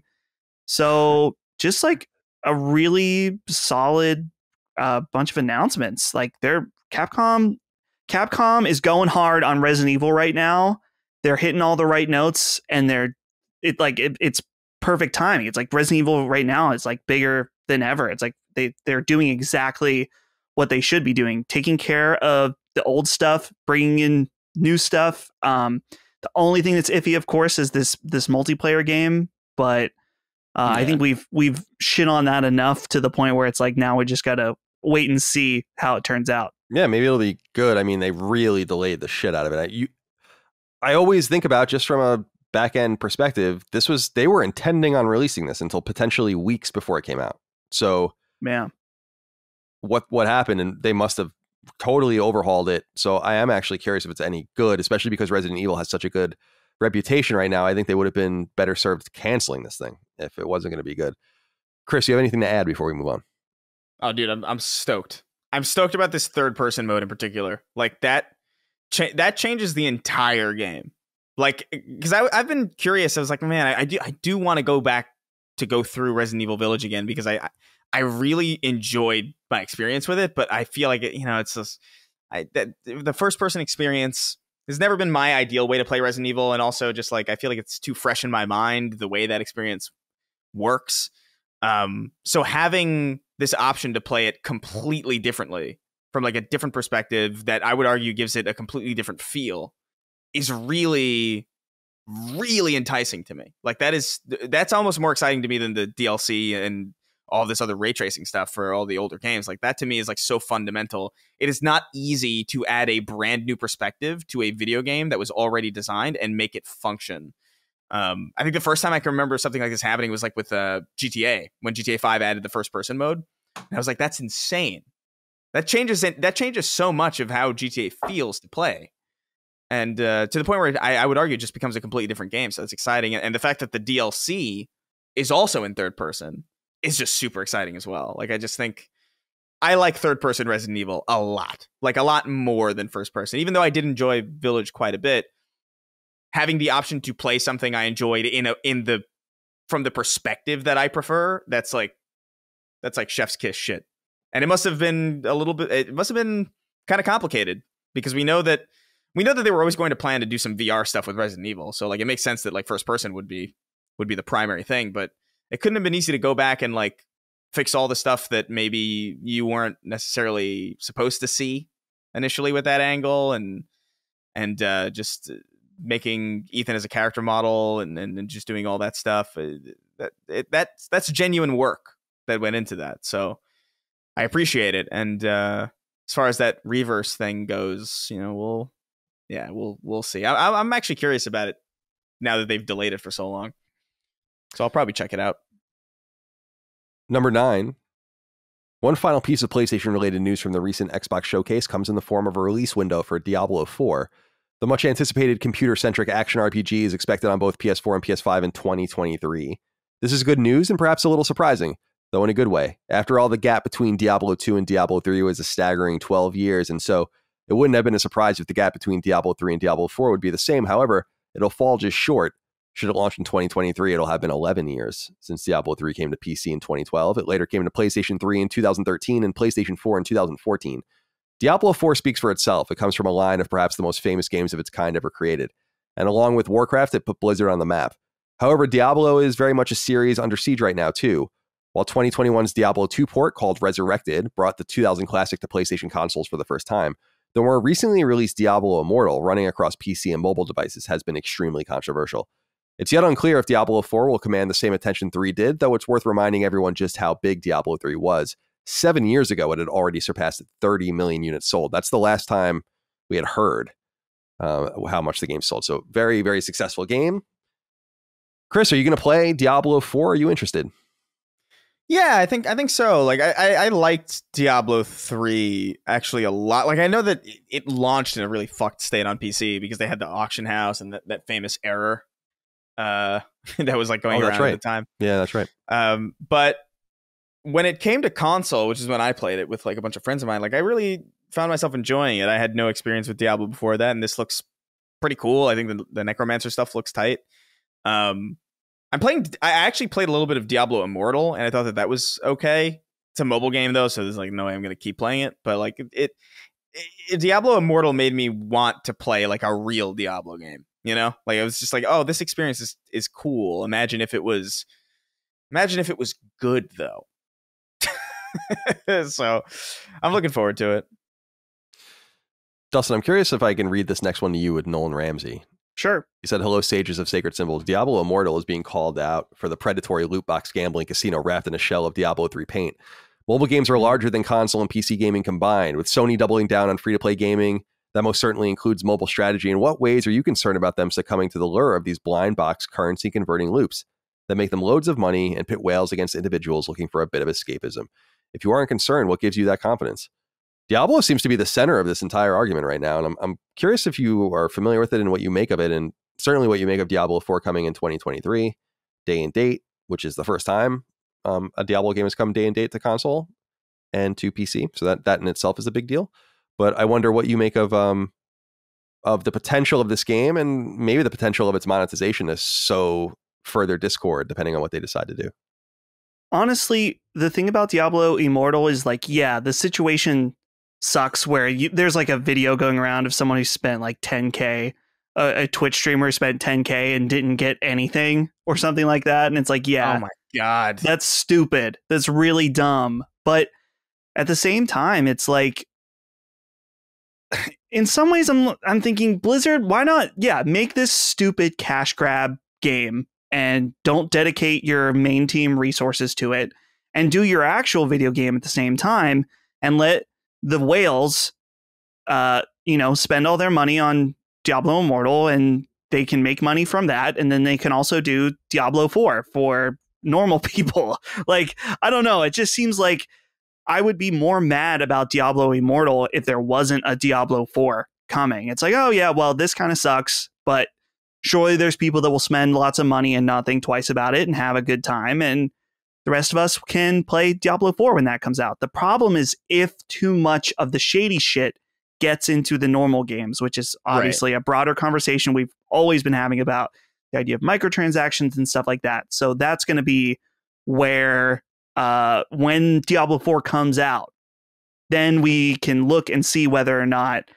we have a right to be angry about microtransactions, stuff like that. So let the whales have their games, as long as it doesn't come at the cost of actual video games. And I'm hopeful for Diablo 4. I'll be playing it day one for sure. Yeah, I think you're right that we will discover in real time if you're able to have both. Yeah. I think Call of Duty has kind of done it, and there's no reason to think that they won't be able to do the same. Although I don't think Activision has the shitty kind of reputation that Blizzard does with some of this stuff. Okay, let's move quickly through these next two. Number 10, a leak on the PlayStation Store makes clear that yet another NVIDIA leaked game was real. This time, the target is publisher Square Enix, and the game in question is Tactics Ogre Reborn. In NVIDIA's calamitous GeForce Now leak, the game was listed as Tactics Ogre Remaster. However, Tactics Ogre Reborn was trademarked in Japan a few months ago, and well, here it is. As relayed by prominent industry Twitter account Wario64, Tactics Ogre Reborn was clearly listed on the PlayStation Store before being taken down moments later. However, he has the screenshots to prove it.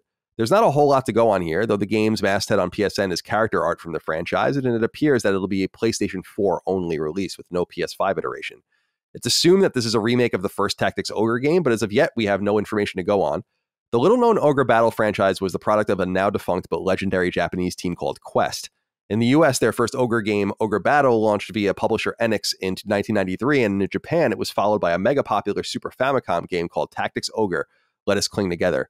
Launched in Japan in 1995, we wouldn't get it in the West until it was ported to PS1 in 1998 via Atlas. It was re-released on PSP in the West in 2011, and it could be that game that we're getting. That was the last PSP game that I played, by the way. Or it could be a remake of the first game from the SNES era. What it's unlikely is to be the third game, the Atlas-published 2000 Western release Ogre Battle 64 on Nintendo 64. As far as new releases in that franchise are concerned, the GBA game Tactics Ogre: The Night of Lotus, which received a Western launch in 2002, is the last we saw of it, and these days it falls under the guidance of Square Enix. This is good, as the series is a clear inspiration for Final Fantasy Tactics, and so they should be housed together. This is very exciting, and I think this is a prelude to Final Fantasy Tactics. One leads to the other so seamlessly that it's obvious that Final Fantasy Tactics was completely inspired by Tactics Ogre, and I think people are going to realize that when this game comes out. So I'm really, really stoked about this. I won't assume you guys will play it, but I'm going to play it. And finally, number 11, thanks to both the NPD Group, which tracks American gaming hardware and software sales, as well as the monthly digital game sales charts from Sony itself, we have an idea of what games are doing well during this incredibly slow time in the industry. For the month of May in America, NPD lists the best-selling game as Elden Ring, followed by Lego Star Wars The Skywalker Saga. Other notable games include Evil Dead the Game at 4, MLB The Show 22 at 5, Gran Turismo 7 at 9, Horizon Forbidden West at 12, and Skyrim, which peaked back into the list at 20. When looking at only PlayStation software on PS4 and PS5, MLB The Show 22 was America's best-selling game in May, followed by Elden Ring, Evil Dead the Game, Lego Star Wars The Skywalker Saga, Gran Turismo 7, Horizon Forbidden West, Miles Morales, and Ghost of Tsushima ranked 6, 8, and 9, respectively. On the digital storefront, the best-selling PlayStation 5 game of the month for May was Evil Dead the Game, followed by NBA 2K22, Elden Ring, MLB The Show 22, and Lego Star Wars: The Skywalker Saga. Other notable entries on PS5 include Ghostwire Tokyo at 7, Sniper Elite 5 at 8, Salt and Sacrifice at 9, Trek to Yomi at 10, The Stanley Parable at 11, Gran Turismo 7 at 13, and Horizon Forbidden West at 17. The PS4 and PSVR charts are exactly as you'd expect to find them, though the free-to-play charts have some movement. While Fortnite remains at number 1, Ubisoft's Roller Champions is at 2, and the new Vampire the Masquerade Blood Hunt is at 3, elbowing both Apex Legends and Call of Duty Warzone out of the way. So interesting movement on the free-to-play charts, and I bet you those become some of the more interesting charts to watch as we move forward. Now, I promised on Discord that I would address a complaint that we sometimes get about the show, which is that it's too long. And while I can't control the news, when I was writing the show yesterday, I realized the wrap-up is just Colin's OCD run amok. The entire idea of the wrap-up originally was to make sure that we talk about every game that comes to PlayStation at least once, out of respect, especially because I own an indie studio and I know what it's like for everyone to ignore your game and for you have to really do legwork and stuff. Yeah. But I realize it's just minutes of wasted time. Like, it doesn't matter. It's hard for me to put it away because it's been good for me to study and like get the knowledge of those games as I go. But I'm cutting that out of the game, of the show moving forward. So no more of the wrap up. Oh. All right. It's time to end the show as we do each and every week with listener inquiries from Patreon, patreon.com/laststandmedia. We could not do the show without you over there. So thank you so much for your love, kindness, and support. I am extremely interested in the answers to this question from David, although he's written in before, Chris, and I remember we would say David because it's D-A-I-V-I-D. David wrote in and said, "Hey, CDC, quick silly question. So we know Colin is working as a writer at Lilymo, but what would Dustin and Chris's roles be if they worked at game studios? What would they like to do versus what would they do best? Can't wait to hear your voluptuous voices." Thank you, David, for writing in. Chris, what would you do at a studio? I would assume my feel for you is like designer, but I don't know if that's accurate. Yeah, I mean that was what I wanted to do when I went to college initially. Like, I went to film school specifically because game design in New York is just not really a thing that you can study effectively. Like, especially not when I was going to college. Like, there were no game design schools in New York that you could go. There were some places that had like some smaller programs, but it wasn't really serious. I wanted to go to DigiPen. That was like what I wanted to do. I wanted to go to Seattle and go to DigiPen and learn game design there. But that's expensive, so I didn't do that. And yeah, I don't know. I think I would like to do design. I think now, if we're talking about currently, I feel like I'm way too behind on all the stuff that I would need to know to be a good designer. I don't know a lot of. I haven't programmed in a long time, and I'm terrible at math. I'm like garbage at it, which is like really important for game design, turns out. Specifically if you're coding and doing any of the real legwork of design. But I think I would like to, if I was working at like a shooter studio, I would love to like design maps and like make gray boxes and things like that. But if we're talking now, like, I feel like writing would be a lot of fun.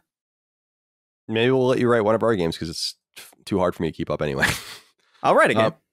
It's I'm not even. I know it's difficult, but it's also something that's like it seems exciting. It is exciting. It's cool. It has been a really interesting experience, and the feedback has always been gratifying as well. Dustin, for you, I'm curious what you have to say because I feel like production is obvious for me, but that's because you're our producer. I don't know if you feel like you want to spread your creative chops more than that. I feel like your skill is in production. I feel like you would be a really good producer, and teams need good producers. So that seems like an obvious one to me, but I wonder what you think. Yeah, it would probably be something like that. The thing about my skill set, at least this is the way I feel about it, is that I have many, many things that I'm able to do, but I am not a master of any of them. Like, well, there are some things I feel like I have mastery over, like the production of these shows. Like, I can do that very well. But like the Photoshop stuff, which I don't know. It's funny because I don't feel like I'm very good at Photoshop and making thumbnails because I never was taught how to do any of that. Your thumbnails are legendary, dude. That's the thing, is that people really like them. So I guess I've figured that out. So yeah, it would probably be some kind of production role. The the funny thing about with Lilimo is that I feel like I have a small role there that's unofficial since I've done multiple trailers, but it's like, not, I don't actually have a title at Lilimo. I'm not like on the books there. Yeah, well, yeah. I guess I am on the books because Barry's paid me. So, and I chime in on their Discord. I low key lurk around on that Discord because I'm always intrigued by game development talk that I don't really understand. So I just kind of read it, what they're talking about, and don't necessarily say anything. So, Barry, I'm watching what you're saying. Those guys are totally obsessive, and yeah, I'm usually in there. Usually, what I have to say is, I've rewritten this. Sorry, and then they have to put it into the game at some point. But I haven't had any of that with this game. Herbroxy and Twinbreaker, I was way worse with that stuff. I added so much to Twinbreaker, like at the last possible minute. It was like ridiculous. I'm sorry about that, Barry. All right, good answers. Cody Horn wrote in and said, "Hey, gentlemen. The conversation surrounding first-party PlayStation titles coming to PC is seemingly ramped up again due to the most recent State of Play and Spider-Man announcement. One game I'm surprised to see very little discussion around being suitable for PC is Returnal. The moment I saw a full gameplay breakdown of Returnal, I knew it was perfect as a PC game. Keyboard and mouse suits it very well. This game could be extremely popular on Steam, especially with the recent addition of multiplayer. Its competition would most likely be Risk of Rain 2, which has been out for a while. I think the PC community would eat it up." Chris, I remember we brought this up. I think you just brought this up last week, actually, or maybe it was 2 weeks ago, that Returnal and mouse and keyboard seemed to make sense. I think it was you that said that. Yeah. And he's right. Cody's right in that. Why isn't Returnal being mentioned more? See, to find these hits on PC, I think Sony can feed the beast in obvious ways. And we said that a game like Spider-Man is just going to sell so well, and it's going to be so funny what people do with that game.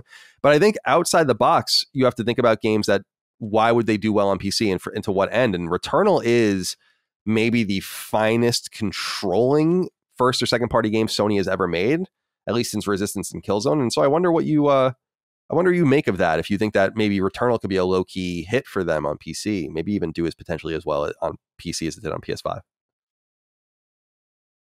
Oh, Chris, I'm sorry. Like my dad just came in. I missed the last bit of that. He like waved me.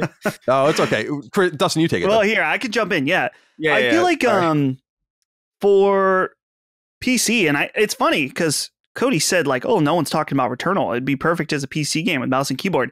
Yeah, people have talked about it. Chris and I here on this show, Sacred Symbols, where we think this would be an excellent game for just that precision of the mouse and keyboard. This would be an absolutely excellent PC game. And I would love to see this too, where it's like, get some really powerful hardware attached to this game too, because I'm not saying Returnal's a bad looking game on PlayStation 5, but it's also not the best one. Like there's definitely, I know some weird like upscaling stuff, at least at launch. I remember thinking like, this kind of doesn't necessarily look totally up to par, but it was still obviously a really fun game. And just also think about the mods that could happen for this game. Oh yeah, dude. I'm imagining a mod that's like, hey, here's a mod that can take this weapon out of the game. Or if you want to change it slightly, that you can change around your loot pool, or maybe just have this weapon or stuff that like, I know that would break the design of the game in some ways, but it's like, I've beaten the intended design of the game before. Let me play it in this new way. So yeah, I want Returnal on PC real bad. Yeah, I would echo that. I feel like it. Yeah, we mentioned this before. I specifically mentioned, like, I think last week that I just think it makes sense for keyboard and mouse. I think it would do well on PC. And I look forward to the inevitable, Returnal minus the lobber game type. Yeah. Dude, people get mad if you talk shit on the lobber. Some people are lobber diehards. That's how I beat the game. Okay, Colin's I remember that now. Yeah. They wear lobber hats and lobber merch. Well, like when I just, because I ignored the lobber for the most part too. I think I liked I always like assault rifles and shit. So when I discovered, I'm like, holy shit, like it's actually kind of OP. Like depending on the build you get, you can just destroy shit, just absolutely obliterate shit with it. And when I discovered that, the game actually became way easier for me. Well, that's kind of the thing where it's like, I understand that it's overpowered, but that inherently makes it less fun to me. It's kind of like when you just like when you run God mode or something, where it's like, yeah, this is cool, but like it's not really as engaging as it could be otherwise. And I just found it so unfun to use, even though it was really effective. And I was just like, well, this isn't really worth it. If I can get through the game not having as much fun as I could if I was using stuff that I had fun with. It's just like, I don't know if that tracks. But yeah, I don't know. I think this would be a great PC game, and I think it should be brought up a little bit more often when we're talking about these kinds of games migrating. Because I think it makes, of all the games that Sony has ever made, especially in the PlayStation 4, PlayStation 5 generation, this makes the most sense. Like, Returnal makes so much sense on PC. It's insane. Well, I mean, the good news is that this is in the NVIDIA leak. Yeah, in fact, obviously. In fact, the NVIDIA leak indicates who's making it, and because Housemarque's not doing it themselves, and it's Climax, which is good news because that studio, it's a port house, but that studio has long worked with Housemarque. They ported basically all their games. They ported Resogun to Vita, Dead Nation, I think, to Vita and PS4 and more. So that'll be interesting. And so it's not, Cody, it's not a matter of if, but when. And I think the when is going to be this year. Because again, remember, the prediction fiscal year, March to March, 22 to 2023, is $300 million revenue from PC. $300 million, from 80 million to 300 million. You think it's going to be this year, though? Like, is there even time? I'm just looking around. I'm trying to scrape together $300 million in expected revenue. Yeah. Maybe the fiscal year, I think. I could see it being like a February thing, you know, or maybe like even January thing actually makes a ton of sense. Why wouldn't it be ready sooner, though, do you not think? I think it's not that it wouldn't be ready sooner. It's more just like, for me, I'm thinking like, okay, you got Spider-Man coming in September. You've got presumably God of War in November. You've got The Last of Us also in, sorry, Spider-Man's in August. And then Last of Us Remake Part 1 is in September. Then you got God of War in November, presumably. I guess you could. It wouldn't really eat into anything. Yeah, because Last of Us would have announced it. Well, I was going to say, like, those games aren't coming to PC, so it's like if you want to just get those, I'm literally just searching around looking for $300 million. Like, yeah, no doubt, like it's there. It's a total canary. Like, it's a hint. You know? Yeah, for sure. I just don't know where, and I'm not saying that they're going to generate $300 million, but with this, I think they can sell 500,000 copies of Returnal on PC. Like, I do agree with you. Like, I think it could be a big game there for people that really like Twitch controls and stuff. But I feel like all that money is Spider-Man. Maybe Mark my words. 400 million copies of Spider-Man will be sold. I mean, mark my words, it'll be PlayStation's best-selling game on Steam. Oh, undoubtedly. Yeah. Okay. Matt Council wrote in, said, "Hello, my little fireflies. Have you all noticed how different the character models look in The Last of Us Part 1 remaster? All of the main characters look significantly older. This doesn't bother me so much with Joel or Tess, but Ellie appears significantly less childlike than in the original. I think this kind of change actually impacts the narrative. Why do you think they made this change? Are they uncomfortable with this so much realistic violence occurring around a younger looking child? Personally, I'm disappointed.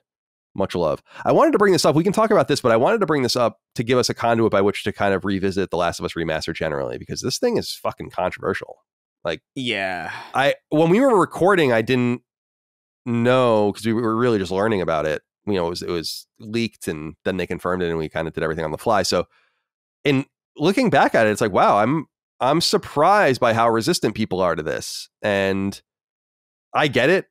Is it necessary? No. I don't think so. I mean, I don't, but we're getting it. Nonetheless, it's happening. It's like that. It's like the meme of Cersei pouring the wine down the person's throat, right? Like, it's going to happen, and you're going to drink this wine. So I think it's a good sign that Naughty Dog, knowing that this was happening elsewhere, took it in to finish it themselves. Either the quality wasn't up to snuff, or they felt like they can do more. And I often say, Dagan and I actually talk about this a lot on Knockback, that I like the idea of, if you're going to remake something, like, maybe use a little creative license. Dagan and I were talking about the original Terminator recently, and I was like, it would be kind of cool for them to go back and fix some of this shit. Like, they don't have to do anything else, and they can keep the original available, but why not? I mean, like, why not? You can fix, so like that Terminator doesn't look ridiculous when he's like walking stop motion, when everything else looks so good, right? And so I don't hate it, because the original exists, and the remaster exists, and the remake is going to exist. And so there'll be three different things. As far as why, though, Chris, they are aging Ellie up, I've noticed that. And do I think it affects the narrative? Yes. It makes it less scary. Like the idea of a 9 or 10, or I don't know how old she is, 11 years old or whatever. I think she might be 13, like a young 13. Like, she seems like 13. Yeah. It's like, that's scarier than a 16-year-old to me. You know, like that's scary. It's inherent. It's why the Walking Dead season 1 game was so scary, because that little girl she was young, so it's like she's defenseless. You know, and right. So take this however you want. I mean, how are you feeling about this a week out? Yeah, I mean, I don't think my opinion has changed that much. I was already kind of like lukewarm on it. I even, and look, people are really cheeky about this too, where I was like, oh, I don't really see that much of a difference between some certain screenshots that they've shared. There are obviously some where it's obvious, where like there's like a screenshot of like one of the clickers, and it looks eons better, you know, like no doubt. And yeah. I would argue, like, obviously, yeah, it objectively, when you really get down to the granular detail, the new shit obviously looks better. Like, it looks way more realistic. It's more realistically designed. It's the lighting is better. Like, I get it. But at a glance, it's not so much which one is newer that I have a hard time to. It's more so like there are certain shots where I'm like, I'm not gonna lie, I think the color composition and the overall look and feel of like the older screenshots in some cases just look a little bit better to me. It's not to say that they look modern, but I feel like they fit what they're going for. And Ellie's character model was the one thing that I was like, ooh, that's weird, because she does look like it's like you said, it's less scary if she's older, or if she reads as older, because you don't feel that protectiveness. You don't feel, it's like, oh, well, what do you can handle this probably. You know, you are a retail worker age now. Right. Like I would probably get into an argument with you. You know, as opposed to like if you're like a kid, I'm trying to protect you and make sure you don't die. It does have a drastic impact on the tone of the story, I feel like, and it does have a drastic impact on the overall just the overall feeling of tension. It's a weird choice. I don't know why they did it, because she objectively looks older. No doubt about it. There are certain shots where like she has just less emotion in her face also, which is like really, there's this one screenshot that I saw going around, and it's Ellie from the side, like holding the gun. And the first one is like obviously the Last of Us remaster, and then the second one is Last of Us Part 1. And she's just like doing that. You ever see that image of Bob Odenkirk from Better Call Saul, where it's like him all golden? Yeah. And he's like he's just staring blankly with no emotion. That's like Ellie looks like that. It's like a really jarring thing, because you go back to the objectively worse character model with less detail, but there's more emotion in it. And I'm feeling mixed on it, man. Like, I don't know, like sometimes I'm like, wow, that looks really impressive. And other times I'm like, I feel like they're losing something in translating this to PS5. And I don't know. I don't know how I feel about it. I'm kind of not big on this in general. I feel like the PS4 remaster is perfectly apt, and I wouldn't be surprised if it was still probably the optimal way to experience it. Do you have anything to add, Dustin? I wonder if you have any reflections to offer about, you know, a week out from this Last of Us remaster that ended up being more controversial than I expected. I understand the $70 price point thing, but that's it, dude. It's over. Like, I don't know how many more times I have to tell people this. It's over. Like, on PlayStation 5 for first and second party, it's $70. That's the price of admission. It's always going to be the price of admission. They're not going to make it less, because then they're going to always be asked why they didn't make another exception and so on and so forth. So they're not going to do it. Yeah. I think it's time for everyone to, it's time to get over it, just because we're going into 2 years now. I think though that the difference of why the $70 price tag, it's not that, oh, it should be 60. It's just that it's just the package that we already got with better graphics. It's like, I think when we were talking in it's also less because it doesn't have factions. Right. Oh yeah, exactly. So it is less game technically. No, but it is more because it's The Last of Us Left Behind too. Not for remastered. Oh, for remastered. I'm sorry. Oh, that didn't have Last of Us remastered include Left Behind, the main game, and I see. All right. I got you now. Okay. Yeah. Right. So you are getting technically less game. Some people, it doesn't matter if they didn't want factions or whatever. But I think when we were talking about what this game could be, we were talking about the possibility of a package deal, whether it's like, okay, you get Last of Us Part 1 the PS5 version of part 2, like a proper PS5 version, maybe that's the package. Maybe the package is part 1 and factions or whatever. But it's like, no, it's just this.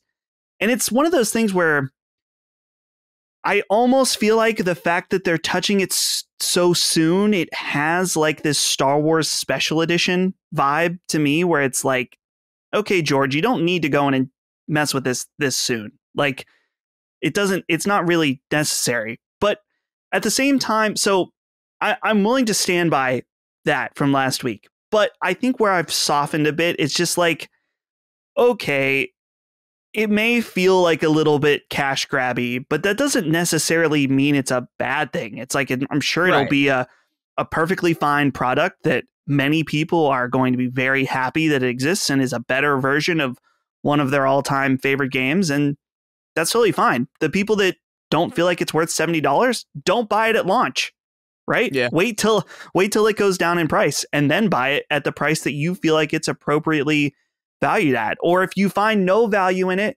don't buy it at all. You know, I think the only thing that you can justify... You just did the Joe Biden thing. I love when he does that. When no. How dare... is that... Don't buy it at all. Yeah. The whisper scream. Yeah. Oh, yeah. Don't buy it at all. So it's one of those things where, I don't know. The thing I think that we can justifiably, as far as like a very small group in comparison to everyone who plays games, us, the hardcore fans, it's like, sure, we can be frustrated that maybe these assets or this time and effort wasn't put into something else. But it's a perfectly justifiable thing from a business standpoint to do. So it's a lot of mixed feelings, up and down. I think that the only, I don't want to say the only, I think there's salient arguments, but like the most salient argument to me is the one you made where it's like, well, this is a lesser product than the $60 PS4 release from 2014. And I think there's something interesting to be said about that. But I also think a few things. First, from my perspective, I don't think Sony's ever pushed the remake shit too hard. They've been pretty low key about remakes. We often say that we wish they would remake and remaster and re-release way more shit than they do. In some ironic way, they were like amongst the progenitors of this with things like Sly Cooper Collection and God of War Collection and all that. On the other hand, they only have remade a few games straight up, and they are considered great remakes, right? From one studio in particular, Blue Point, that's not a peer of Naughty Dog, really, you know, in terms of its quality. Like, it's not. And the one thing, Dustin, that I was thinking about with this, I'll move into the next question after this, is just, I feel like there's a little bit of hypocrisy because Demon's Souls was released in 2009, 2010 on PS3, something like that, and was remade in 2020. The Last of Us was released in 2013 and is remade for 2023. There's not really any difference. Like, there's a couple of years. There's a huge difference. There wasn't a Demon's Souls PS4 that was really good. Yeah, I guess so. I guess so. It's just, that's a port though. I mean, like they could have just ported Demon's Souls and that would have, then Demon's Souls remake would have just not been as justified. I just feel like that's a little bit of weak reasoning to me. I do think it would have been less justified if we got like a PS4 port of it. Like I do think there is an element of people just generally being fatigued on The Last of Us because they've remade it like specifically that game. It feels like a million times, even though it's obviously an exaggeration. But I feel like, I think they and this is, by the way, a compliment to the original game that I can look at a screenshot of a modern remake and the old one and still kind of have to look deeper as to figuring out whether or not like which one's the new one. You know what I mean? Like it's not necessarily an insult to the remake. It's also a compliment to the original. It's like the original Last of Us, especially on PS4 with the remastered, looks great. It looks great still. And I think maybe people they're used to the idea of remakes being significant. Like significantly, like noticeably, like way, like eons better. Like Final Fantasy VII. Yeah, like Final Fantasy VII Remake. You compare Final Fantasy to Final Fantasy VII Remake, it's hilarious. Or like even like a Halo 2 to Halo 2 Anniversary. It's like, Jesus Christ, what the hell? Or like Resident Evil 4 Remake or Resident Evil 2. And I think when you're looking at these games and comparing to like like how much they've improved it, even if The Last of Us does improve significantly, and it does with the character models, there's just not as much room for it to go. So it inherently feels less impressive than something like RE4, which just looks insane in comparison to Resident Evil 4. Granted, obviously those are older games, but I think that's still kind of the psychological game that's at play here. When you see a remaster, you're looking for reasons as to why it's justified. And when something looks more or less how you remember it, and you have to bring up like screenshots to really tell the difference, then it's going to hit a little bit less hard, you know? Granted, this game could have been ugly. Like, they could have did the Halo 1 thing where it's like, that remaster's fucking ugly. But I just feel like in general, I think it's more about the perception of how much is gained in the remaster process versus just porting something that was already great looking to begin with. Yeah. Well, I'll give you the last word for now. We're going to revisit the discourse, I'm sure, when the game comes out. Oh, yeah, for sure. Oh, yeah. So we'll be back. Okay. Matthew O'Sullivan wrote in and said, between me writing this and the podcast going live, the Federal Reserve will presumably hike interest rates in order to cool down the steady inflation. As the whole idea behind this is to reduce discretionary spending, I was wondering how you gentlemen might think this would affect the games industry. For me personally, gaming would be one of the easiest and most obvious things to cut back on. Would it mean less a la carte purchasing, further adoption of free-to-play, and would the supposed value of a subscription be even more enticing? Would love to hear your thoughts. I'll take this one from you, Matthew. I've been thinking about this because I think it's, first of all, we own a business in the gaming industry, and it's going to affect, the recession that's going to happen is going to affect us, because the only way to get this inflation under control now is to have a recession. So, and you're right that discretionary spending, I think Janet Yellen, the Secretary of the Treasury, said herself, like, what would really help is if people stopped spending money, which is so ironic. Like, it's so funny because when, it's basic economics. If you have an apple and there's two people willing to buy the apple and you're selling it for 50 cents, you'd be like, all right, I'll sell it for 75 cents. I mean, it's worth, like my dad always said, it's worth whatever you can get for it. So the economy is upside down right now. I have, I think, interesting insight into this because I was at IGN as an editor full time during the entire recession that happened in 2008, 2009, 2010. And it was a really scary time because everyone was losing their jobs. And what ended up happening at that time, if you go and look back, is that a site like IGN murdered during the recession. Murdered. No problems at all. The reason is that people looked for escape. And they looked for things. They were reading reviews. They were looking at strategy guides. They were doing whatever. There was a very sophisticated pipeline of content to keep people invested in websites for a long period of time. Post-release content and like I said, like wiki guides and all this shit.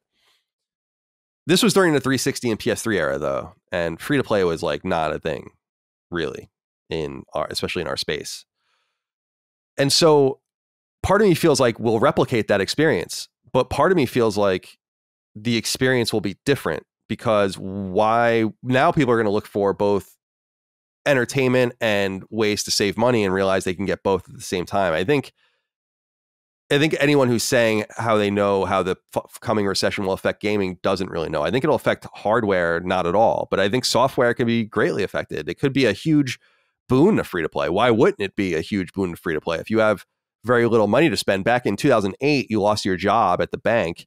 You go home, you get your 2 months severance, and you're like, all right, I need a game to spend 100 hours with. And you're like, what's the best $50 or $60 game I can buy? Well, now the best option for you to spend time is to not spend any money.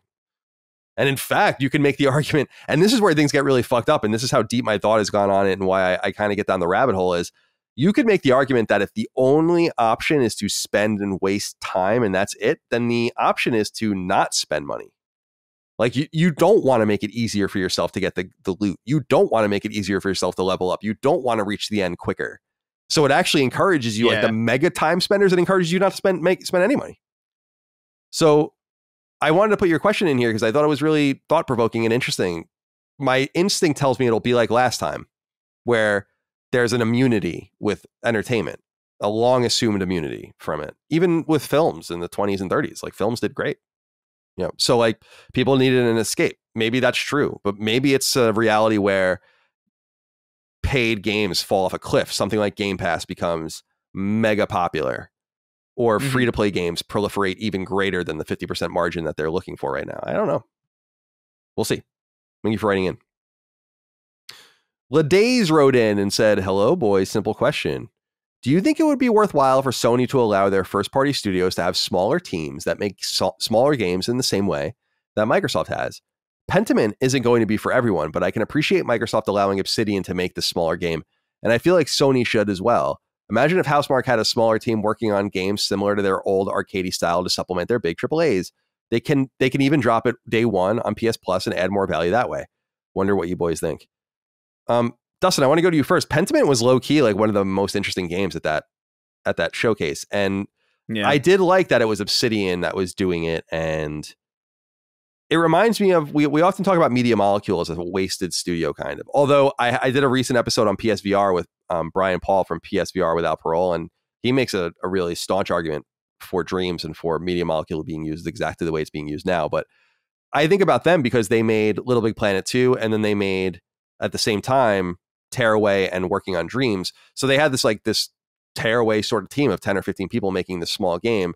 I think that's really cool. I wish that all of the teams had that. In fact, I think that should be a charge from the top to be like, every one of you should have a small spin-off team. But here's the problem is that everyone's going to want to be on that team in your studios. Like, it's a really good way to create discord and frustration with people that are like, oh, I want to work on the cool game, not this game. I want to work on the small game, not the big game.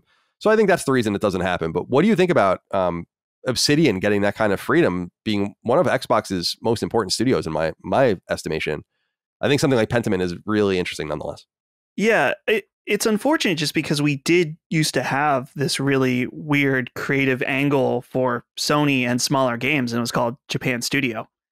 And now they just simply do not care about that kind of thing. And maybe that is an option in order to get some of these smaller creative games, is just to enable studios to have smaller teams. But at the same time, Sony is so focused on blockbuster titles and titles that make them tons of money that I don't see a reality where they, look at something like Grounded, where I don't think Grounded for Obsidian or Xbox really moved the needle at all. Not saying it's a bad game or that it wasn't necessarily worth doing, but it didn't really shake anything up. And so you have to imagine Sony's looking at that. It's like, what's the point in taking a risk that small? I guess, I don't know. It's the other argument is like, well, what if you do take a small risk of not very much money for a smaller team to do something like that, and then it ends up being huge? Then it's definitely worth it. So I don't know. I guess overall, just I'm sad in that I miss the weird side of Sony that was making these smaller games, and I just don't see them doing anything like that. Yeah, what do you think, Chris? Yeah, like I like the attitude that, for all the really major problems that Xbox first party has right now, I feel like this is kind of one of the strengths where I feel like they just let people kind of do shit. And I feel like it's to their benefit. Like, I played Grounded and I liked it. It was fine. Like, I'm not really into that genre of game, but I had fun with it. I thought it was cute and I thought it was charming. I thought there was like elements to it that were really interesting, but I fell off of it because it wasn't my style. But like the fact that Obsidian in particular is like a really impressive studio, and I feel like they were really smart to get them because they're clearly like overflowing with like creativity. Feels like between Outer Worlds, Avowed, Grounded, and now this weird Pentiment game that I agree. Like, when I first saw it, I was kind of frustrated because I was like, it's not Avowed. I want to see what the hell Avowed is. But then, like, watching it again, I was like, this is so weird and so unusual that I can't help but just be happy that it's real and that it exists and that like they have the ability to make stuff like this. And I do feel like this should be something that is almost not necessarily a mandate, but it should be encouraged at these studios, because there is a certain, not opportunity cost, but there is a certain ceiling out of production value that you can reach. Like, when you have a game that looks incredible and, you know, it's a top tier 10 out of 10 graphically gorgeous game with, you know, perfectly smooth frame rates and perfectly smooth gameplay, you know, how much more smooth or how much more beautiful could it get? Like, that's kind of irrelevant once you've reached the point where it's like, oh, this is nice and good,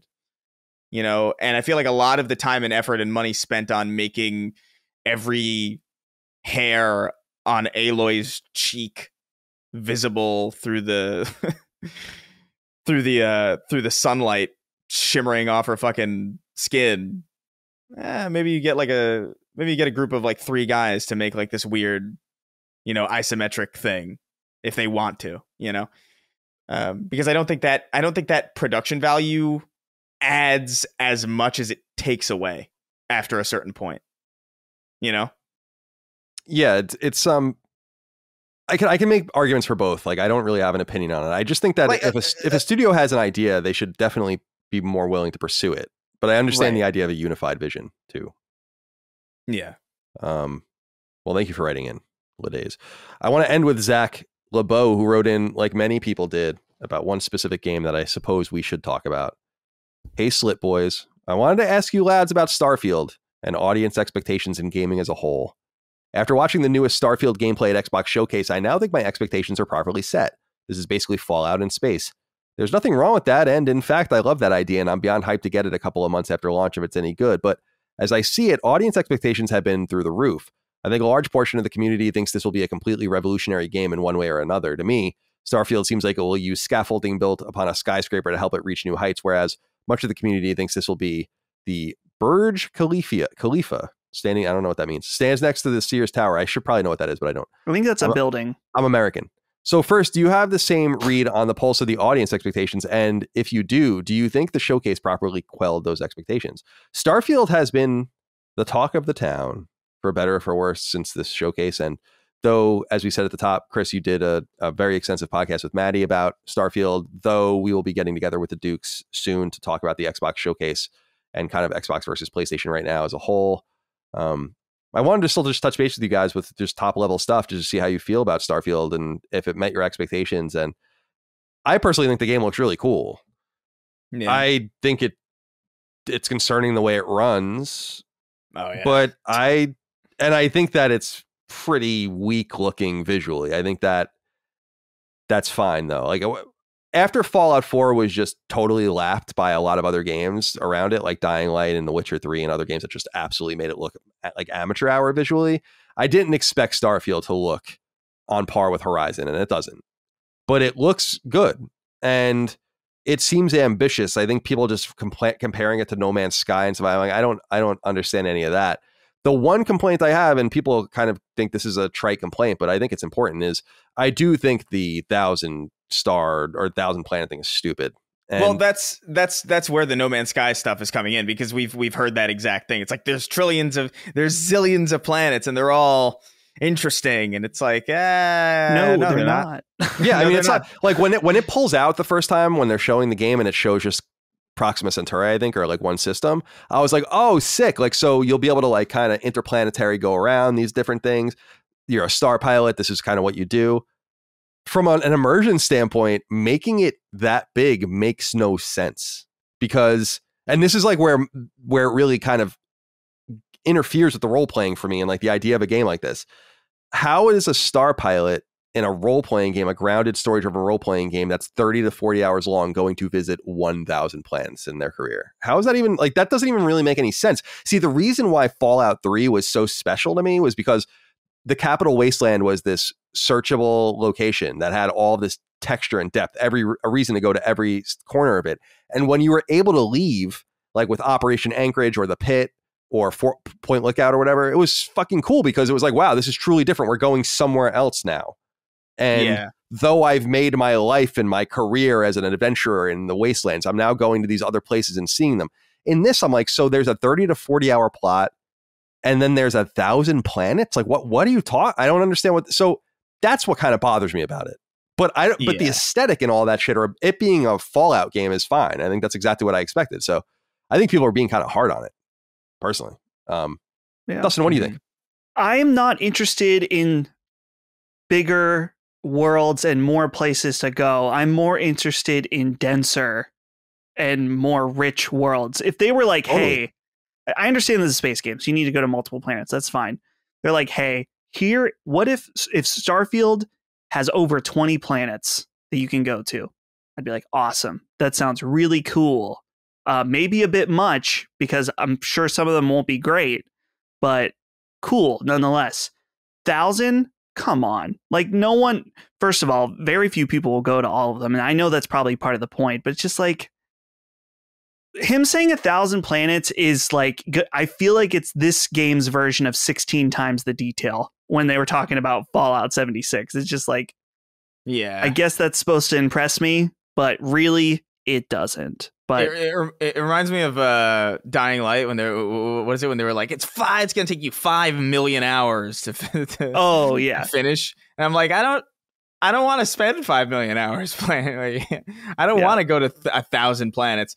This was the main concern for me too, because like this was it indicated, and it might be, it might be wrong of me to assume, but it indicates a potential lack of focus. Like there's no way that when you have 1,000 planets, like maybe like 3 of them are going to be like particularly well designed, like, and then the rest of them are just going to be barren resource. And to be fair, like I think from an immersion standpoint, it makes sense to have a shit ton of barren planets because that would be real.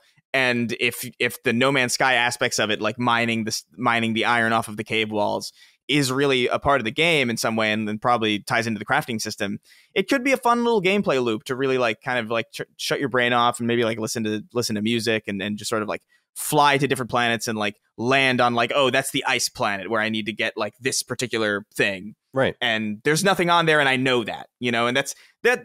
There is a bolstering that does give to an RPG set in space. But at the same time, I do like if there's multiple planets, I want as many of them to be as dense as possible. And you just know that that's not going to be the case. I've made this argument before, but like we still don't have a 2-scale version of New York City in a game that's fun to play. Like we still don't have that. Because every game that does it has to scale it down or, maybe cut out certain boroughs just to make it fun. And when they say like, oh, you can land anywhere on the planet, I'm like, so what? Maybe there's like 2 cities max. Like, you know what I mean? Like, I'm just wondering how dense these planets are going to be, the ones with actual stuff on them.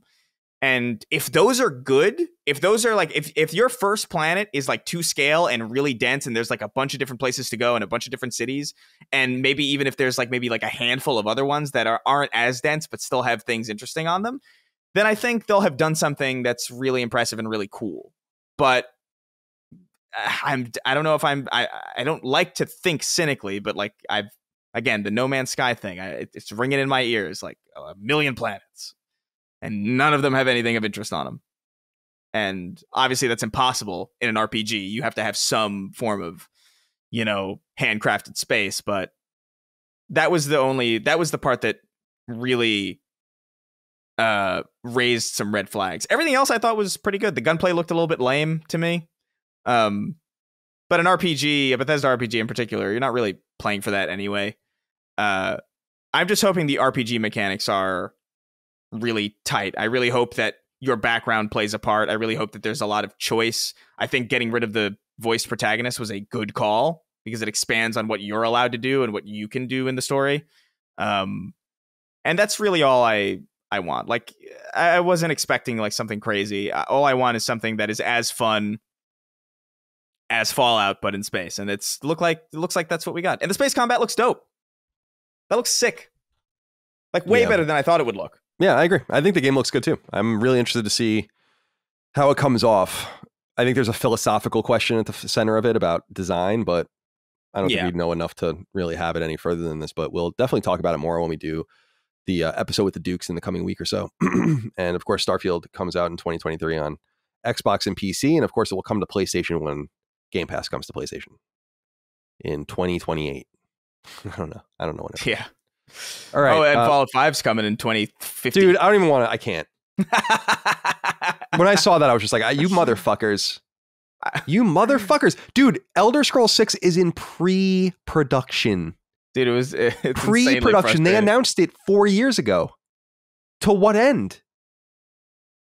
Why? But now we got another one. That's the thing is, like, I'm not a Bethesda guy, man. I just they don't jive with me. I think Fallout 3 was a one-off for me. We're gonna be playing Fallout 5 in actual Fallout by the time it releases. Exactly. Indeed. All right, boys, let's get the hell out of here. It's time to go. Thank you all out there for your love, kindness, and support. Chris, do you have any closing comments? Oh man, well I gotta get packing. I fly out tomorrow, and I hate airports, so I'm just like, my day was ruined when I found out that I was gonna be traveling so soon. But you know, hopefully there's no tornadoes that have wandered away from Colin's neck of the woods while I'm flying. Man, yeah, dodge and bob and weave. Yeah, be safe and good luck. Break a leg with whatever you're doing out there. Dustin? I have nothing to say other than I very much have to pee. This cold brew coffee had an extra impact. Normally I end up drinking more during Sacred, but I drank less and have to pee more. So I don't really get how that works. Well, be a man, Dustin. Piss where you sit. Yeah, I was thinking about it. Dude, the show must get go a catheter for Sacred Symbols. I mean, at this point, I might need it.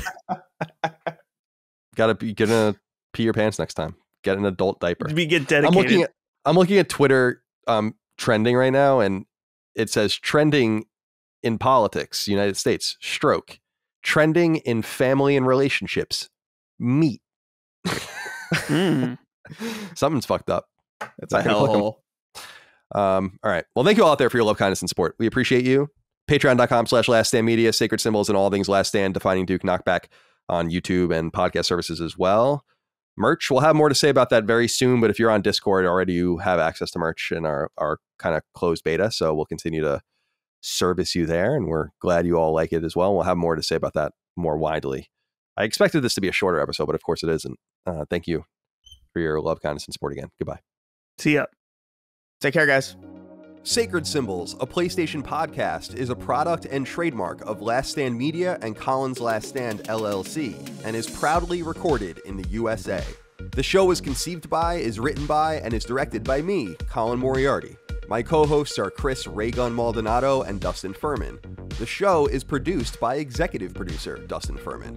It's edited by associate producer Ben Smith. All of Last Stand's theme music is by my best friend, Ramon Narvaez. As you know, all of Last Stand shows, including Sacred Symbols, are fan-funded on Patreon at patreon.com/laststandmedia. The following names are at the producer level on Patreon, our highest tier, and we're grateful for your thoughtful and kind contributions to our independent endeavor.